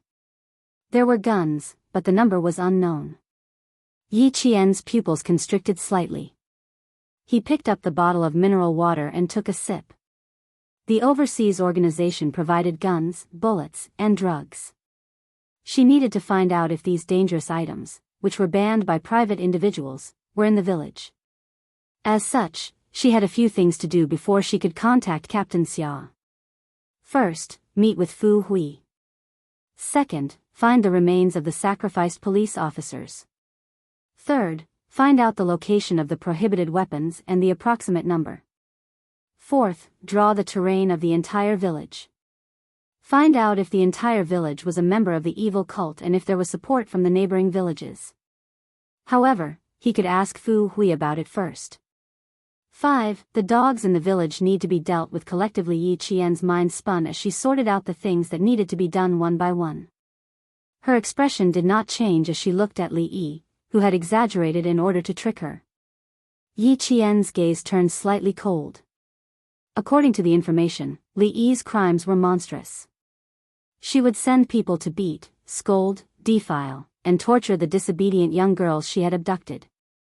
There was no other path for such a person other than death. How could Li Yi, who continued to talk to Yi Qian, know that she was in danger? In order to coax Yi Qian to follow her obediently, she had to talk so much that her saliva ran dry several times. At noon, they boarded the bus until 6:00 in the evening. The worn-out bus finally arrived at the small county town. Li Yi stared at Yi Qian as soon as she got off the bus. She purposely tried to scare him. The small county town is a little messy. Don't run around. If you get harassed by the local ruffians, even Sister Li can't save you. Yi Qian said disapprovingly, I can ask the police for help. I'm not afraid. Look, what a naive girl. She still wants to ask the police. In such a small place, the police and the people are family. Li Yi did not say anything. She only gave Yi Qian a meaningful look. She pointed at a food stall with its lights on across the road. That's owned by Sister Li's sister-in-law. Let's sleep at her place tonight. Tomorrow morning, we'll go to Sister Li's husband's place. Chapter 1488. Guilin was located in the southwestern hinterland of our country, bordering 5 provinces. It was the transportation hub of the entire southwest. From Huzhou to Guilin was equivalent to crossing half of the country, from the north to the southwest. The small county that Yi Qian lived in was located in a relatively remote location in Guilin province. It was surrounded by mountains and had beautiful scenery. At night, the entire county was pitch black. There weren't even any street lights. Sitting in a room filled with the smell of all kinds of food, Yi Qian lowered his head and sipped the water that had just been poured out from a thermos. A woman in her 30s with slightly dark skin was talking non-stop. Li Yi introduced this person to him as her sister-in-law. Her name was Wang Gui. Her name was correct, but her identity had to be changed. Wang Gui, one of the committee members' mistresses, was responsible for the communication between the small county and the mountain village. She promptly reported the information that Li Yi had gathered from the city to the committee member. She had 2 thin, willowy eyebrows, and her eyes would flicker from time to time when she spoke. At a glance, one could tell that she was a restless woman. As for her personality, she was quite enthusiastic like Li Yi. When she saw Yi Qian enter, she was stunned for a second. Then, she warmly welcomed Yi Qian as if he was an important guest. In a short while, she praised him as if he was a fairy. Anyone who heard it would feel a little elated. From the moment he entered until now, Yi Qian had drunk 2 glasses of water in a row and had not stopped. When faced with such a calm person like Yi Qian, no matter how much she praised, her heart was not affected at all. However, she still had to pretend to be shy. She held her breath and made her face look a little red. The more she acted like this, the less vigilant Li Yi became. She secretly gave Wang Gui a provocative look and a smug smile appeared at the corner of her mouth. Wang Gui relied on the fact that she had been with the committee member for a year. Every day, she tried her best to get the shop in Yuyang into her hands. When she failed, she abused Li Yi's authority. Bah! Wang Gui, you want to fight with me? You're too inexperienced. Wang Gui, who was angered by Li Yi's gaze, felt a dull pain in her chest. Unconsciously, even the smile on her face became a little stiff. The powder on her face was a little thick, and under the dim yellow light, one could see the creases at the corners of her eyes and lips. The corners of his mouth twitched, and he patted his forehead exaggeratedly. Io, look at my memory. After chatting for so long, I still didn't forget to ask if you guys had dinner. You definitely haven't eaten, right? It takes 5 to 6 hours to travel from the city to our county. Wang Gui was quite smart. She didn't immediately vent the anger in her heart. She simply changed the topic. Didn't Li Yi say that she intended to starve the goods she brought over? Pfft, it was not what she wanted. But he couldn't really go against her, but he had no choice. Li Yi was the woman most trusted by the committee member, and he still had to rely on her to make money in Yuyang. Even if he had an unclear relationship with the committee member, he didn't dare to be presumptuous in front of Li Yi. Yi Qian, who was drinking water in a refined manner, glanced at the two of them without leaving a trace. His eyes moved slightly, and a trace of understanding flashed through the depths of his pupils. Wang Gui and Li Yi were not on good terms. I'm not hungry. Little sister, are you hungry? Li Yi, who was secretly gritting her teeth, turned her head and said to Yi Qian with a smile, I didn't have much of an appetite after sitting in the car for a few hours. I didn't even care if you were hungry, little sister. Wang Gui was a good person now. Bah, who did she think she was? Yi Qian, who was drinking water, didn't need to say anything. She only needed to smile at whoever said something. It was easy to provoke the two of them to dislike each other. Chapter 1489. Yi Qian smiled at Li Yi. Wang Gui stood up with pain in her chest and said lightly, I'll cook some noodles for you. My husband wants to go out to play cards tonight and asked me to cook dinner early. I'll have to trouble my sister to eat noodles. Li Yi also stood up and apologized with a fake smile, thank you for your hard work. I'll sleep upstairs with my sister tonight. Then she looked at the open door and walked towards it while saying, who would come to buy things at this late hour? Leaving the door open in the middle of the night, my sister from the city might be a little scared. I'll go lock the door. Her intention was to prevent Yi Qian from leaving.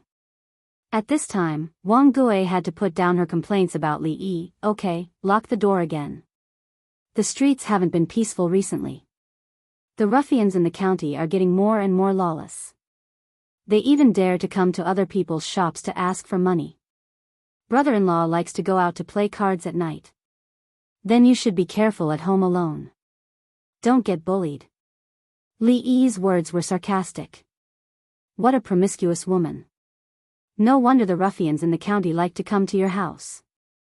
After locking the door, Li Yi said, she'll go to the kitchen to take a look.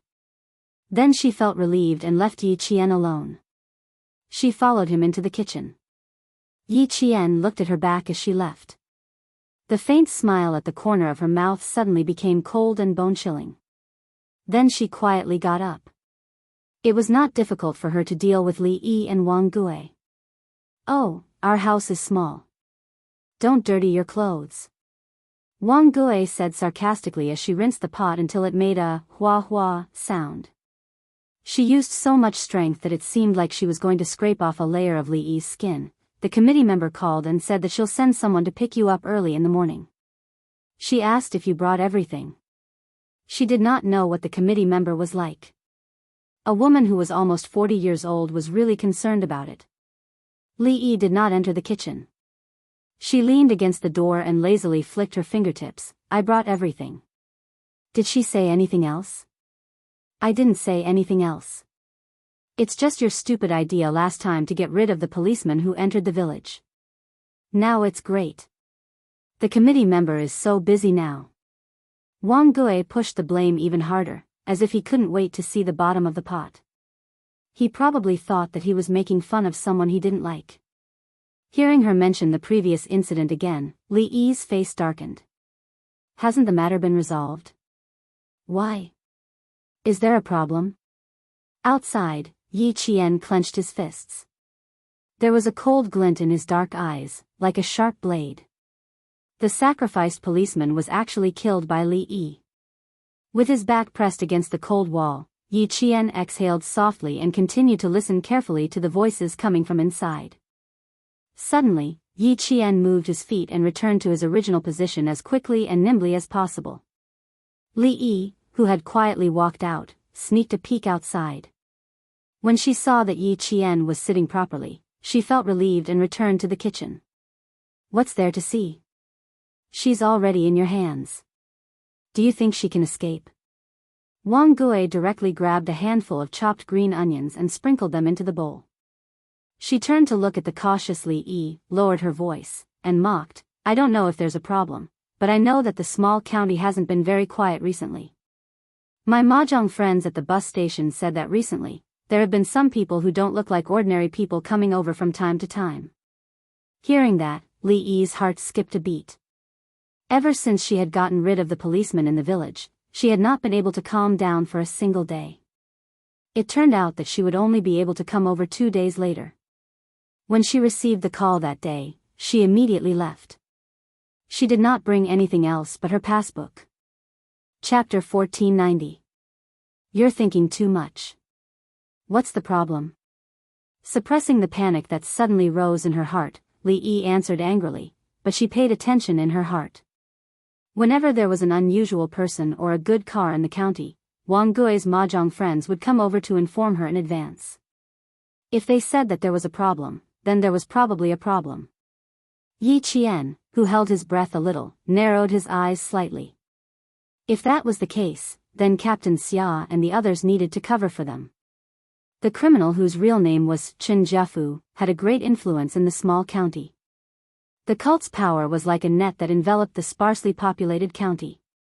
No wonder the police were so cautious, and no wonder the Director General requested military support. Without military support, it would be difficult to control the influence. If you say there's no problem, then I'll take it that there's no problem. What are you going to do with the goods outside? Do you really want to bring them back to the committee member? Wang Gui put the pot on the gas stove, turned around, and saw Li Yi leaning against the door again. The corners of her mouth twitched, and she snorted contemptuously. She was almost 40 years old. Why was she still pretending to be young? The goods outside were the ones who were called young. Why was Li Yi pretending to be young? She received a text message this afternoon saying that she had brought a good over. In the text message, she praised the good. TSK, TSK, TSK. She felt sick of it when she saw it. Who knew that Li Yi was not exaggerating this time? She was really as beautiful as a fairy. I say, why did you suddenly become so generous? You actually want to bring a young and beautiful girl back. Aren't you afraid that the committee member will kick us away when he goes abroad? Wang Gui's words had always been unpleasant to the ears, and Li Yi was too lazy to argue with her. Her face changed when she heard the last sentence. Wang Gui even knew about going abroad. Not many people knew about this, and Wang Gui was definitely someone who did not know. Li Yi, who was shocked, couldn't help but straighten her body. If even Wang Gui knew, then, did anyone else know? The water in the pot boiled until it was hot. Wang Gui, who was stirring the noodles with a spoon, did not notice that Li Yi's face was a little gloomy. She glanced sideways at the door and waved for Li Yi to come to her side. Last week, when I sent oil, salt, rice, and vinegar over, I accidentally heard the committee member contacting the outside, saying something about arranging the time to go abroad as soon as possible. Do you think the committee will want to go abroad? Ever since those policemen were dealt with, the news outside was unusually tight. It was said that even the capital was alarmed, but he didn't know if it was true. It turned out that she had overheard it. Li Yi's heart was slightly relieved. He had to ask her if she had told anyone else, such as Wang Gui's husband who was a cuckold. None of the people he sent out returned, and there was no news at all. It was obvious that they were either not caught or had been cleaned up by the police. Tongzhou International Hotel should have been on fire the night before, but it wasn't. Mr. Charlie called and told her that the Beijing commissioner who investigated them did not stay in the International Hotel at all, but the Tongzhou police had sent people to surround the hotel. If he hadn't used the identity of a foreigner to enter the hotel and take the 6 members who were responsible for the arson away, 1 or 2 of them might have been caught by the police. They were being watched so closely that they had begun to set up traps to capture them. It was likely that even Yuyang City had people mixed in with them. Perhaps, even the small county town had sent people to secretly investigate. Chapter 1491. Once the police knew that the committee member was trying to go abroad, she would not be able to leave. It had not been so serious in the past. Ever since she killed those policemen, life in the association had not been easy. She had received several calls from informants, saying that the higher-ups were secretly investigating the brothels in Yuyang City.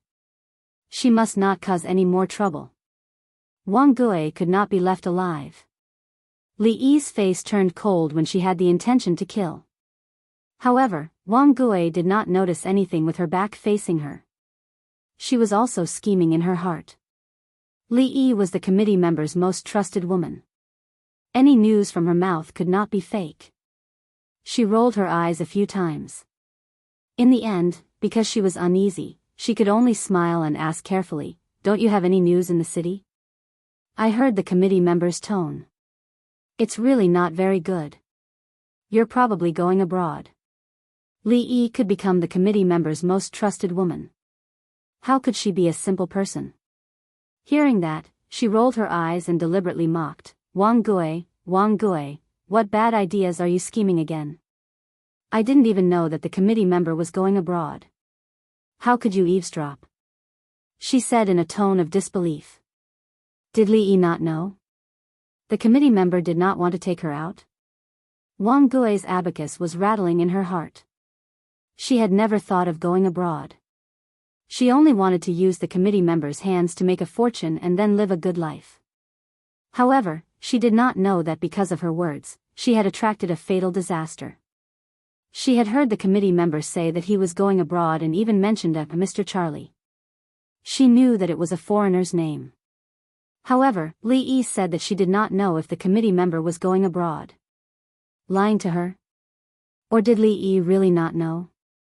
Wang Gui, who was skeptical, used her chopsticks to scoop the cooked noodles into her bowl. When Li Yi saw this, she directly snatched the chopsticks from her hand. "Don't scoop too much noodles.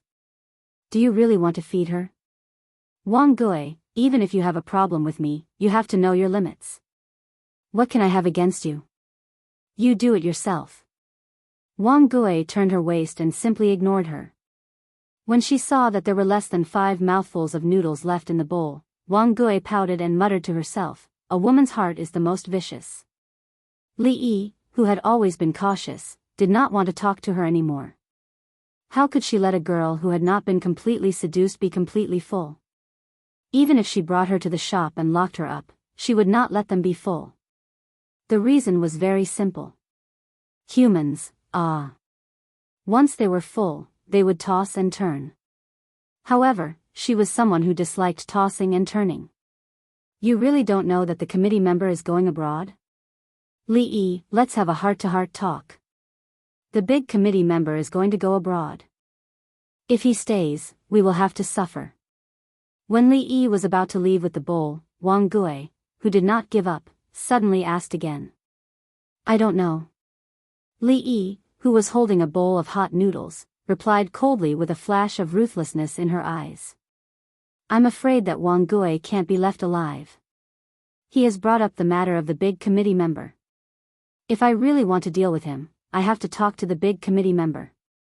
After taking 2 steps, he stopped and turned around to meet Wang Gui, who was winking at him. "She has a phone with her. I'll find a way to get it later." I know. You don't want to leave her with me. If you want to take her to the mountains, then take her to the mountains. I'll be happy to relax." Wang Gui did not feel embarrassed at being caught red-handed.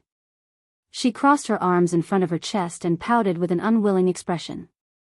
"Yi Qian, who had heard the whole story, had already sat down and was quietly waiting for Li Yi and the others to take away her phone. However, she did not intend to keep this phone. Chapter 1492. Li Yi came out and saw Yi Qian sitting obediently. She quickly put on a smile and said, "Come, come, come. Sister, have a bowl of hot noodles. You can rest early after eating." Of course, she had to eat until she was full. Only when she was full would she have the strength to work. Yi Qian needed to conserve her strength and energy. There was also a small accident when they were eating noodles. The mobile phone on the table was knocked to the ground by Li Yi. When she picked it up and returned it to Yi Jian, it fell into the noodle soup. Yi Jian calmly watched her and Wang Gui's performance and finally took away the burnt mobile phone. At 8:30 p.m., Li Yi took Yi Qian to the second floor to rest. She said that she and Wang Gui had not seen each other for a long time and had a lot to talk about. She didn't want to talk. She wanted to know if Wang Gui had told anyone about the committee member going abroad. Wang Gui was probably doomed. She could see the murderous intent on Li Yi's face. Lying in bed, Yi Qian listened to the sound of the truck's engine and siren as it drove by. Her heart was calm. If Wang Gui was really doomed, she wouldn't stand up to help her. She had done a lot of things to help the wicked. She deserved to die. Yi Qian, who had lived 2 lives, had experienced many things in her previous life. While she was arming herself, she was also indifferent to some things. She had a strong sense of responsibility, but if she was asked to help someone who deserved to die, she couldn't do it even if she wore a military uniform. Unless it was an order from the higher-ups, she would definitely not step in. Yi Qian, who was clear about right and wrong, would never abuse her kindness. She could distinguish between good and evil, and could also distinguish between beauty and ugliness. Wang Gui, who belonged to the evil category, would not be listed as her protector. Downstairs, Li Yi said with a cold expression, "You know a lot of people, and now is a special time. You should watch your mouth and don't bring trouble to the committee member. It's impossible for her to go abroad. If the committee member is gone, who will lead our God leader church? How can we manage so many believers in the church? Wang Gui, if you dare to say things you shouldn't say outside, the committee member will be the first to not let you off. Li Yi, you better watch your mouth. You want to splash dirty water on me? No way. I'm also a core member of the church, how could I not know what you're talking about?"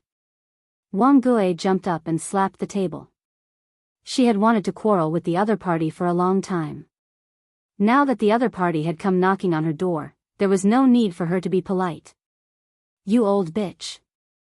You want to monopolize all the benefits that the committee member brings to you? Heh, don't even think about it. Did you disturb the goods upstairs? Do you know why I personally took action? There were more and more believers in the society, and the committee members had to help them.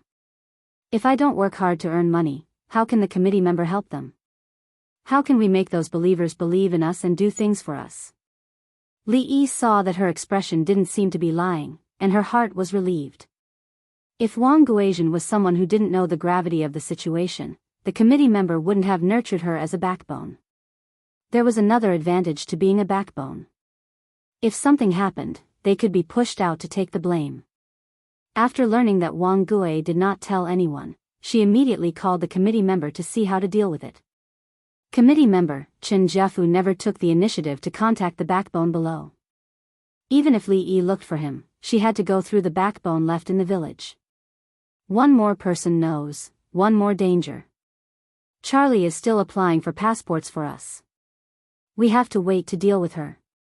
Chen Jiafu's voice was a little rough on the phone. Chapter 1493. This was a middle-aged man who had only studied in primary school. He had been sent abroad to work, and when he came back, he had established a God's church, and had been active for 4 years. Li Yi was relieved. "You're right. Wang Gui knows too much about us. If we don't solve it, you won't feel at ease even if you go abroad." In Beijing. She wanted to say more, but Chen Jiafu, who was more vigilant than anyone else, immediately stopped her. Okay, if you have anything to say, come to the village. As for the goods in your hands, if they are really good, bring them to the village first. There were too many things that needed money outside. Recently, the situation was so tense that he couldn't go out to earn money. Now, he could only wait and see when Charlie could settle the matter and let him get away safely. Getting rid of a few policemen actually exposed him. He really didn't expect that. Charlie analyzed that there was a mole in the village who reported him to the outside. If there was a mole in the village, even if he decided to go abroad, he had to find out. He had already shouldered so many lives, and he didn't care about one more. He asked about the girl's background, whether there was anyone else with her when she came out, her family situation, personality, etc. Li Yi answered truthfully without hiding anything. Qin Jiafu had always trusted her. After asking a few more questions, he hung up the phone. When both sides got the news, Li Yi, who had an idea in her heart, was relieved. Since the committee members said that they wanted to get rid of Wang Gui, then she had nothing to worry about.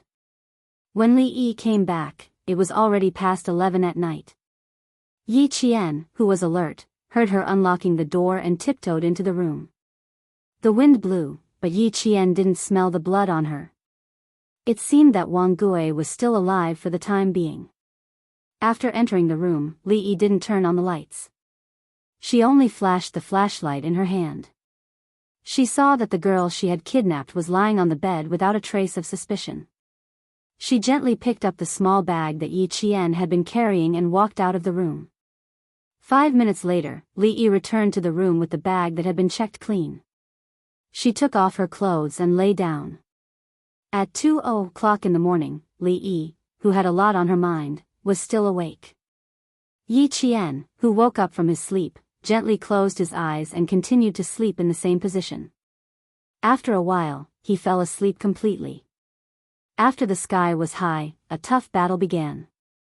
At 5:00 in the morning, Yi Qian and Li Yi, who had not slept the previous night, boarded a small four-wheeled farm truck. She sat in the middle, with the driver on her left and Li Yi on her right. It's a bit far to the mountains. Sister, if you didn't sleep well, you can rest on Sister Li's shoulder and have a good sleep. Li Yi yawned and chatted with Yi Qian. As they chatted, she fell asleep first. Before setting off from Yuyang, the Yuyang police told him that it would take 4 hours to get from the small county to the mountain. After that, he would have to take a motorcycle. That was not all. He would have to walk more than 30 kilometers on the mountain road to reach the mountain. Transportation was inconvenient and surrounded by mountains. It was difficult to enter and even more difficult to exit. It was said that it was not too far away, and the transportation was quite convenient. Some mountain villages required one to walk for a day.